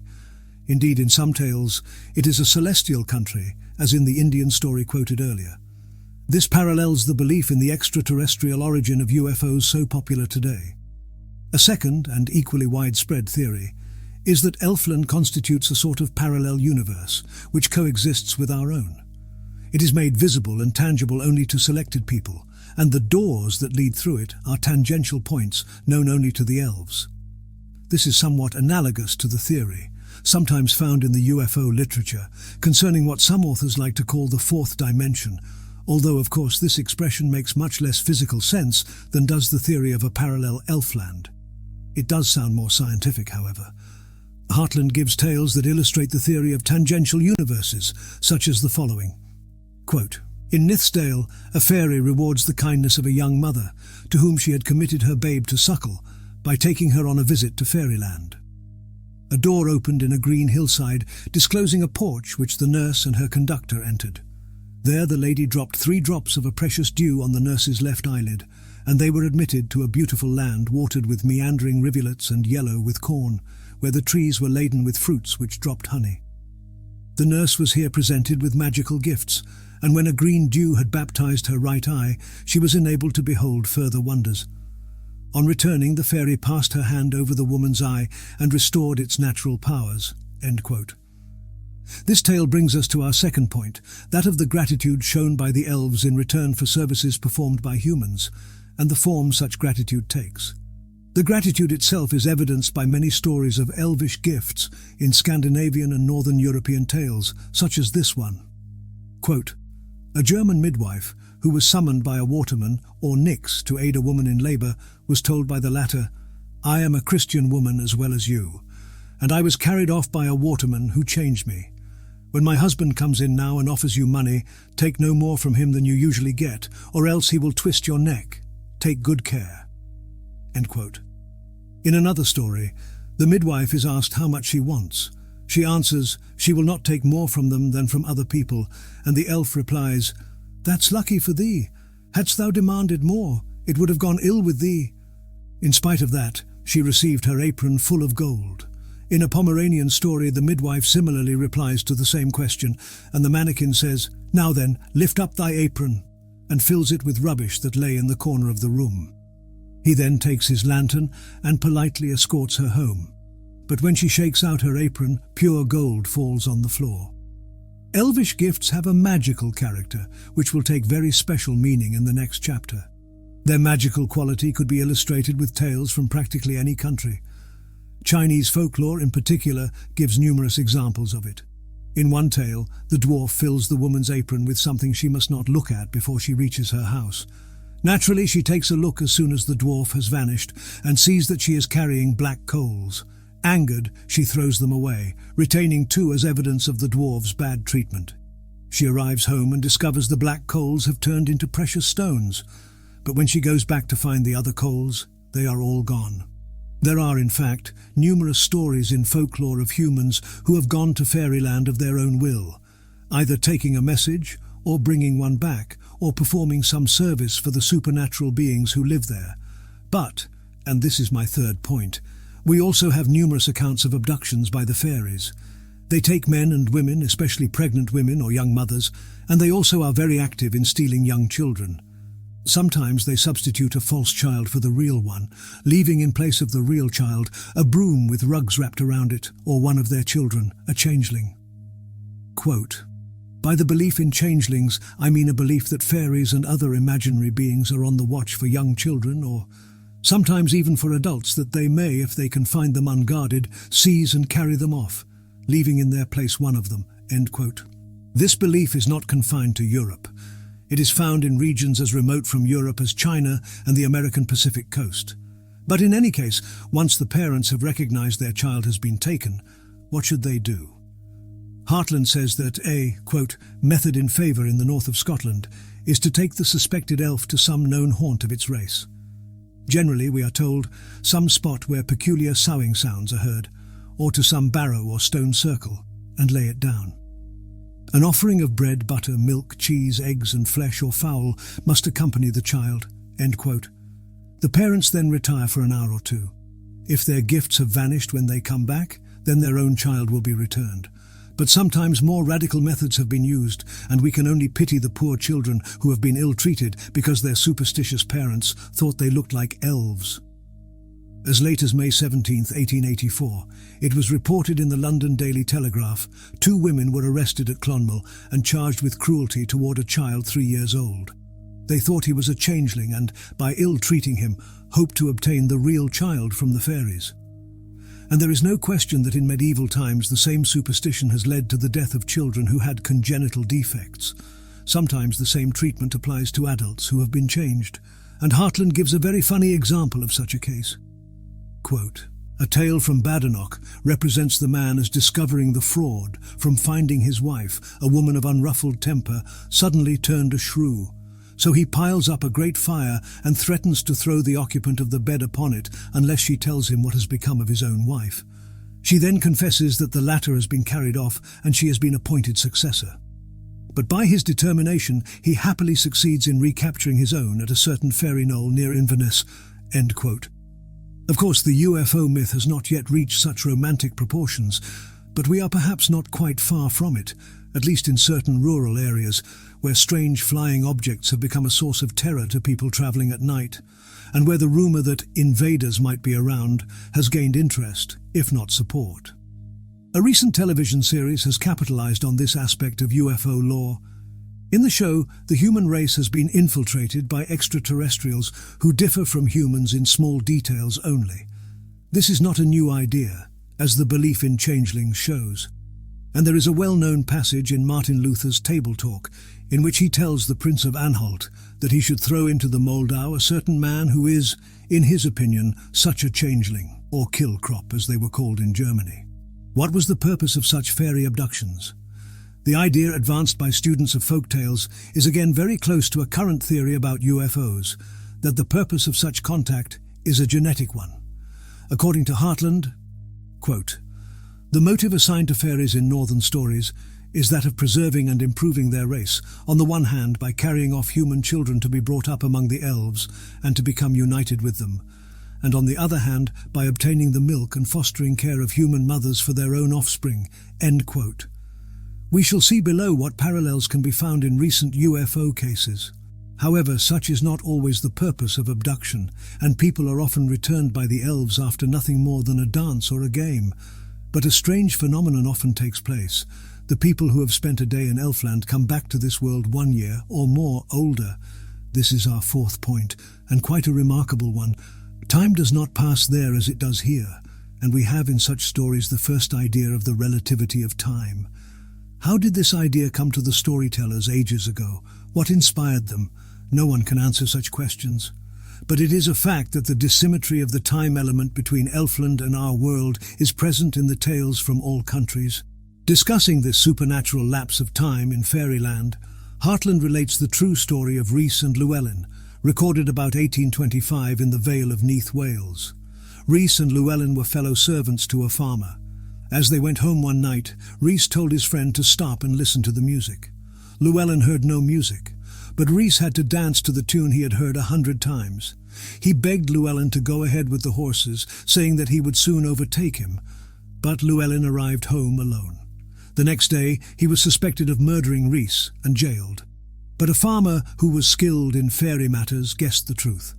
Several men gathered, among them the narrator of the story, and took Llewellyn to the spot where he said his companion had vanished. Suddenly, "Hush!" cried Llewellyn. "I hear music! I hear sweet harps!" All listened, but could hear nothing. Llewellyn's foot was on the outer edge of the fairy ring. He told the narrator to place his foot on his, and then he too heard the sounds of many harps, and saw a number of little people dancing in a circle 20 feet or so in diameter. After him, each of the party did the same, and observed the same thing. Among the dancing little folk was Rhys. Llewellyn caught him by his smock frock as he passed close to them, and pulled him out of the circle. At once Rhys asked, "Where are the horses?" and asked them to let him finish the dance, which had not lasted more than 5 minutes, and he could never be persuaded of the time that had elapsed. He became melancholy, fell ill, and soon after died. Such stories can be found in Keightley's The Fairy Mythology and other books, although of course the story of Rhys and Llewellyn is remarkable because it dates from the 19th century, thus providing a measure of continuity between fairy and UFO lore. In the tales of this type, several modes of recovery of the persons taken are offered. One of them consists in touching the abducted man with a piece of iron, and the objection of supernatural beings to this metal is one of the themes of fairy lore. Near Bridgend, Wales, is a place where it is reported that a woman who had been taken by the fairies came back 10 years later and thought she had not been away more than 10 days. Heartland gives another charming story on the same theme concerning a boy named Gitto Bach, or Little Griffith, a farmer's son who disappeared. Quote, "During 2 whole years nothing was heard of him, but at length one morning when his mother, who had long and bitterly mourned for him as dead, opened the door, whom should she see sitting on the threshold but Gitto with a bundle under his arm? He was dressed and looked exactly as when she last saw him, for he had not grown a bit. 'Where have you been all this time?' asked his mother. 'Why, it was only yesterday I went away,' he replied, and opening the bundle he showed her a dress the little children, as he called them, had given him for dancing with them. The dress was of white paper without seam. With maternal caution she put it into the fire." End quote.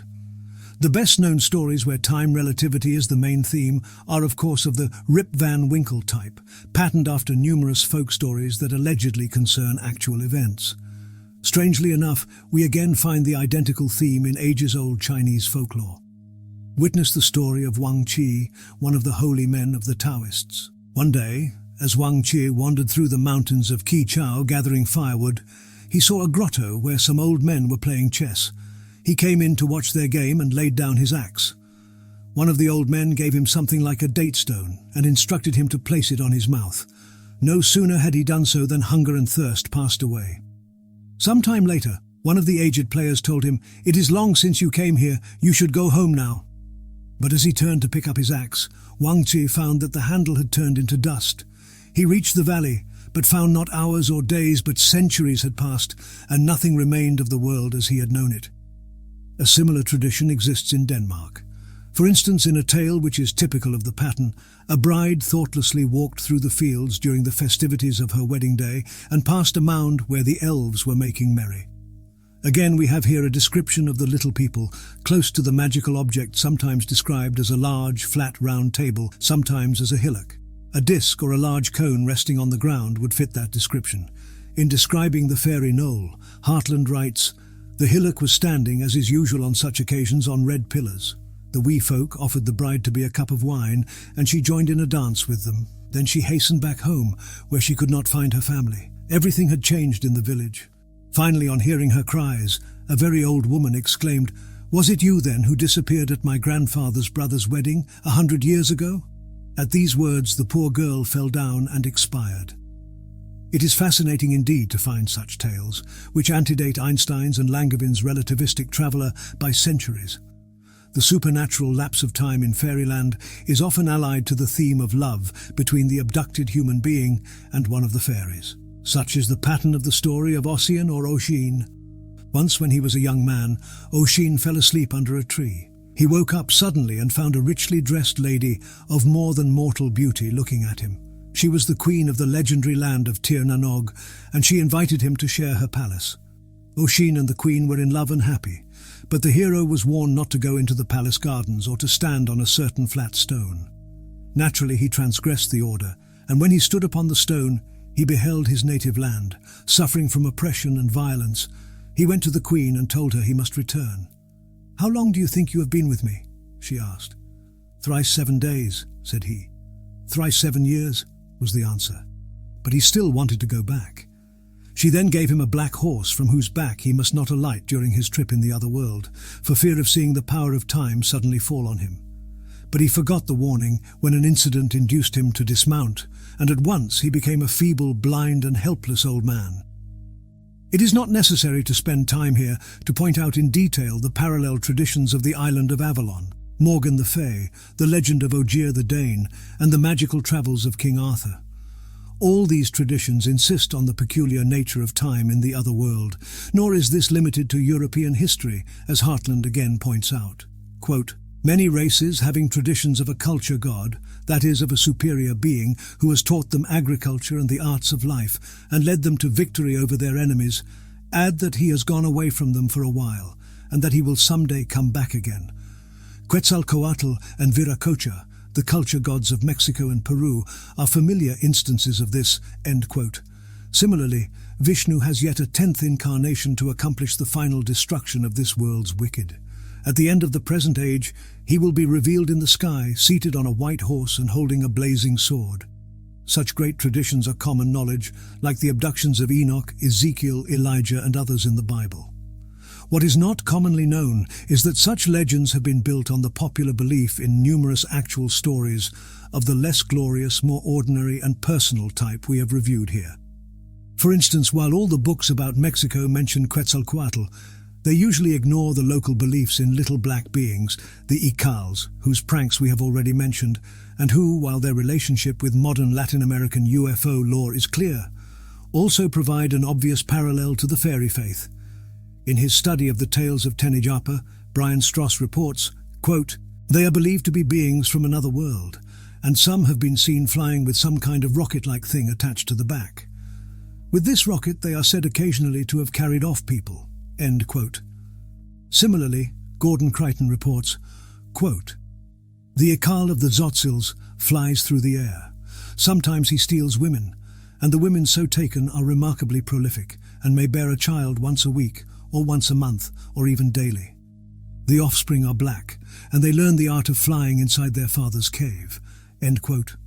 Brian Stress's Indian informants reported that a flurry of Ikals was sighted about 20 years ago, which would take us back to 1947, a very important year in UFO history.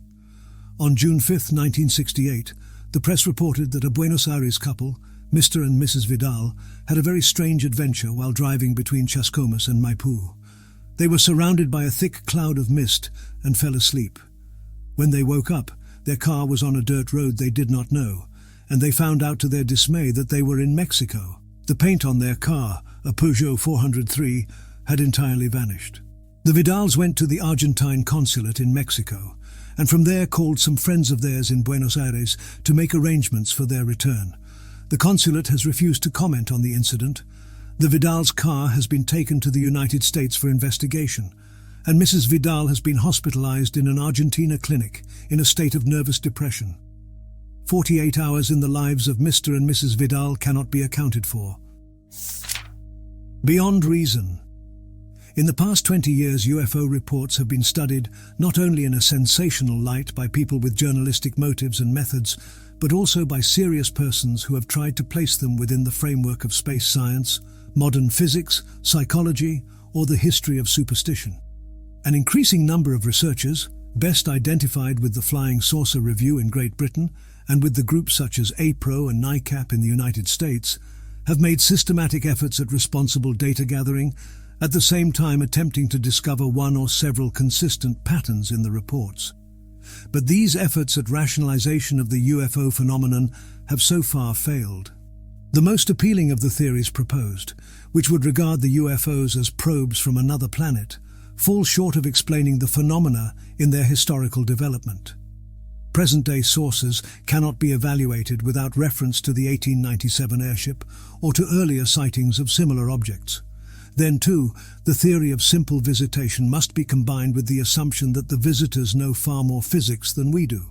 So much more, in fact, that an interpretation in terms of physical concepts known to us is bound to end up in failure and contradiction. A second major flaw in all the theories proposed so far is found in the description of the entities and their behavior. Any theory can account for some of these reports, but only at the expense of arbitrary rejection of a much larger group. The recognition of a parallel between UFO reports and the main themes of fairy lore is the first indication I have found that a way might exist out of this dilemma. And although it is still too early for us to pick up the scattered pieces of our old theories in a new attempt at explanation, I would like to conclude this chapter with a more precise review of the most difficult cases we have before us. Of the reasonable sightings, there is little that can be said.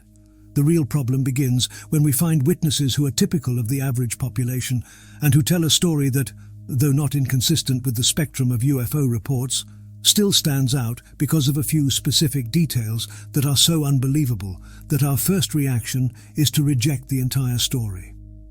The thought that the story must be disregarded because it is a challenge to our reason is a reaction I am very familiar with, and it has led me in the past to select for analysis only those sightings that seem amenable to scientific criticism. Similarly, major groups such as NICAP or APRO and the official investigators working for Project Blue Book have devised some more or less conscious standards for the automatic rejection of unbelievable stories. To be sure, many of these reports do deserve the crackpot label, but such stories are usually accompanied by numerous signs of the witness's lack of mental balance. But when no such psychological context is evident, we must appraise the story very carefully. October 12, 1963. It was raining hard between Monte Maíz and Isla Verde in Argentina as Eugenio Douglas drove his truck loaded with coal along the road. Dawn was coming. Suddenly, Douglas saw a bright spot on the road ahead, like the headlights of an approaching vehicle, except that it was a single blinding light. To avoid a collision, Douglas slowed down. The light became so intense he had to lower his head and move to the side. He stopped the truck and got out. The light had disappeared. Through the rain, Eugenio Douglas could now see a circular metallic craft about 35 feet high. An opening became visible, making a second area of light, less intense, and 3 figures appeared. They looked like men, but they were wearing strange headdresses with things like antennae attached to the headpieces. They were over 12 feet tall. There was nothing repulsive about the entities, said Douglas, but he was terribly scared. As soon as he was seen by the figures, a ray of red light flashed to the spot where he stood and burned him. Grabbing a revolver, he fired at the 3 entities and ran off toward Monte Maíz. But the burning red light followed him as far as the village, where it interfered with the streetlights, turning them violet and green. Douglas could smell a pungent gas. The beauty and dramatic character of that scene is impressive, and in a screen illustration of the UFO saga, this is probably the sighting that would best carry its total meaning. Douglas ran to the first house and shouted for help. Ribas, the owner, had died the previous night, but his family gathered around the body, reported that at the same time they heard Douglas's call, the candles in the room and the electric lights in the house turned green, and the same strange smell was noticed. They rushed to open the door. There was Douglas in the pouring rain, his overcoat over his head and a gun in his hand. The streetlights had changed color. It must have been one of the most fantastic scenes in the rich archives of ufology. Eugenio Douglas was taken to the police station, where the burns on his face and hands were clearly seen. The police, it turned out, had received a number of calls about the light's color change, but they had attributed the change to irregularities in the local power plant, which, however, would hardly account for the change in the candle lights if that particular observation was not an illusion. Douglas was examined by a doctor, who stated the burns had been caused by a radiation similar to ultraviolet. According to Douglas, he had felt a burn when exposed to a red beam. When villagers went to the site where the truck was still parked, they found large footprints, nearly 20 inches long, but they were shortly afterward washed away by rain. In late August 1963, near the town of Sagrada Família, Brazil, 3 boys, Fernando Eustagio, 11, His brother Ronaldo, 9, and a neighbor named Marcos went into the Eustachio garden and started to draw water from the well. Suddenly they became aware of a hovering sphere above the trees. They could even see 4 or 5 rows of people inside the sphere. An opening under the sphere became visible, and 2 light rays shot downward. A slender, 10-foot-tall being came down, as if gliding on the 2 beams of light. He alighted in the garden and walked for 20 feet or so in an odd fashion. His back seemed stiff, his legs were open, and his arms outstretched. He swung his body from left to right as if trying to find his balance, and then sat down on a rock. The 3 boys observed that the giant wore a transparent helmet and had in the middle of his forehead what they described as a dark eye. He wore tall boots, each of which was equipped with a strange triangular spike, which made a peculiar impression in the soft ground and could be seen for several days afterward. His garment was shiny and had inflated as soon as the entity had touched the ground. The trousers seemed to be fastened tightly to the boots. He had a peculiar square pack on his chest, which emitted flashes of light in an intermittent manner. Inside the sphere, still hanging motionless above the garden, the 3 boys could see occupants behind control panels, turning knobs and flicking switches. When the giant in the garden made a motion as if to grab one of the boys, Fernando picked up a stone, only to find himself unable to do anything with it as the spaceman looked straight into his eyes. The giant then returned to the sphere, still using the light beams as an elevator, but holding his arms close to his body this time. The boys were no longer afraid, although they could not account for their new feeling. As the sphere left, they were sure the giant spaceman had not come to hurt them, and somehow, in the same irrational fashion, they knew he would come back again. In Brazil, 6 years earlier, an incident had taken place that has gained in UFO literature the place it certainly deserves, thanks to an excellent investigation by the late Professor Olavo Fontes of the National School of Medicine in Rio de Janeiro, who interviewed and examined the witness A. Vilas Boas of São Francisco de Sal, Minas Gerais. On the night of October 5, 1957, Antonio and his brother went to bed about 11 p.m. The night was hot, and as he opened the window, Antonio saw a silvery light in the corral similar to the spot made by a powerful searchlight. Later that night, the 2 brothers observed the light was still there. Then it moved toward the house, sweeping the roof before going away. About 10 p.m. on October 14th, Antonio was plowing with his tractor when he saw a blinding white light at the northern end of the field. Every time Antonio tried to approach it, the light moved away. This happened about 20 times, though the light always appeared to wait for him. His second brother was watching the scene as Antonio finally gave up. The light simply vanished. The next evening, Antonio was alone at the same spot. The night was cold, clear, and starry. At 1 a.m. he saw something like a red star, which grew larger and became an egg-like bright object, which hovered above his tractor, then landed softly. Antonio tried to drive away, but the engine of the tractor died. He jumped down and took 2 steps, but someone caught his arm. After a short struggle, 4 men carried him inside the craft. The beings communicated among themselves in slowly emitted growls, unlike any sound the witness could reproduce, although they were neither high-pitched nor too low. In spite of his resistance, the creatures stripped him, washed his body with something like a wet sponge, and took him into another room through a strangely lettered door. It is not my purpose here to record all the details of the experience reported by Vilas Boas. They have been adequately documented first in the Flying Saucer Review by Fontes and Creighton, and later by the Lorenzens, who provide a complete reprint of the testimony as recorded by Fontes and J. Martins, along with the professional opinion of Dr. Fontes after his medical examination of the witness in their book Flying Saucer Occupants. Fontes' conclusion that Vilas Boas is not mentally unbalanced and that he is sincere in reporting his story is what prompts me to include the story here. And the story does provide a link between such tales as the story of Ossian and the general question of the genetic context of the UFO myth, which will be the object of the next section of this chapter. Antonio remained alone in the room for what seemed to him a very long time. When he heard a noise at the door, he turned and received a terrible shock. The door was open and a woman came in as naked as he was. Her hair was blonde, with a part in the center. She had blue eyes, rather longer than round, slanted outward. Her nose was straight, her cheekbones prominent. Her face looked very wide, wider than that of an Indio native.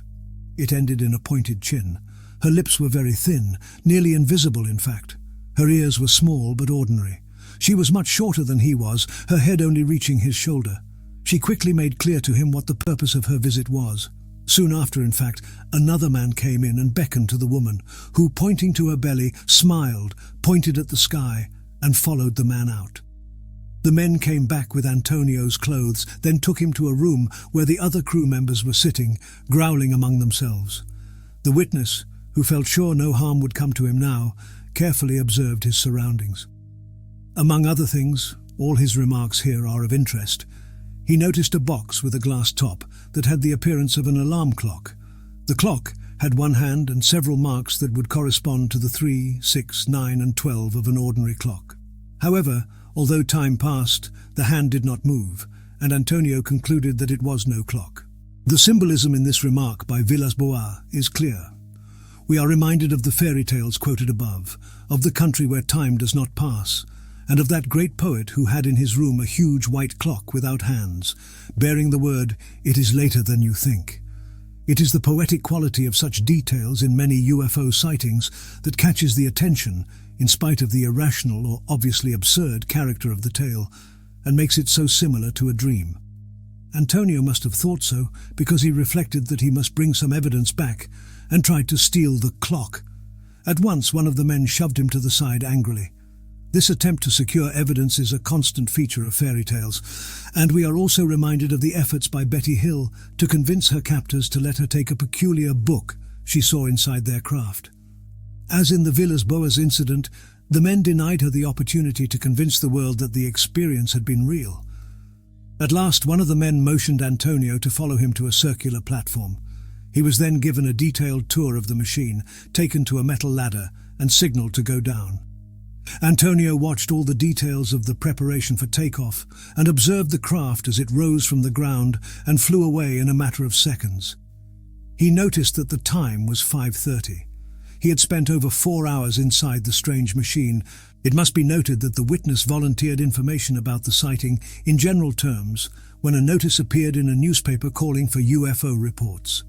He was extremely reluctant to discuss the more personal aspects of his experience and related them only when questioned with insistence by Fontes and Martins.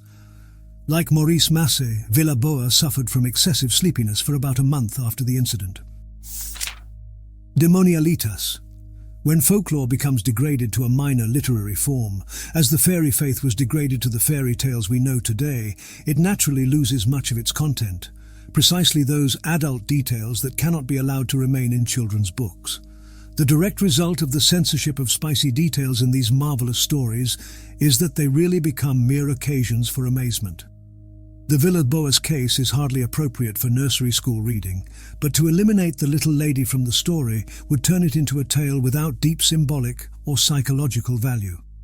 The sexual context is precisely what gives such accounts their literary influence. It is what provides impact to the fairy faith. Without the sexual context, without the stories of changelings, human midwives, intermarriage with the gentry, of which we never hear in modern fairy tales, it is doubtful that the tradition about fairies would have survived through the ages. Nor is that true only of fairies. The most remarkable cases of sexual contact with non-humans are not found in spicy saucer books, nor in fairy legends. They rest, safely stored away, in the archives of the Catholic Church. To find them, one must first learn Latin and gain entrance into the few libraries where these unique records are preserved. But the accounts one finds there make the Villas-Boas case pale by comparison, as I believe the reader will agree before the end of this chapter. Let us first establish clearly that the belief in the possibility of intermarriage between man and the non-human races we are studying is a corollary to the apparitions in all historical contexts. This is so obvious in biblical stories that I hardly need elaborate. The sex of the angels is not the most difficult. On the contrary, it is the clearest of all theological questions. In Anatole France's Revolt of the Angels, it is Arcade, one of the celestial beings, who says, quote, "There's nothing like having sound references. In order to assure yourself that I am not deceiving you, Maurice, on this subject of the amorous embraces of angels and women, look up Justin, Apologies 1 and 2, Flavian's Josephus, Jewish Antiquities, Book 1, Chapter 3, Athenagoras concerning the resurrection, Lactantius, Book 2, Chapter 15, Tertullian on the Veil of the Virgins, Marcus of Ephesus in Cellus, Eusebius Praeparatio Evangelica, Book 5, Chapter 4, St. Ambrose in his book on Noah and the Ark, Chapter 5, St. Augustine in his City of God, Book 15, Chapter 23, Father Meldonat the Jesuit, Treatise on Demons, page 248. End quote. Thus spoke Arcade, his guardian angel, to poor Maurice as he tried to apologize for having stolen his mistress, pretty Madame Gilberte. And he added shamelessly, quote, "It was bound to be so. All the other angels in revolt would have done as I did with Gilberte. Women, saith the apostle, should pray with their heads covered because of the angels." End quote. This is clear enough. But fairies and elves, are they subject to such carnal desires? Consider the following facts. In the preface of the Saga of Hrolf, Torfaeus, a 17th century Danish historian, records statements made about the elves by Einard Guzmund, the Icelandic scholar. Quote, "I am convinced they really do exist, and they are creatures of God, that they get married like we do, and have children of either sex. We have a proof of this in what we know of the love of some of their women with simple mortals." End quote. William Grant Stewart, in The Popular Superstitions and Festive Amusements of the Highlanders of Scotland, devotes the second part of his discussion to fairies. In a chapter entitled "Of the Passions and Propensities of the Fairies," he has this to say on sexual intercourse with them. Quote, "The fairies are remarkable for the amorousness of their dispositions, and are not very backward in forming attachments and connections with the people that cannot with propriety be called their own species." End quote. This is a beautiful example of convoluted phraseology. Stewart is less obviously embarrassed when he reports that such events no longer seem to take place between men and fairies.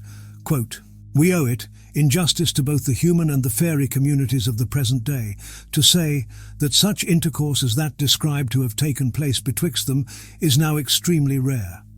With the single exception of a good old shoemaker, now or lately living in the village of Tomantoul, who confesses having had some dalliances with a Lanarkshire in his younger days, we do not know personally anyone who has carried matters this length." End quote. If Stewart came back today, he would have to revise this statement after reading UFO material. Kirk stated the case more clearly when he said, "In our Scotland there are numerous and beautiful creatures of that aerial order who frequently assign meetings to lascivious young men as succubi, or as joyous mistresses and prostitutes, who are called Lianan Sith, or familiar spirits. I hardly need to remind the reader of the importance of such familiar spirits in medieval occultism, particularly in Rosicrucian theories. Nor do I need to mention the number of accused witches who were condemned to death on the evidence that they had such familiar spirits. There is no gap between the fairy faith and ufology regarding the sexual question. This is apparent from the study made by Wentz, who records, for example, the following story. Quote, "My grandmother, Catherine MacInnes, used to tell about a man named Laughlin, whom she knew being in love with a fairy woman. The fairy woman made it a point to see Laughlin every night, and he, being worn out with her, began to fear her. Things got so bad at last that he decided to go to America to escape the fairy woman. As soon as the plan was fixed and he was about to emigrate, women who were milking at sunset out in the meadows heard very audibly the fairy woman singing this song. What will the brown-haired woman do when Lockie is on the billows? Lockie emigrated to Cape Breton, landing at Pictou, Nova Scotia. And in his first letter home to his friends, he stated that the same fairy woman was haunting him there in America." End quote. The comments by Wentz on this case are extremely important. Quote, "To discover a tale so rare and curious as this is certainly of all our evidence highly interesting. And aside from its high literary value, it proves conclusively that the fairy women who entice mortals to their love in modern times are much the same, if not the same, as the succubi of middle-age mystics." End quote. This allows us to return to the religious records mentioned above, one of which offers one of the most remarkable cases of apparition I have ever come across. It is difficult to believe that stories exist that surpass, for their amazing contents or shocking features, some of the reports we have already studied, such as the Hills case or the Villas-Boas report. But remarkable as they are, these latter two accounts refer only to one aspect of the total phenomenon. They can be interpreted only after being placed within the continuum of hundreds of lesser-known cases which provide the necessary background. The following case stands alone, and it is unique in that it relates the apparition of an incubus with the poltergeist phenomenon. The authority upon which the case rests is that of Friar Ludovicus Maria Sinistrari de Ameno, who reports and discusses it in his manuscript De Demonialitate et Incubis et Succubis, written in the second half of the 17th century. Who is Friar Sinistrari? A theologian scholar born in Ameno, Italy on February 26, 1622, he studied in Pavia and entered the Franciscan order in 1647. He devoted his life to teaching philosophy and theology to numerous students attracted to Pavia by his fame as an eminent scholar. He also served as counselor to the Supreme Tribunal of the Inquisition and as theologian attached to the Archbishop of Milan. In 1688, he supervised the compilation of the statutes of the Franciscan order. He died in 1701. Among other books, Friar Sinistrari published a treatise called De Delictis et Poenis, which is an exhaustive compilation, Tractatus Absolutissimus, of all the crimes and sins imaginable. In short, Friar Sinistrari was one of the highest authorities on human psychology and religious law to serve the Catholic Church in the 17th century. Compared to his De Demonialitate, Playboy is a rather innocent gathering of mild reveries. The good friar writes, quote, "About 25 years ago, while I was a professor of sacred theology at the Holy Cross Convent in Pavia, there lived in that city a married woman of excellent morality. All who knew her, and particularly the clergy, had nothing but the highest praises for her. Her name was Hieronyma, and she lived in the St. Michael parish. One day Hieronyma prepared some bread and brought it to the baker's to have it baked. He brought it back to her, and at the same time he brought her a large pancake of a very peculiar shape, made with butter and Venetian pastes, such as they used to make cakes in that city. She refused it, saying she had not prepared anything like it. 'But,' said the baker, 'I have not had any bread to bake today but yours. The pancake must come from your house too. Your memory probably fails you.' The good lady allowed herself to be convinced. She took the pancake and ate it with her husband, her 3-year-old daughter, and a servant girl. During the following night, while she was in bed with her husband and both were asleep, she found herself awakened by an extremely fine voice, somewhat like a high-pitched whistling sound. It was softly saying in her ear some very clear words. 'How did you like the cake?' In fear, our good lady began to use the sign of the cross and to invoke in succession the names of Jesus and Mary. 'Fear naught,' said the voice. 'I mean no harm to you. On the contrary, there is nothing I would not do in order to please you.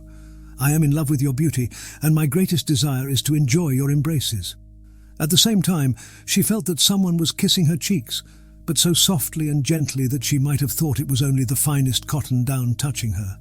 She resisted without answering anything, only repeating many times the names of Jesus and Mary and making the sign of the cross. The temptation lasted thus about half an hour, after which time the tempter went away. In the morning, the lady went to her confessor, a wise and knowledgeable man who confirmed her in the ways of the faith and appealed to her to continue her strong resistance and to use some holy relics. The following nights, similar temptations with words and kisses of the same kind, similar opposition too from the lady.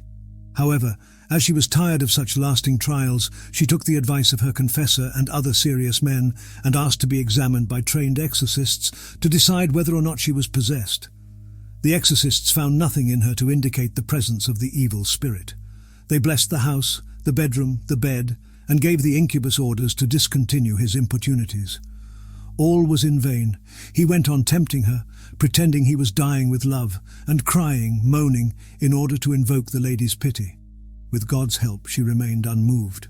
Then the incubus used a different approach. He appeared to her in the figure of a young boy or small man, with golden curling hair, with a blonde beard gleaming like gold and sea-green eyes. To add to his power of seduction, he was elegantly dressed in Spanish vestments. Besides, he kept appearing to her even when she was in company. He would complain as lovers do. He would send her kisses. In a word, he used all the means of seduction to obtain her favors. Only she saw and heard him. To all others, there was nothing. This excellent woman had kept her unwavering determination for several months when the incubus had recourse to a new kind of persecution. First, he took from her a silver cross full of holy relics, and a blessed wax or papal iamb of Pope Pius V, which she always had on her. Then rings and other jewels of gold and silver followed. He stole them without touching the locks of the casket in which they were enclosed. Then he began to strike her cruelly, and after each series of blows one could see on her face, arm or other areas of her body bruises and marks, which lasted 1 or 2 days, then vanished suddenly, quite unlike natural bruises, which go away by degrees. Sometimes, as she suckled her daughter, he took the child from her knees and carried her to the roof, placing her at the edge of the gutter, or else he would hide her, but without ever causing her harm. He would also upset the household, sometimes breaking to pieces the plates and earthenware, but in the blink of an eye he also restored them to their original state.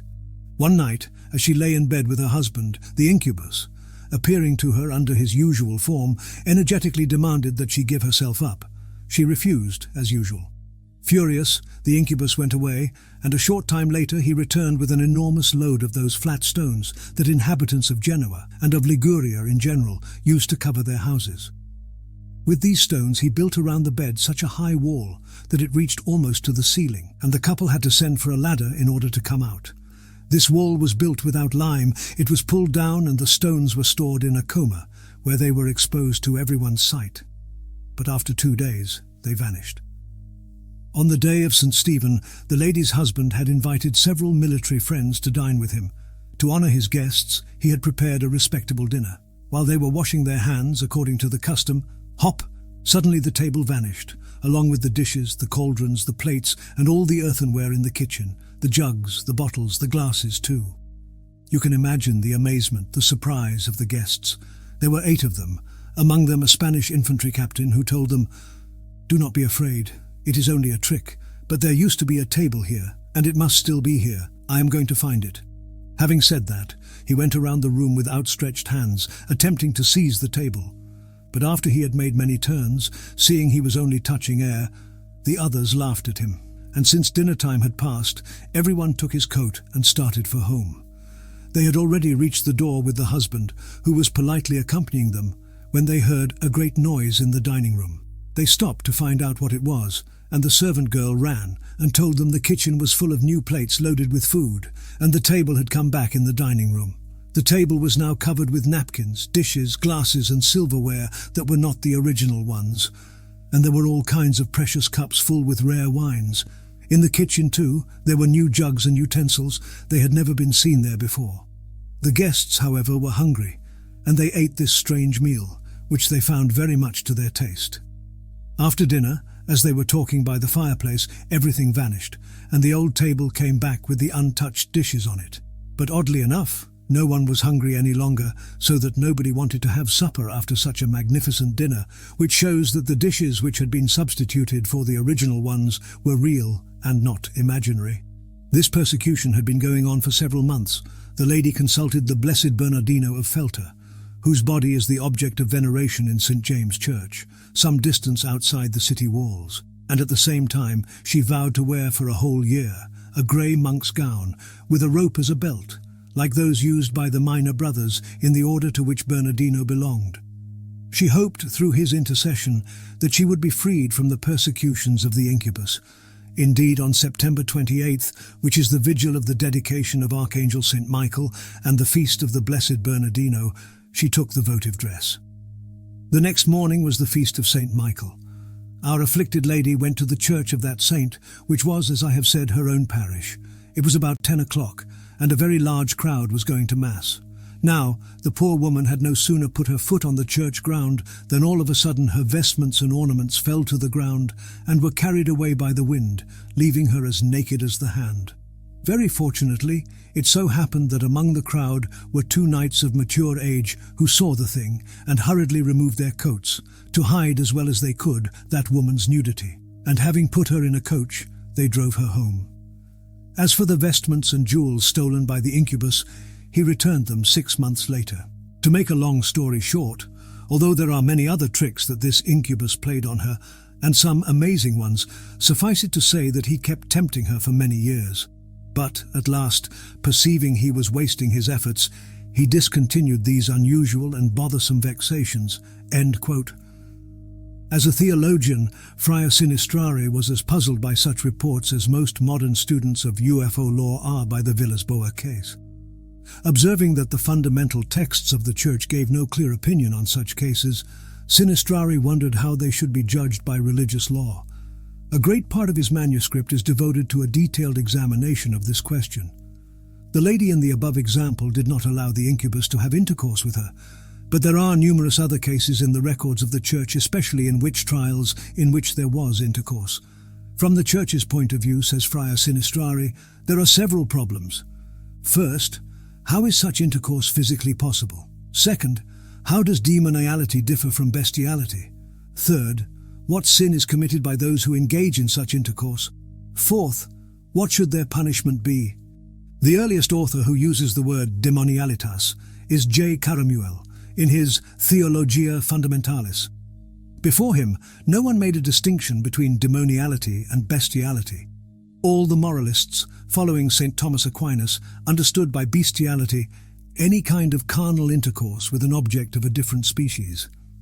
Thus, Cajetan, in his commentary on St. Thomas, places intercourse with the demon in the class of bestiality, and so does Sylvester when he defines luxuria, and Bonacina in De Matrimonio, question 4. There is here a fine point of theology, which Sinistrari debates with obvious authority. He concludes that St. Thomas never meant intercourse with demons to fall within his definition of bestiality. By different species, Sinistrari says, the saint can only mean species of living being, and this hardly applies to the devil. Similarly, if a man copulates with a corpse, this is not bestiality, especially according to the Thomist doctrine that denies the corpse the nature of the human body.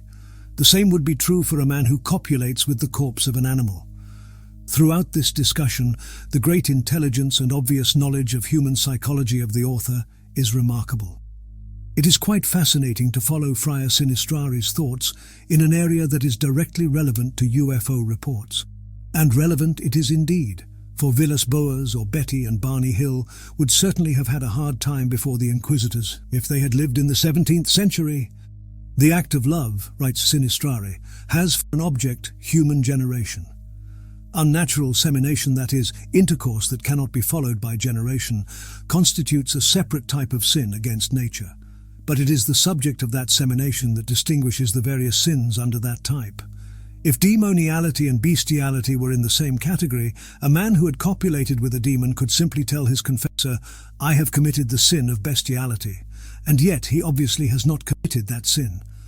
Considerable problems arose, however, when one had to identify the physical process of intercourse with demons. This is clearly a most difficult point, as difficult as that of identifying the physical nature of flying saucers. And Sinistrari gives a remarkable discussion of it, pointing out that the main object of the discussion is to determine the degree of punishment these sins deserve. He tries to list all the different ways in which the sin of demoniality can be committed.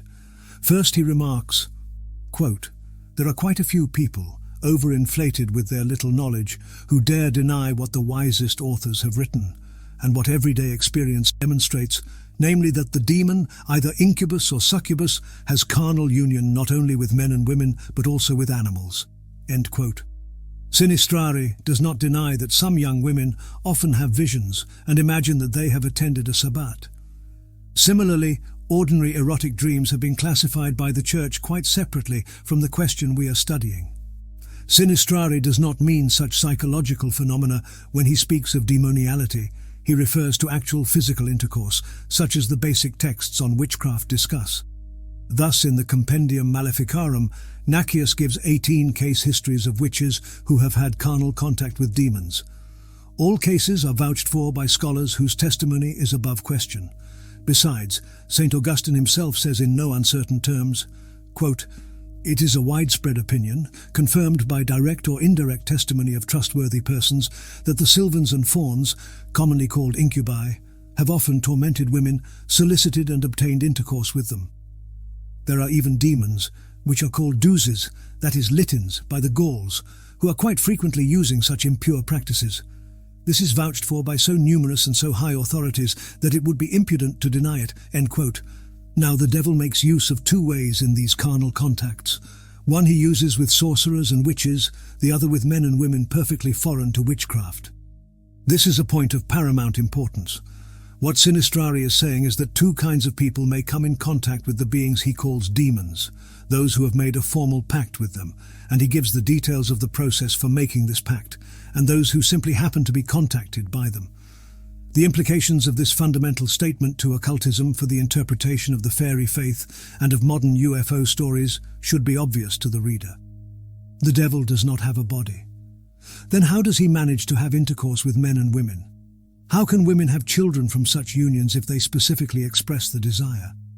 All the theologians answer that the devil borrows the corpse of a human being, either male or female, or else he forms with other materials a new body for this purpose.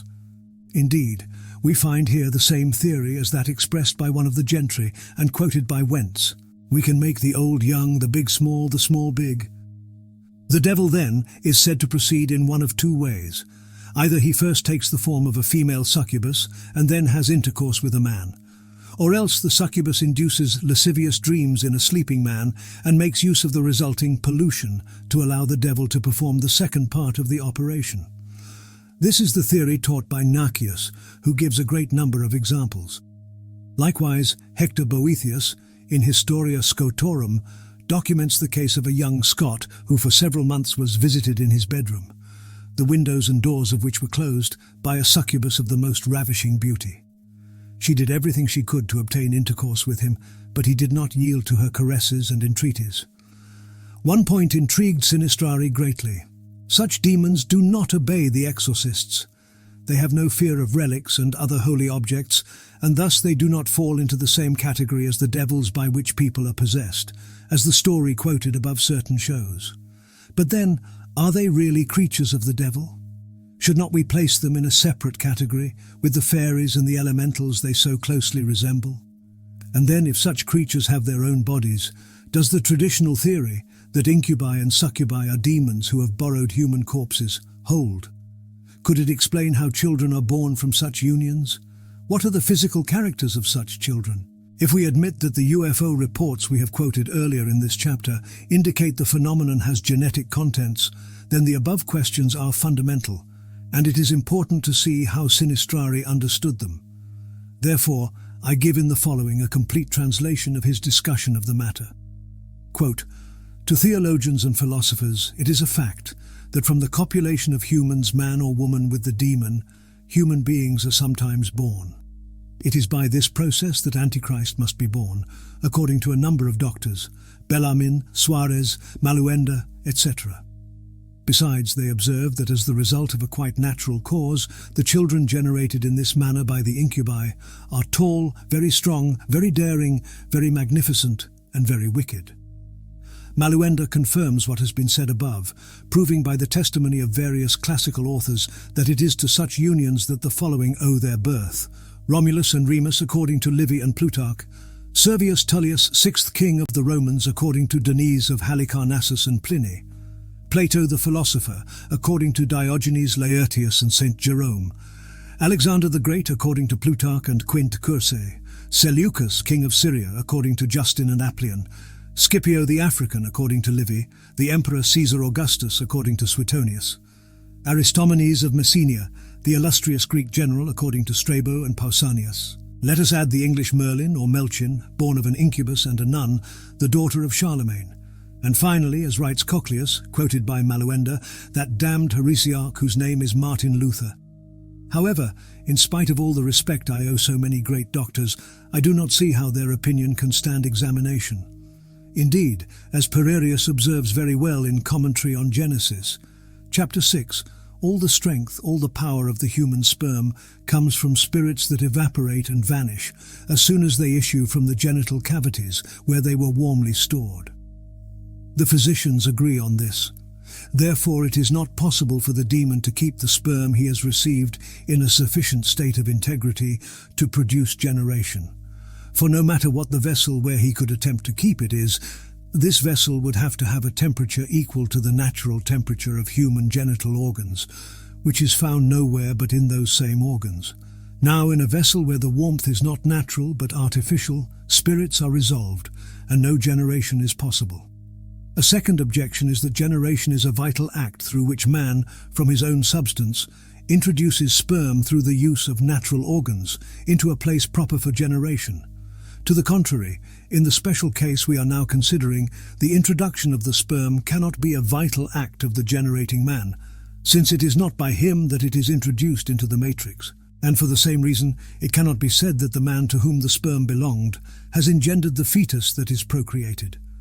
Neither can we consider the incubus as the father, since the sperm is not of his own substance. Thus here is a child who is born and has no father, which is absurd. Third objection. When the father engenders naturally, there is a concourse of two causalities. A material one, for he provides the sperm that is the material of generation, and an efficient one, for he is the main agent in the generation, according to the common opinion of philosophers. But in our case, the man who does nothing but provide the sperm simply gives material, without any action tending toward generation. Therefore he could not be regarded as the child's father, and this is contrary to the notion that the child engendered by an incubus is not his child, but the child of the man whose sperm was borrowed by the incubus. We also read in the scriptures Genesis chapter 6 verse 4, that giants were born as a result of intercourse between the sons of God and the daughters of man. This is the very letter of the sacred text. Now, these giants were men of tall stature, as it is said in Baruch chapter 3, verse 26, and far superior to other men.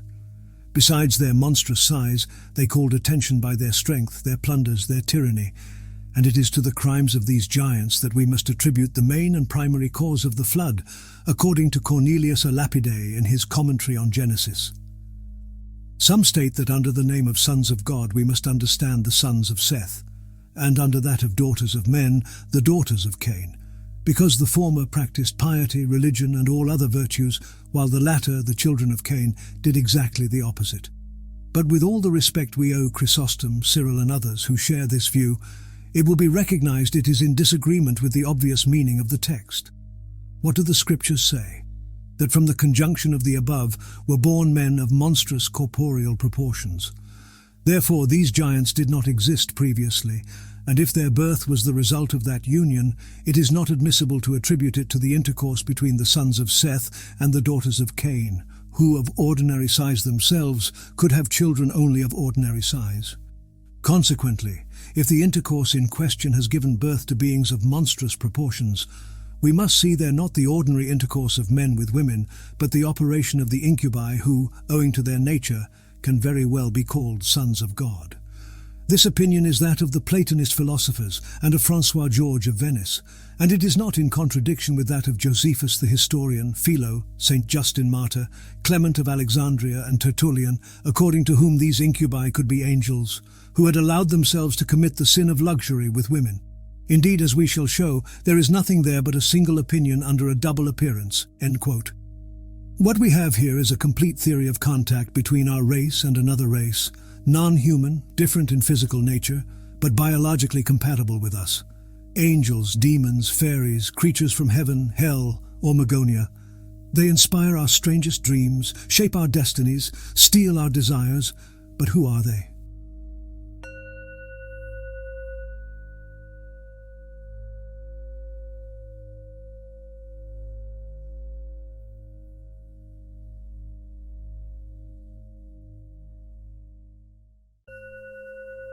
Nurslings of immortality. They are fairies, he that speaks to them shall die. I'll wink and couch, no man their works must eye. William Shakespeare, The Merry Wives of Windsor. They speak all the languages of the earth. They know all about the past and future of the human race of any human being. This statement was made in 1968 by a Spanish clerk who claims he has been in contact with extraterrestrials since 1954. The inhabitants of planet Wolf 424 are among us in human form and with false identities. They are far superior to us and very peace-loving. I am in permanent contact with them. They either write to me or call me. We have meetings. How did he contact these superior entities? It seems that in 1954, a sorcerer threw a stone covered with hieroglyphics into the University Gardens, Madrid. Fernando Sesma copied the symbols down, and soon two-way communication began. In Great Britain also, fantastic rumours are spreading. British scientists, some people claim, have been contacted by a mysterious source through radio and have become involved in undercover activities at the request of extraterrestrials. Some of these scientists have disappeared. Through such contacts, so the story goes, the extraterrestrials hope to control our history. For what purpose? I myself have received letters from individuals claiming to be members of secret organizations whose headquarters are, quite literally, out of this world. These correspondents inform me that the purpose of these groups is to prevent mankind from reaching other worlds in space. Of course, other contactees make exactly opposite claims. The fact remains, however, that belief in non-human control of terrestrial destinies is as old as politics. Thus, a Madrid newsman, Armando Puente, claims that Sesma warned him 3 months before Robert Kennedy was assassinated that the senator would be killed. Sesma similarly predicted the wave of UFO sightings in Argentina, a much easier task. Moreover, the same power attributed to saucer people, namely that of influencing human events, was once the exclusive property of fairies. This was true in the beliefs of ignorant medieval peasants and of the scholars as well. Thus, one of the first questions put to Joan of Arc by her inquisitors was if she had any knowledge or if she had not assisted at the assemblies held at the Fountain of the Fairies near Domremy, around which dance malignant spirits. And another question and answer was thus recorded. Asked whether she did not believe, prior to the present day, that fairies were malignant spirits, she answered she did not know. To pursue this line further would involve reopening the entire problem of witchcraft, which is obviously beyond the purpose of this book. It is important, however, to note the continuum of beliefs, for the continuum leads directly from primitive magic, through mystical experience, the fairy faith and religion, to modem flying saucers. The study of witchcraft has shown these subjects to be closely interrelated, and from the point of view of modern psychiatry, they must be treated together. And while we are not concerned with individual beliefs in this chapter, we are interested in the social implications of such rumors, which have seldom been faced by the students of the phenomenon. In the Soviet Union, not so long ago, a leading plasma physicist died in strange circumstances. He was thrown under a Moscow subway train by a mentally deranged woman. It is noteworthy that she claimed a voice from space had given her orders to kill that particular man, orders she could not resist. Soviet criminologists, I have been reliably informed, are worried by the increase of such cases in recent years. Madmen rushing through the streets because they think the Martians arc after them have always been commonplace. But the current wave of mental unbalance that can be specifically tied to the rise and development of the contactee myth is an aspect of the UFO problem that must be considered with special care. It was to be hoped that the recent scientific investigations of the UFO phenomenon would have treated this problem with the attention it deserved. Unfortunately, they have not done so. This leads me to offer in the present chapter all the information I can provide on this matter, with the hope that sociologists will tackle the problem with more than passing amusement. Of course, some details relevant to this aspect of the UFO phenomenon cannot be published. This does not mean, however, that they should remain the exclusive property of a few bureaucrats concerned only with the preservation of their peace of mind and the stability of their administrations. To let UFO speculation grow unchecked would only make the public an easy and defenseless prey to charlatans of all kind. It would mean that any organized group bent upon the destruction of our society could undermine it by skillful use of the saucer mythology. They could take us to Magonia with the blessing of all the rationalists. A great sign in heaven. Knock is a tiny village in the west of Ireland, but something took place there on August 21st, 1879, something no student of the human mind should ignore. The weather had been growing steadily worse all day long. At 7 p.m. rain was pouring down on the village as Archdeacon Kavanagh returned home. Mary McLaughlin, his housekeeper, lighted a good turf fire and then at 8:30 went out to visit her friend, Mrs. Margaret Byrne. As she passed the church, she noticed several strange figures in a field and something like an altar with a white light, but she dismissed the sight from her mind and continued on her way. Rain was still falling heavily, and she was not tempted to investigate, although she did find the matter very strange. 2 other parishioners had seen the figures before her and had reacted in similar fashion. Later on, when it was still not yet dark, and as rain continued to fall, Mary McLaughlin went back past the church, accompanied by Mrs. Byrne. At one point, between the church building and the 2 women, lay an uncut meadow, and in the meadow on top of the grass, 3 persons appeared to be standing, surrounded by an extraordinarily bright light, and forming such a sight as you never saw in your life. The central figure was Our Lady, that on her right was St. Joseph. The third one was identified by Mary Byrne as St. John the Evangelist, because it resembled very much a statue of the saint she had seen in another village, except that now he wore a mitre. A few minutes later, 18 parishioners were assembled before the apparitions.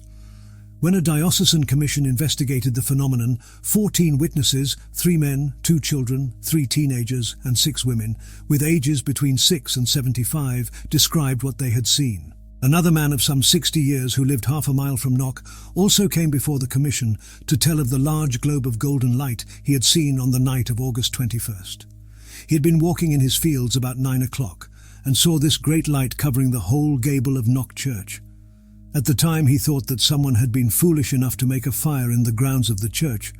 Next day, when he inquired of neighbours if they had seen the brilliant light which was stationary over the church for so long a period the previous night, he was told of the apparition. What did these 14 people see? Most striking of all was the light, golden and sparkling, as bright as that of the sun, that was shining on the south gable of the church. It was a changing light. Sometimes it illuminated the sky above and beyond the church. Sometimes it subsided before becoming again brighter and whiter, so that the gable seemed like a wall of snow. Within the lighted area, everyone saw the apparitions. The 3 figures were clothed in dazzling white, silver-like garments. Behind them was an altar with a large cross. In front of the cross was a young lamb faced to the west. Quote, "Our Lady's robe, strikingly white, was covered by a large white cloak that fastened at the throat and fell in ample folds to her ankles. On her head was a brilliant crown surmounted with glittering crosses, and over the forehead where the crown fitted the brow was a beautiful rose. She held her hands extended apart and upward, in a position that none of the witnesses could have previously seen in any statue or picture." End quote. 3 witnesses reported noticing her bare feet. One woman, Bridget Trench, was so carried away by the sight that she fervently went to the apparitions to embrace the Virgin's feet, but her arms closed on empty air. Quote, "I felt nothing in the embrace but the wall, yet the figures appeared so full and so lifelike and so life-size that I could not understand it, and wondered why my hands could not feel what was so plain and distinct to my sight." End quote. Bridget also remarked how heavily the rain was then falling, but she added, quote, "I felt the ground carefully with my hands, and it was perfectly dry. The wind was blowing from the south, right against the gable, but no rain fell on that portion of the gable where the figures were." End quote. St. John was standing at an angle to the other figures. Dressed as a bishop, he was holding a large open book in his left hand. The fingers of his right hand were raised in a gesture of teaching. One of the witnesses, Patrick Hill, went close enough to see the lines and letters in the book. When the parish priest was told of the apparitions, he said it might be a reflection from the stained glass windows of the church, and quietly spent the rest of the evening at home. The phenomenon lasted several hours. Their clothes soaked through, all the witnesses went home before midnight. The next morning nothing was left to be seen. 10 days after the incident, a deaf child was cured and a man born blind saw after his pilgrimage to Knock. Soon 7 or 8 cures a week were reported. Quote, "A dying man, so ill that he vomited blood most of the way while being carried to Knock and received the last sacraments from the archdeacon on his arrival, was cured instantaneously after drinking some water in which a scrap of cement from the gable wall had been dissolved." End quote. All this came at an unfortunate time for the Catholic Church in Ireland. Most of Archdeacon Kavanagh's fellow priests doubted and disapproved. The Knock Church had been built only 50 years earlier, when Irish Catholics had emerged from hiding, and much as in Lourdes in the early days, the clergy tried not to get involved in the pilgrimages. Local and national papers were asked by the clergy to refrain from giving the apparition publicity, while some papers hostile to Catholicism printed derisive articles about it. Attempts to explain the phenomenon by physical means were made. A science professor from Maynooth performed tests for the official commission of inquiry appointed by the Archbishop of Tuam. He used a magic lantern to project photographic images on the gable wall in the presence of 20 priests, and testified that the tests ruled out the possibility that the apparition had been a product of a photographic hoax. A correspondent of the London Daily Telegraph made his own tests at a later date and reported that, however the reported apparitions were caused, they could not have been due to a magic lantern. It is not irreverent to point out that many features in this report are identical to those in UFO phenomena. the strange globe of light of varying intensity, the luminous entities within or close to the light, the absence of rain at the site of the apparition, and finally, the alleged miraculous cures. All these features are present in the current UFO mythology in America. To those who have not closely followed the specialized UFO literature in the last few years, the assertion that UFO sightings involve mysterious cures will come as a surprise. They will find several cases in the appendix, for instance the Damon, Texas, report of September 3, 1965, where a policeman was allegedly cured of a wound on his hand when exposed to the light from a hovering object, case 694. Or the Petropolis, Brazil, report of October 25, 1957, in which we are told that a girl dying from cancer was saved by a fantastic operation performed by two men who came from the sky, case 415. Clearly we are dealing here with a pattern reminiscent of medieval mysticism. The Knock case is not the most remarkable instance of a similarity between religious apparitions and UFO sightings, and although it took place in Ireland, the miracle aspect is not the most reminiscent of the standard features of the fairy faith. An incident occurring at daybreak on Saturday, December 9, 1531 in Mexico, however, does represent the culmination of all the superstitions we have discussed. Of tremendous sociological and psychological impact, it has left physical traces that can still be seen, and indeed are still an object of much devotion today. On that long-ago morning, a 57-year-old Aztec Indian whose Nahuatl name was Singing Eagle and whose Spanish name was Juan Diego was going to the church of Tlatelolco, near Mexico City. Suddenly he froze in his tracks as he heard a concert of singing birds, sharp and sweet. The air was bitterly cold. No bird in its right mind would sing at such hour, and yet the harmonious music went on, stopping abruptly. Then someone with a woman's voice called Juan Diego's name. The voice was coming from the top of the hill, which was hidden in a frosty mist, a brightening cloud. And when he climbed the hill, he saw her. The sun wasn't above the horizon, yet Juan saw her as if against the sun because of the golden beams that rayed her person from head to feet. She was a young Mexican girl about 14 years old and wonderfully beautiful. So far we have a perfect beginning for a standard fairy apparition, but in the ensuing dialogue, Juan Diego was told that the girl was Mary and that she desired a temple at that particular place. So run now to Tenochtitlan, Mexico City, and tell the Lord Bishop all that you have seen and heard. This was easier to say than to accomplish. Poor Indians were not in the habit of going to the Spanish section of the city, and even less to the bishop's palace. Bravely, however, Juan ran down the mountain and begged Don Fray Juan de Zumarraga to hear his story. Naturally, the bishop, although he was kind to the Indian, did not believe a word of his tale. So Juan went back through the mountains and met the lady a second time. He advised her to send the bishop a more suitable messenger, and he was quite frank about it. "Listen, little son," was the answer. "There are many I could send, but you are the one I have chosen for this task. So, tomorrow morning, go back to the bishop, tell him it is the Virgin Mary who sends you, and repeat to him my great desire for a church in this place." The next morning, Juan Diego returned to Mexico City and met again with the patient bishop. Juan Diego was so adamant and seemed so honest in telling his story that Fray Juan de Zumarraga was shaken. He told Juan to ask the apparition for a tangible sign, and he instructed two servants to follow the Indian and watch his actions. They tracked him through the city, observed that he spoke to no one, saw him climb the hills, and then he vanished. They searched the area without finding a trace of him. The perfect fairy tale. But Juan had gone to the hill. He gave the apparition the bishop's answer, and she said, "Very well, little son. Come back tomorrow at daybreak. I will give you a sign for him. You have taken much trouble on my account, and I shall reward you for it. Go in peace and rest." The next morning, Juan did not come. His uncle, his only relative, was dying. Juan spent the day trying to relieve his sufferings and left him only on Tuesday to get a priest. As he was running to Tlatelolco, however, the apparition again barred his way. Embarrassed, he told her why he had not followed her instructions, and she said, "My little son, do not be distressed and afraid. Am I not here who am your mother? Are you not under my shadow and protection? Your uncle will not die at this time. This very moment his health is restored. There is no reason now for the errand you set out on, and you can peacefully attend to mine. Go up to the top of the hill, cut the flowers that are growing there, and bring them to me." There were no flowers on the top of the hill, as Juan Diego knew very well. In the middle of December there could be no flower there, and yet upon reaching the place he found Castilian roses, their petals wet with dew. He cut them, and using his long Indian cape, his tina, to protect them from the bitter cold, carried them back to the apparition.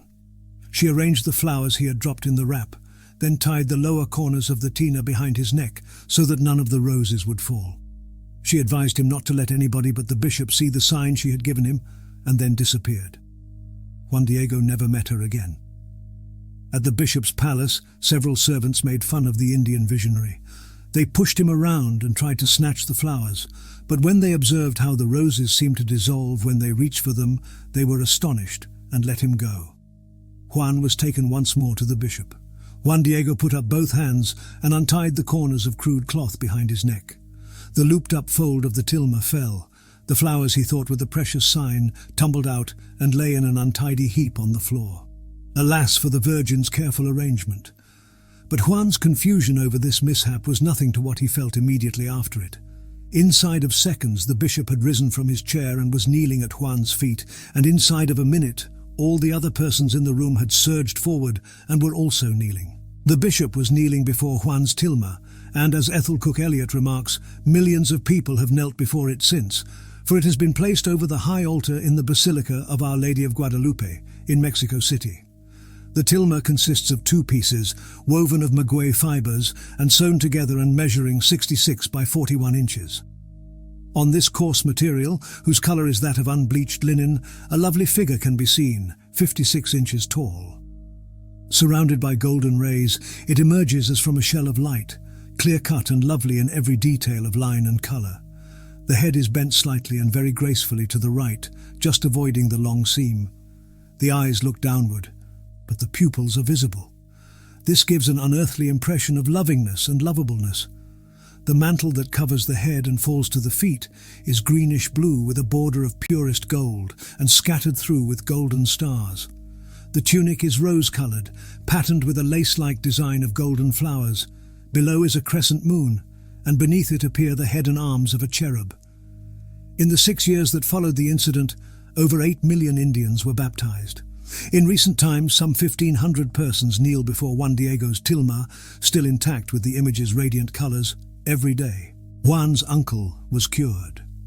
As he was awaiting the priest, too weak even to drink the medicine his nephew had prepared, he saw his room suddenly filled with soft light. A luminous figure, that of a young woman, appeared near him. She told him he would get well and informed him of Juan Diego's mission. She also said, "Call me and call my image Santa Maria de Guadalupe," or so the message was understood. But was this the intended meaning? Following the research of Helen Behrens, Ethel Cook, Elliott suggests that the Indian word used by the apparition was Tetelcotlaxopea, which could be transcribed phonetically as de Guatlachupe. To Spanish ears, this would naturally sound like de Guadalupe. But the apparition spoke the same Indian dialect as Juan Diego and his uncle.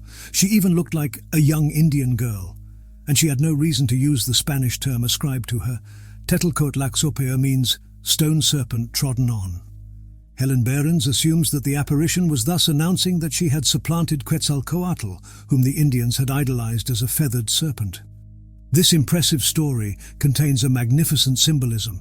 Not only does it bring us back, through the stone serpent, to the Maya monuments we discussed at the beginning of this book, but it also reminds us, in several important aspects, of the many tales of fairies we have reviewed. The mysterious sweet music announcing that the fairy draws near, the flowers roses once again that grow in an impossible place, and the sign given to the human messenger, which changes nature as he goes away, like the coals given to human midwives by the gnomes that changed to gold, the numerous similar symbols found in countless tales, and finally the cosmic symbolism, the crescent moon under the Virgin's feet as in the lines of Revelation. And there appeared a great sign in heaven, a woman clothed with the sun, and the moon was under her feet, and upon her head a crown of 12 stars. Look, but do not touch.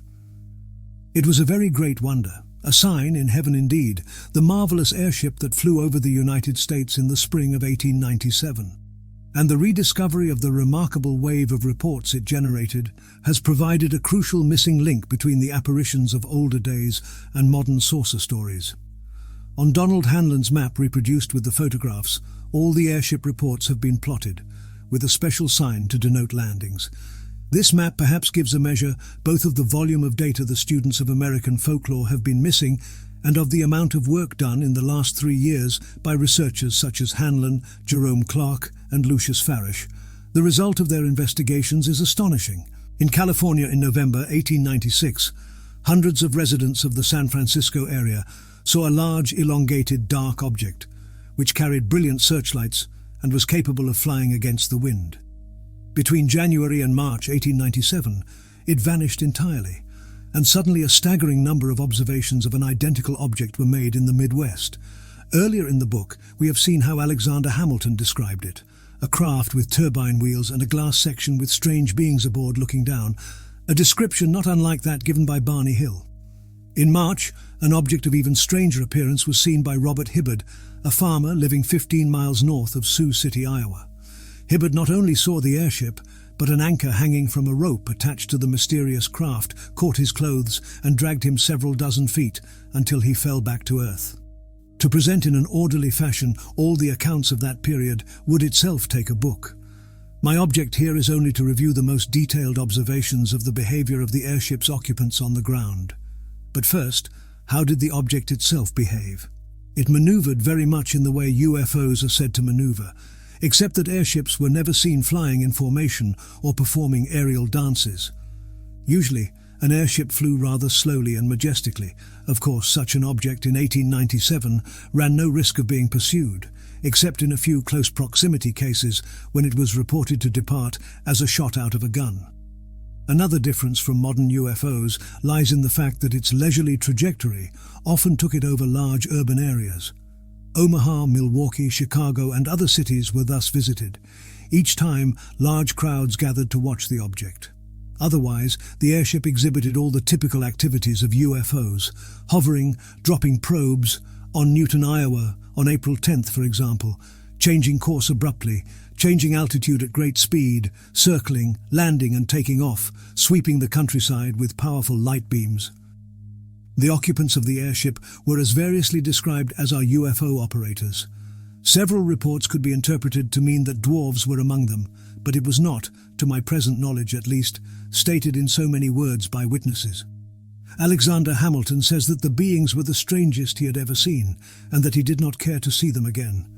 I am not aware of any detailed portrait of the creatures by the witnesses in the Leroy case. They were hideous people. 2 men, a woman, and 3 children jabbering together. All the operators who engaged in discussions with human witnesses were indistinguishable from the average American population of the time. This, for instance, is the experience related by Captain James Hooton, described in the Arkansas Gazette as the well-known Iron Mountain Railroad conductor. Quote, I had gone down to Texarkana to bring back a special, and knowing that I would have some 8 to 10 hours to spend in Texarkana, I went to Homan, Arkansas to do a little hunting. It was about 3 o'clock in the afternoon when I reached that place. The sport was good, and before I knew it, it was after 6 o'clock when I started to make my way back towards the railroad station. As I was tramping through the bush, my attention was attracted by a familiar sound, a sound for all the world, like the working of an air pump on a locomotive. I went at once in the direction of the sound, and there in an open space of some 5 or 6 acres, I saw the object making the noise. To say that I was astonished would but feebly express my feelings. I decided at once that this was the famous airship seen by so many people about the country. There was a medium-sized looking man aboard, and I noticed that he was wearing smoked glasses.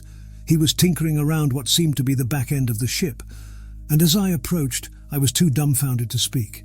He looked at me in surprise and said, "Good day, sir. Good day." I asked, "Is this the airship?" And he replied, "Yes, sir." Whereupon 3 or 4 other men came out of what was apparently the keel of the ship. A close examination showed that the keel was divided into 2 parts, terminating in front like the sharp edge of a knife-like edge, while the side of the ship bulged gradually toward the middle and then receded. There were 3 large wheels upon each side made of some bending metal and arranged so that they became concave as they moved forward. "I beg your pardon, sir," I said. "The noise sounds a great deal like a Westinghouse air brake." "Perhaps it does, my friend. We are using condensed air in aeroplanes, but you will know more later on." "All ready, sir," someone called out, when the party all disappeared below. I observed that just in front of each wheel, a 2-inch tube began to spurt air on the wheels, and they commenced revolving. The ship gradually arose with a hissing sound. The aeroplane suddenly sprang forward, turning their sharp ends skyward. Then the rudders at the end of the ship began to veer to one side, and the wheels revolved so fast that one could scarcely see the blades. In less time than it takes to tell you, the ship had gone out of sight." End quote. Captain Hooton adds that he could discover no bell or bell rope about the ship, and was greatly shocked by this detail, since he thought every well-regulated air locomotive should have one. He left a detailed drawing of the machine. We next look at the testimony of Constable Sumter and Deputy Sheriff McLemore of Hot Springs, Arkansas. Quote, "While riding northwest from this city on the night of May 6, 1897, we noticed a brilliant light high in the heavens. Suddenly it disappeared and we said nothing about it, as we were looking for parties and did not want to make any noise. After riding 4 or 5 miles around through the hills, we again saw the light, which now appeared to be much nearer the earth. We stopped our horses and watched it coming down, until all at once it disappeared behind another hill. We rode on about half a mile further when our horses refused to go further. About 100 yards distant we saw 2 persons moving around with lights. Drawing our Winchesters, for we were now thoroughly aroused to the importance of the situation, we demanded, 'Who is that, and what are you doing?' A man with a long dark beard came forth with a lantern in his hand, and on being informed who we were, proceeded to tell us that he and the others, a young man and a woman, were travelling through the country in an airship. We could plainly distinguish the outlines of the vessel, which was cigar-shaped and about 60 feet long, and looking just like the cuts that have appeared in the papers recently. It was dark and raining, and the young man was filling a big sack with water about 30 yards away, and the woman was particular to keep back in the dark. She was holding an umbrella over her head. The man with the whiskers invited us to take a ride, saying that he could take us where it was not raining. We told him we believed we preferred to get wet. Asking the man why the brilliant light was turned on and off so much, he replied that the light was so powerful that it consumed a great deal of his motive power. He said he would like to stop off in Hot Springs for a few days and take the hot baths, but his time was limited and he could not. He said they were going to wind up at Nashville, Tennessee, after thoroughly seeing the country. Being in a hurry, we left, and upon our return, about 40 minutes later, nothing was to be seen. We did not hear or see the airship when it departed." End quote. In the Chicago Chronicle of April 13, 1897, appeared the following under the headline, "Airship Seen in Iowa." Quote, "Fontanelle, Iowa, April 12th. The airship was seen here at 8:30 tonight and was viewed by the whole population. It came from the southeast and was not over 200 feet above the treetops and moved very slowly, not to exceed 10 miles an hour. The machine could be plainly seen and is described as being 60 feet in length, and the vibration of the wings could be plainly seen. It carried the usual colored lights, and the working of the machinery could be heard, as also could the strains of music, as from an orchestra. It was hailed but passed on to the north, seeming to increase its speed, and disappeared. There is no doubt in Fontanelle that it was the real thing, and is testified to by the most prominent citizens, etc." End quote. Here the airship, which had appeared to Captain Hooton as a typically mechanical contraption, takes on a more fairy-like appearance. The parallel becomes even more striking in the following report. As pointed out by Hanlon, it is extracted from the April 28th edition of the Houston Daily Post. Quote, "Merkel, Texas, April 26th. Some parties returning from church last night noticed a heavy object dragging along with a rope attached. They followed it until, in crossing the railroad, it caught on a rail.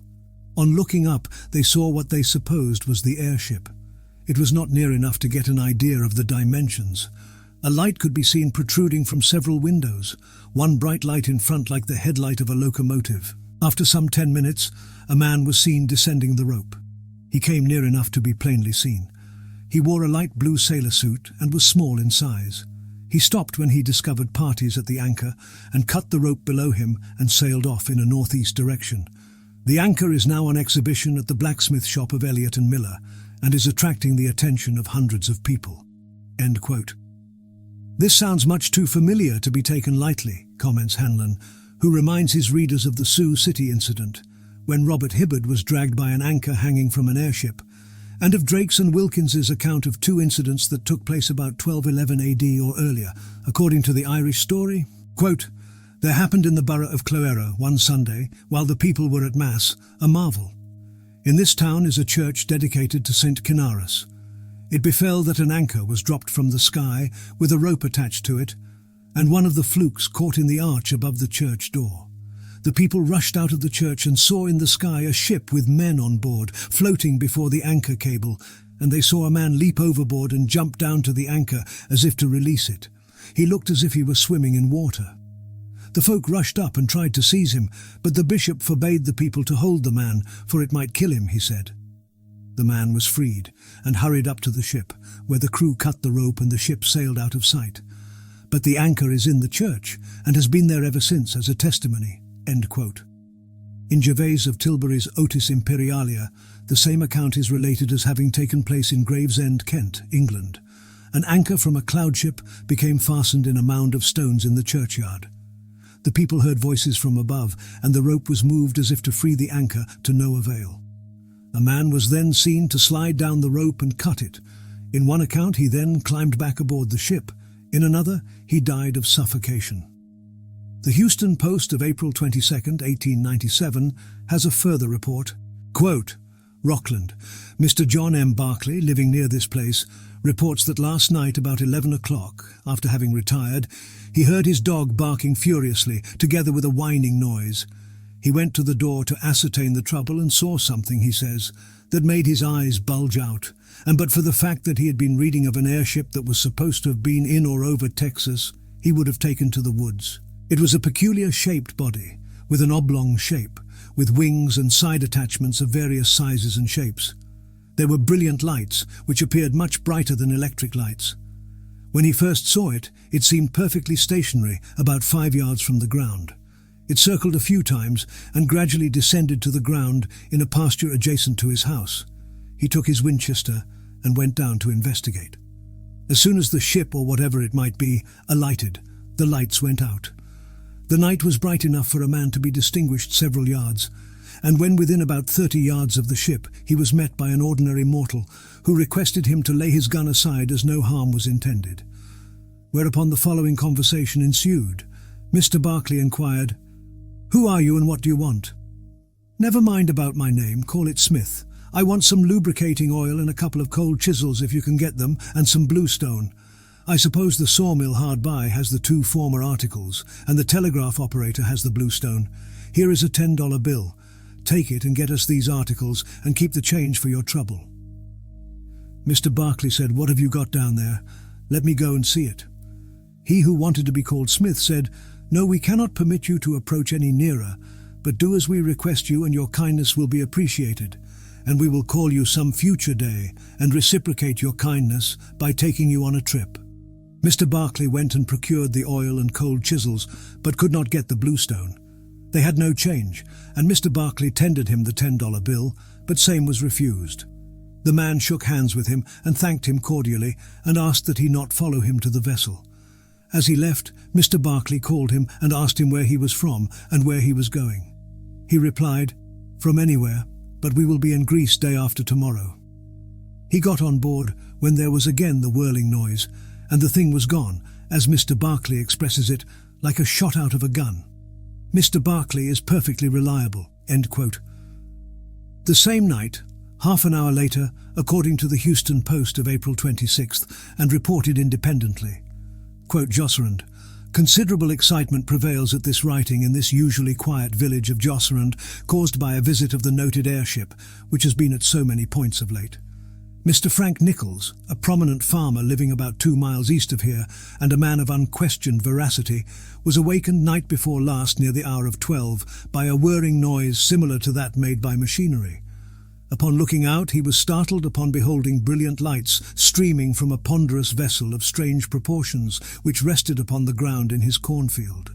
Having read the dispatches, published in the Post of the noted aerial navigators, the truth at once flashed over him that he was one of the fortunate ones, and with all the bravery of Priam at the siege of Troy, Mr. Nichols started out to investigate. Before reaching the strange midnight visitor, he was accosted by two men with buckets who asked permission to draw water from his well. Thinking he might be entertaining heavenly visitors instead of earthly mortals, permission was readily granted. Mr. Nichols was kindly invited to accompany them to the ship. He conversed freely with the crew, composed of 6 or 8 individuals about the ship. The machinery was so complicated that in his short interview he could gain no knowledge of its workings. However, one of the crew told him the problem of aerial navigation had been solved. The ship or car is built of a newly discovered material that has the property of self-sustenance in the air, and the motive power is highly condensed electricity. He was informed that 5 of these ships were built at a small town in Iowa. Soon the invention will be given to the public. An immense stock company is now being formed, and within the next year the machines will be in general use. Mr. Nichols lives at Josserand, Trinity County, Texas, and will convince any incredulous one by showing the place where the ship rested." End quote. In the Flying Saucer Review, Jerome Clark observes that the 1897 wave indicates the futility of any attempt to divorce flying objects from the general situation in which they operate. This makes the study of such objects infinitely broader than the simple investigation, in scientific terms, of a new phenomenon. For if the appearance and behavior of the objects are functions of our interpretation at any particular time in the development of our culture, then what chances can we have of ever knowing the truth? In Chalais, Dordogne, France, on October 4, 1954, Mr. Garot, a man who is regarded as trustworthy by local residents, saw a round flying object, the size of a small truck, shaped somewhat like a cauldron. It landed in his field, and a door slid open. 2 normal men in brown coveralls came out. They looked like Europeans and shook hands with Garot. Then they asked, "Paris? North?" The poor farmer was so taken aback that he did not answer. The 2 men stroked his dog and flew away. On October 20th, that same year, a 40-year-old Czech worker who lives in France was going to work at 3 a.m. near Rennes-l'Étape, Vosges. When a quarter of a mile from his house, he met a heavy-set man of medium height, wearing a grey jacket with insignias on the shoulders and a motorcyclist's helmet and carrying a gun. The stranger spoke an unknown language. The witness, Lazio Udvari, knew some Russian and tried that language. The man, who spoke in a high-pitched voice, understood him at once and asked, "Where am I? In Italy? In Spain?" Then he wanted to know how far he was from the German border and what time it was. Udvari told him it was about 2:30, and the man pulled out a watch which said 4 o'clock. The visitor then told the witness to move along. Soon Udvari came into view of a craft that had apparently landed on the road. It was shaped like 2 saucers glued together, about 5 feet in diameter and 3 feet high. Udvari came within 30 feet of it, but the unknown individual told him to move away, and soon he saw the object rise vertically, with the noise of a sewing machine. October 12, 1954. At about 10:30 p.m. at Sainte-Marie-des-Herblay, on the Atlantic coast of France, 13-year-old Gilbert Lelay was walking around outside, about half a mile away from his parents' home, when he saw, in a pasture, a machine he describes as a phosphorescent cigar. Close to the object was a man wearing a grey suit, boots and a grey hat. In a familiar gesture, the man put his hand on Gilbert's shoulder and told him in French, "Look but don't touch." In his other hand, the man held a sphere from which purple rays were emitted. Shortly thereafter, he climbed aboard the craft and shut the door with a clapping sound. Gilbert had time to see something like a control console with numerous coloured lights on it. The craft arose vertically, made a couple of loops while throwing light in all directions, and vanished. A foggy morning, June 1968, Argentina. An artist, 70-year-old Benjamin Solari Paravicini, was walking outside when he was confronted by a tall blonde man with clear eyes, who addressed him in an unknown language. Thinking he was some insane character, the witness went on his way, but then he lost consciousness. He woke up inside a strange craft, where he was told, among other things, that the saucer people were keeping watch on the Earth to avoid a catastrophe. July 18, 1967, Boardman, Ohio.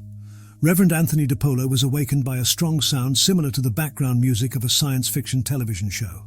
He thought that someone was telling him to go downstairs. He did so and looked outside. There, between his house and the next one, he saw a figure wearing a luminous suit. DePolo went outside. The sound started again. Then he received the message, "You have nothing to fear. I shall not hurt you, and I know you will not harm me." DePolo came closer. The sound started again, and he received a third message. Danger, I must leave. DePolo saw a light, or rather a kind of glow in the sky. When he lowered his eyes, the strange entity had vanished. March 23, 1966, Temple, Oklahoma. Wee Laxon, 57, a civilian instructor with the U.S. Air Force, was driving south toward Shepherd Air Force Base at 5 a.m. when he found the road blocked by a large object, the size of a Douglas C-124 Globemaster, without wings or engines, resting on pads. A man dressed in coveralls, with a kind of baseball cap on his head, appeared to be examining something on the underside of the craft. When asked how this man looked, Laxon replied, quote, "He was just a plain old GI mechanic, or a crew chief, or whatever he might happen to be on that crew. He had a flashlight in his hand, and he was almost kneeling on his right knee, with his left hand touching the bottom of the fuselage, which was about 3 feet from the pavement. People wonder if they looked as an outer space deal. I told them I didn't know what an outer space deal looked like, but I do know this was made in America, I am sure. It had a plain old GI in it, I know that much. I would know the man if I saw him in Chicago tomorrow." End quote. On October 18, 1954, at 10:45 p.m., near the Lake of Saint-Point, in the east of France, a Miss Bourriot saw a bright light on the road and stopped her bicycle. She saw a man, average in size, close to the light. With him were 2 dwarfs. The functioning lie. What does it all mean? Is it reasonable to draw a parallel between religious apparitions, the fairy faith, the reports of dwarf-like beings with supernatural powers, the airship tales in the United States in the last century, and the present stories of UFO landings? I would strongly argue that it is, for one simple reason. The mechanisms that have generated these various beliefs are identical. Their human context and their effect on humans are constant. And it is my conclusion that the observation of this very deep mechanism is a crucial one. It has little to do with the problem of knowing whether UFOs are physical objects or not.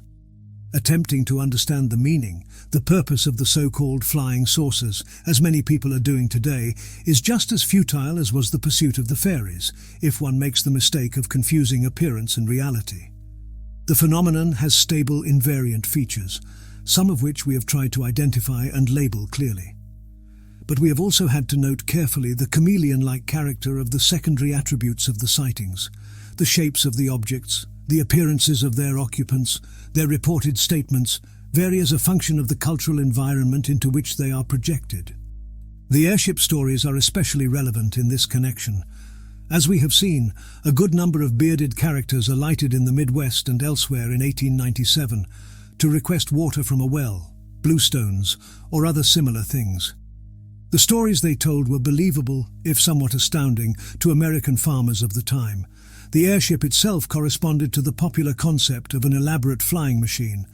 It had wheels, turbines, wings, powerful lights. There is only one detail not yet dealt with: the fact that the airship, though it was believable to the witnesses of 1897, is no longer credible to us. We know very well that the devices described could not possibly fly, unless its outside appearance was designed to deceive potential witnesses.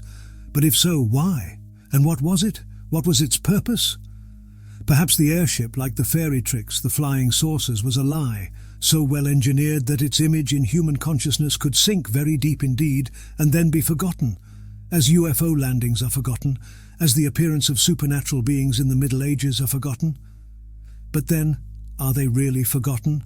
Human actions are based on imagination, belief and faith, not on objective observation, as military and political experts know well. Even science, which claims its methods and theories are rationally developed, is really shaped by emotion and fancy, or by fear, and to control human imagination is to shape mankind's collective destiny, provided the source of this control is not identifiable by the public. And indeed, it is one of the objectives of any government's policies to prepare the public for unavoidable changes, or to stimulate its activity in some desirable direction. Thus, the Soviets have skillfully employed the services of science fiction writers to supply the emotional support of their space effort among the young people. In the Western world, control over our imaginations is more diffuse, and many sources compete for it. But it is significant that intelligence agencies and advertising companies alike should be so highly interested in folklore. Not only are Batman and the Jolly Green Giant instances of experiments in this direction, the Vietnam War has seen similar appeals to public imagination through the use of local superstition. Recent discussions in Congress regarding the advisability of military experimentation with witchcraft in Black Africa is also a case in point. I'm not saying, of course, that the UFO phenomenon is produced by a similar trick, but I do say that, beyond the question of the physical nature of the objects, we should be studying the deeper problem of their impact on our imagination and culture. Whatever they are, a lot of books about them have been written, sold and read. How the UFO phenomena will affect in the long run our views about science, about religion, about the exploration of space, it is impossible to measure. But to those who follow the situation closely, the UFO phenomenon does appear to have a real effect. And a peculiar feature of this mechanism is that it affects equally those who believe and those who oppose the reality of the phenomenon in a physical sense. For the time being, the only positive statement we can make, without fear of contradiction, is that it is possible to make large sections of any population believe in the existence of supernatural races, in the possibility of flying machines, in the plurality of inhabited worlds, by exposing them to a few carefully engineered scenes, the details of which are adapted to the culture and superstitions of a particular time and place. Could the meetings with UFO entities be such artificial constructions? Consider their changing character. In the United States, they appear as science fiction monsters. In South America, they are sanguinary and quick to get into a fight. In France, they behave like rational, Cartesian, peace-loving tourists. The Irish gentry, if we believe its spokesman, was an aristocratic race, organized somewhat like a religious military order. The airship pilots were strongly individualistic characters with all the features of the American farmer. Now consider the following case, which I regard as the perfect landing. The date is October 23, 1954, and the place near Tripoli, Libya. About 3 a.m. an Italian farmer saw a flying craft land a few dozen yards from him. It was shaped like an egg laid horizontally. The upper half was transparent and flooded with very white light. The lower half appeared to be metallic. The forepart had 2 side ports, the central part an external ladder. The hind part had 2 vertically disposed wheels, one above the other, and 2 cylindrical protruding tubes. While descending, the craft made a noise similar to that of a compressor, like those used for inflating car tires. No propeller was visible. The fuselage was surmounted by 2 antennae, one behind the other, and bore a kind of undercarriage with 6 wheels, 2 pairs in the fore part of the craft, 1 pair behind. The machine was about 6 yards long and 3 yards wide. Inside it were 6 men in yellowish coveralls wearing gas masks. One of them took his mask off in order to blow into a sort of tube. His face appeared to be that of a normal human being. When the witness got close to the object and put a hand on the ladder in order to climb it, a strong electric shock threw him to the ground. One of the occupants made gestures as if to warn him for his sake to keep away from the craft. Another occupant pulled out a wheel and again put it back where it formerly was. Then, pushing a button, he caused a kind of half-container to cover the wheel.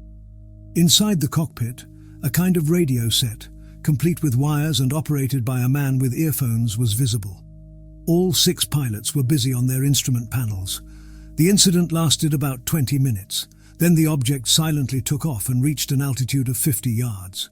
Then it went away at a dizzying speed, toward the east. The imprints left by the undercarriage's wheels on the soft ground have been photographed. They resembled those of normal rubber wheels. Their length was only about 2 feet. If it were possible to make 3-dimensional holograms with mass, and to project them through time, I would say this is what the farmer saw. And with that theory, we could explain many of the apparitions. In numerous UFO cases, and in some religious miracles, the beings appeared as 3-dimensional images whose feet did not actually touch the ground. But what about the other physical actions, such as the electric shocks? As we read the account of the Libyan landing case, it is tempting to assume that the farmer, far from witnessing by chance the maneuvers of interplanetary visitors, was deliberately exposed to a scene designed to be recorded by him and transmitted to us. Hence, the gas masks, the instrument panels, and the radio set, complete with wires. The same is true with the following Italian case, which took place in Abbiate Guazzone near Varese on April 24, 1950. Quote, "At 10 p.m., Bruno Facchini heard and saw sparks, which he attributed to a storm, but he soon discovered a dark mass hovering between a pole and a tree 200 yards from his house. A man dressed in tight-fitting clothes and wearing a helmet appeared to be making repairs. There were 3 other figures working around the huge craft. This work being over, a trap through which light had been shining was closed, and the thing took off. Other details were as follows. The object made a sound similar to that of a giant beehive, and the air seemed strangely warm around it. 2 of the men were standing on the ground, near a ladder. The third one was on a telescopic elevator, the base of which touched the ground, and was holding something near a group of pipes. This produced the sparks seen by Facchini. They were about 5 feet 9 inches tall, dressed in grey diving suits with an oval transparent glass in front of their faces, which were concealed behind grey masks. From the fore portion of the masks, a flexible pipe emerged at the level of the mouth. They wore earphones. Inside the craft could be seen a series of oxygen-type containers and many dials. When Facchini offered his help, the men talked among themselves in guttural sounds, and one of them took a camera-like device from around his neck and projected a beam of light on Facchini, who tumbled away for several yards. He was then caught by a rush of air and thrown again to the ground.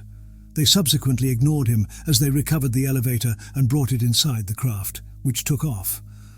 After a sleepless night, Facchini returned to the site and found some metal fragments left by the soldering operation, also 4 circular imprints and patches of scorched grass.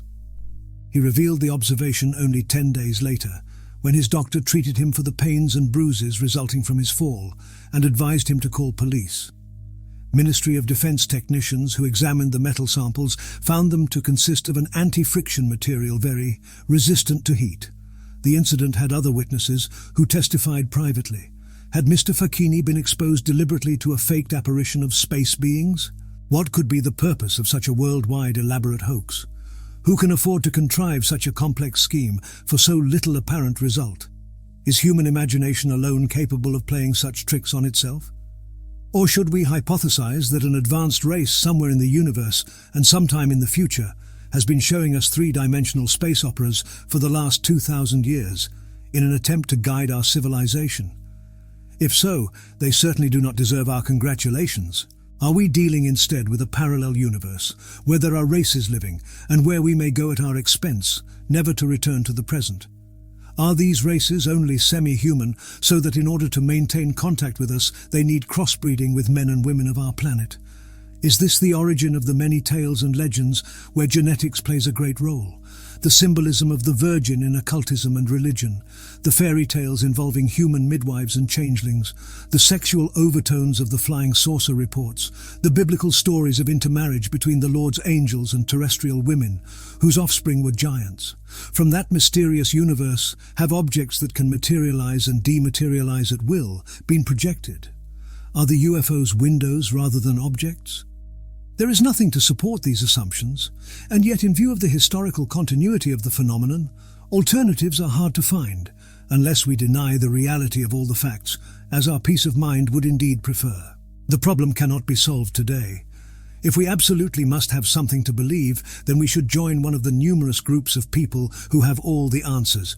Read Menzel's books or the Condon Report, that fine piece of scientific recklessness, or subscribe to the magazines that prove that flying saucers are real and from outer space.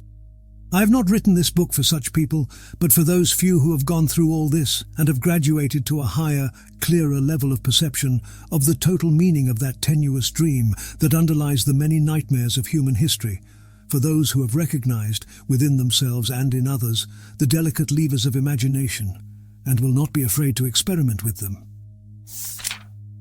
Conjectures. It may seem useless to conjecture about a phenomenon that, according to all authorities, remains unidentified. But this book has shown that it has left a clear series of marks in the beliefs and attitudes of our contemporaries, in a pattern not only identifiable, but also by no means unprecedented. Hence it is not necessarily pointless to try to devise critical tests, both sociological and physical in nature, to determine whether or not purposeful design is involved in the phenomena the witnesses describe. If the answer is yes, the problem of deducing the identity of the intelligence that generates it is not necessarily a solvable one. This latter fact should therefore be the basis of any future attempt at theoretical interpretation. Whenever a set of unusual circumstances is presented, it is in the nature of the human mind to analyze it until a rational pattern is encountered at some level. But it is quite conceivable that nature should present us with circumstances so deeply organized that our observational and logical errors would entirely mask the pattern to be identified. To the scientist, there is nothing new here. The history of science consists in dual progress, the refinement of observational techniques and the improvement of analytical methods. On the other hand, the proposition that the universe might contain intelligent creatures exhibiting such an organization that no model of it could be constructed on the basis of currently classified concepts is also theoretically plausible. The behavior of such beings would then necessarily appear random or absurd, or would go undetected, especially if they possessed physical means of retiring at will beyond the human perceptual range. It is interesting, but only incidental, to observe that such physical actions would appear on scientific records as mere random accidents, easily ascribable to instrumental error or to a variety of natural causes. Considering the UFO phenomenon as a special instance of that more fundamental question, we are presented with the dual possibility of very long-term unsolvability and of continued manifestation. And this is true whether the phenomenon is natural or artificial in nature. This being the case, the development of a new myth feeding upon this duality is entirely predictable. In the absence of a rational solution to the mystery and public interest in the matter being intense, it is quite likely that in the coming years every new brand of charlatanism will use it as a base, although it is not possible to predict its exact form. We may very well be living the early years of a new mythological movement, and it may eventually give our technological age its Olympus, its fairyland, or its Walhalla, whether we regard such a development as an asset or as a blow to our culture. Because many observations of UFO phenomena appear self-consistent and at the same time irreconcilable with scientific knowledge, a logical vacuum has been created that human imagination tries to fill with its own fantasies. Such situations have been frequently observed in the past, and they have given us both the highest and the basest forms of religious, poetic, and political activity. It is entirely possible that the phenomenon we study here will give rise to similar developments, because its manifestations coincide with a renewal of interest in the human value of technology. There currently is considerable puzzlement among the public, and especially among the young, whenever the attitude of scientists confronted with such phenomena is discussed. Sometimes their questions contain a note of anguish. Typically, they ask the following: how can we react to the flood of absurd, incoherent stories about flying saucers? What is the use of pursuing a study of science if it cannot be applied to the rational analysis of such phenomena? In a time when the young are encouraged to follow with enthusiasm the progress of space exploration, why should the subject of life in the universe be a forbidden topic? Several organizations exist in the United States devoted to the investigation of this problem. They seem to have the support of some reputable scientists, and they often allege that the government is convinced that the phenomena have an intelligent origin, but that it hides the truth from the public. Should we not join such organizations to gain knowledge of the subject? A tentative answer could perhaps be formulated as follows. First, it is a mistake to believe in authority, or to put blind faith in official reports, scientific theses, or the theory of a particular author whenever a point of research is discussed. As objective as my reader perhaps thinks I am, I cannot help but have a general image in mind as I write this book, and so do all writers, even writers on subjects as amenable to objective analysis as chemistry or geometry, no matter how loudly they deny being biased. Therefore, one must borrow from books only those elements that appear properly documented, and they must be confronted with a larger human context. A good researcher should not be afraid to change his mind. He should not feel desperate because his comforting beliefs leave him as soon as he begins to think critically.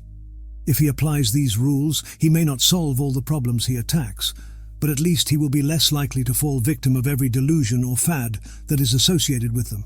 Just as some cheap magazines are deliberately written to generate fear in the public and to capitalize on that fear, some scientific reports are deliberate hoaxes designed to reinforce the credibility of our scientific, political, or military establishments. This is a fact of life, and it should not discourage one from the study of science. It does not necessarily mean that anybody is hiding some formidable truth. If the idea that science knows nothing about certain phenomena is unacceptable to the public, why should it be more easily acceptable to professional scientists? Those groups of enthusiasts who advocate a crash study of flying saucers by specially hired scientific consultants forget that a given discipline can make progress only if competent professionals are genuinely and sufficiently interested in it to direct their efforts toward its solution, and this is not done by money alone or by act of Congress. Either there is no scientific value at all in the many UFO observations that have accumulated over the years, in which case no amount of publicity will have any effect on its solution, or these observations contain scientific pay dirt, in which case that residue will be recognized and exploited by direct research and will result in novel developments that current methods are by definition incapable of predicting.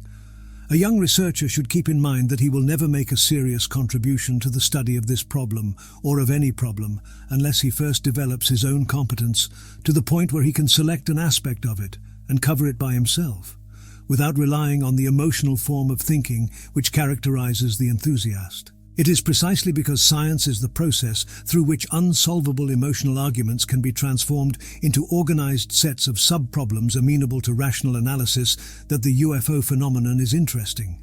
Therefore, to say that UFOs are not a scientific problem, or even to pose the question, is to utter an absurdity. There is no such thing as a scientific problem. It is the man who looks at the problem who is scientific in his approach, or who is not. Science is an object in the mind of man, not a characteristic we are at liberty either to bestow upon or to withdraw from every funny-looking contraption that happens to cross our skies. For a scientist, the only valid question in this context is to decide whether the phenomenon can be studied by itself or whether it is an instance of a deeper problem. This book has attempted to illustrate, and only to illustrate, the latter approach, and the conclusion is that, through the UFO phenomenon, we have the unique opportunity to observe folklore in the making and to gather scientific material at the deepest source of human imagination.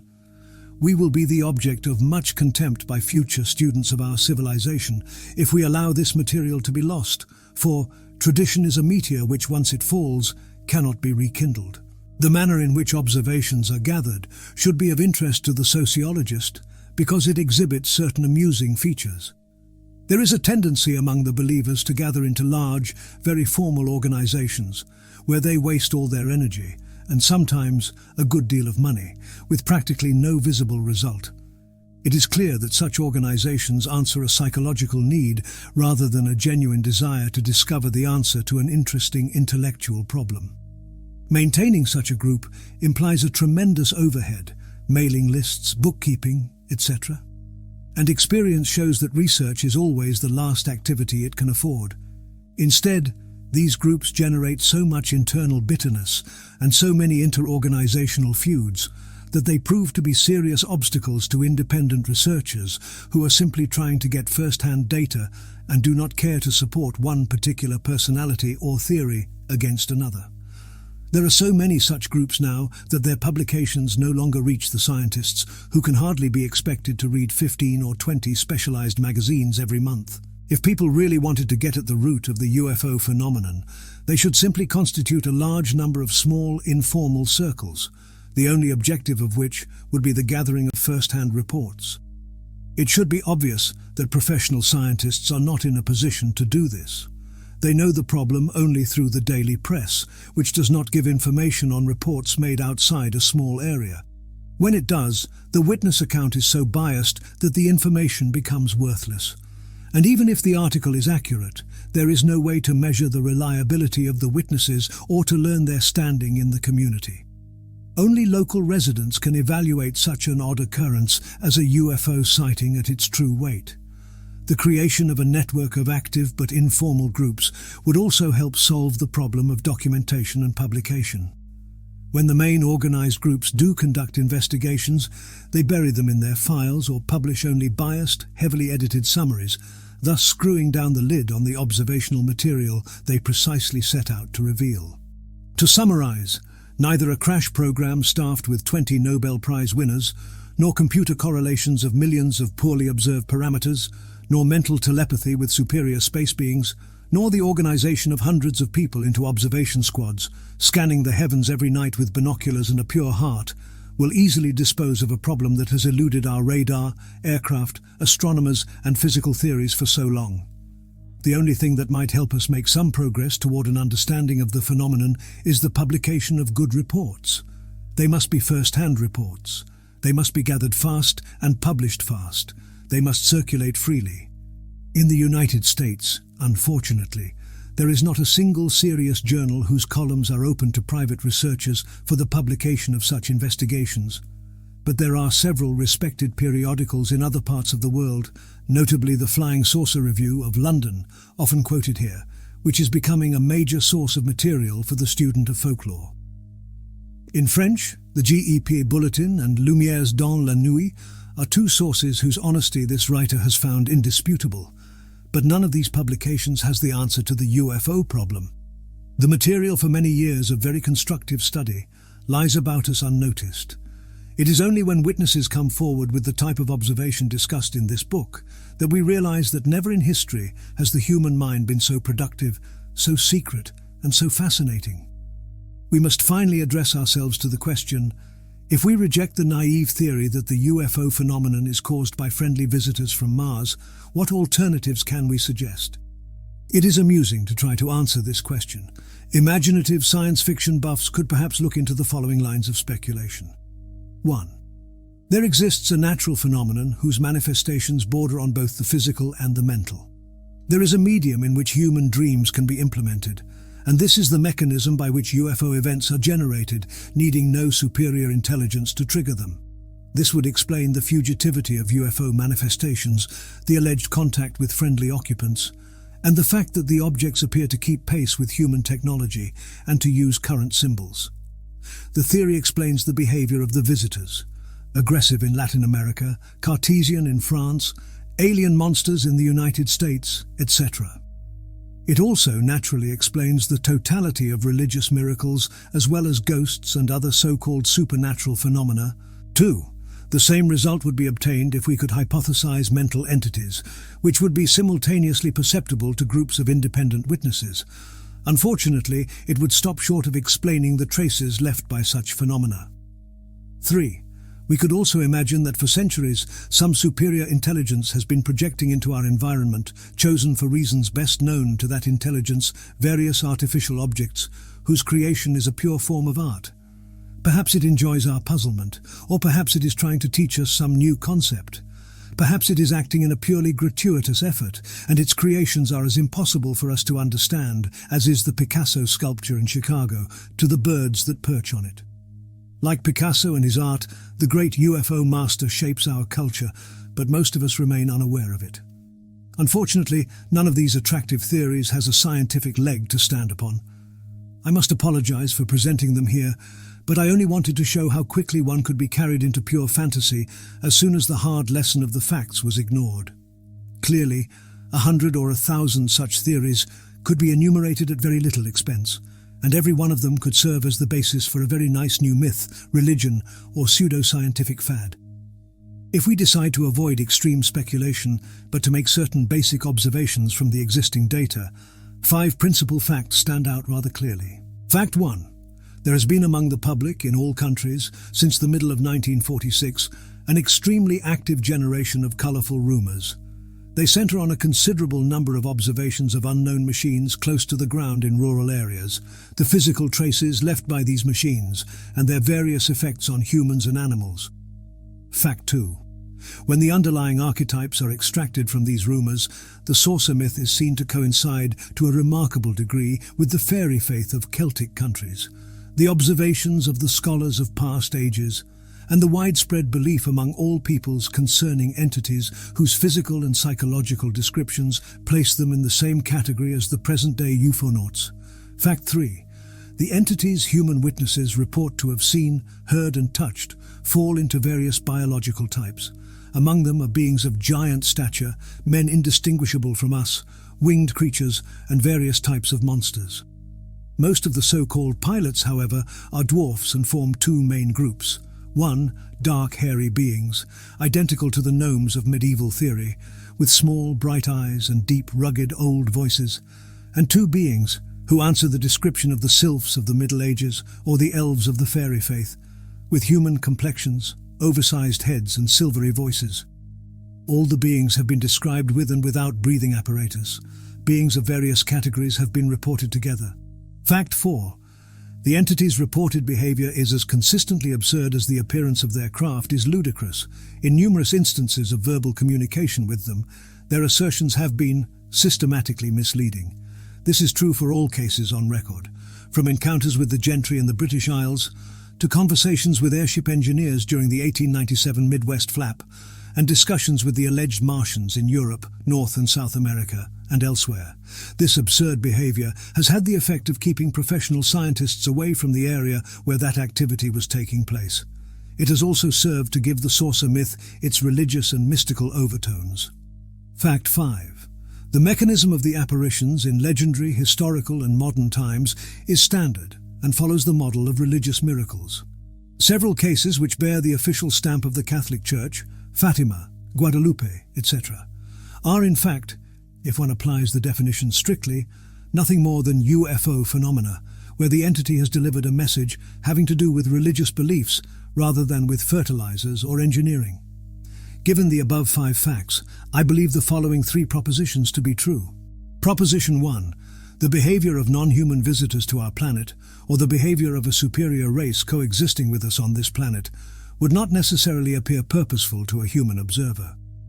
Scientists who brush aside UFO reports because obviously intelligent visitors would not behave like that simply have not given serious thought to the problem of non-human intelligence. Observation and deduction agree, in fact, that the organized action of a superior race must appear absurd to the inferior one.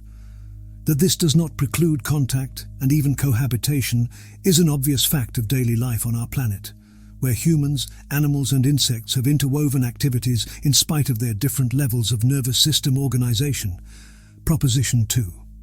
If we recognize that the structure and nature of time is as much of a puzzle to modern physicists as it was to Reverend Kirk, then it follows that any theory of the universe that does not take our ignorance in this respect into account is bound to remain an academic exercise. In particular, such a theory could never be invoked seriously in a discussion of the constraints placed on possible visitors to our planet. Proposition 3. The entire mystery we are discussing contains all the elements of a myth that could be utilized to serve political or sociological purposes, a fact illustrated by the curious link between the contents of the reports themselves and the progress of human technology, from aerial ships to dirigibles to ghost rockets to flying saucers. A link that has never received a satisfactory interpretation in a sociological framework. With respect to the last point, I find it remarkable that the first instance of a blackout caused by a UFO should be found in Twilight Bar, a play written by Arthur Koestler in 1933. During the play, which takes place on a small unnamed island where a civil war is about to break out, an enormous meteor flies over the town with a high-pitched whistling sound as all the lights go out. The craft plunges into the sea, and 2 beings, dressed in white coveralls and moving as if in a trance, come ashore and introduce themselves as messengers sent to warn mankind that it has 3 days in which to mend its ways. Otherwise, the creatures say, mankind will be destroyed and the earth will be repopulated by a superior race. Similarly, I am indebted to Donald Hanlon for pointing out that the first reference to UFO effects on car ignition came in a novel written in 1950 by Bernard Newman and entitled The Flying Saucer. It is true that when Newman's book was written, some UFO reports involving magnetic disturbances of the compass were circulating. Even in 1944, the military had already amassed considerable information about unidentified flying objects, the first large-scale scientific investigation having been done the previous year. But the fact remains that the coincidence between these works of imagination and the actual details of the reports that came from the public is a remarkable one, and it opens the way to unlimited speculation. Unfortunately, this is precisely the point where we must stop speculating. To conclude, let us remark that the density, time-wise, of UFO manifestations is not decreasing. Let us also note that knowledge of the structure of time would imply superior knowledge of destiny. I am using the word destiny to designate not the fate of individuals, but the mechanism through which physical events unfold, and the canvas upon which they are implemented. Perhaps I should remind the reader of 2 points we have touched upon earlier. 1. The relativity of time in Magonia, a theory passed on to us in numerous tales we have reviewed. And 2. That astonishing little remark made by a sylph to Phaeacius Cardan, which antedates quantum theory by 4 centuries. He added that God created the universe from moment to moment, so that should he desist for an instant, the world would perish. As Jerome Cardan says, "Be this fact or fable, so it stands." I cannot offer the key to this mystery. I can only repeat, the search may be futile, the solution may lie forever beyond our grasp, the apparent logic of our most elementary deductions may evaporate. Perhaps what we search for is no more than a dream that, becoming part of our lives, never existed in reality. We cannot be sure that we study something real, because we do not know what reality is. We can only be sure that our study will help us understand more, far more, about ourselves. This is not a worthless task, and this idea gives me comfort as I leave you with the lines of Milton. I took it for a fairy vision, of some gay creatures of the element, that in the colours of the rainbow live, and play I the plighted clouds. I was awestruck, and as I passed, I worshipped. If those you seek, it were a journey like the path to heaven, to help you find them.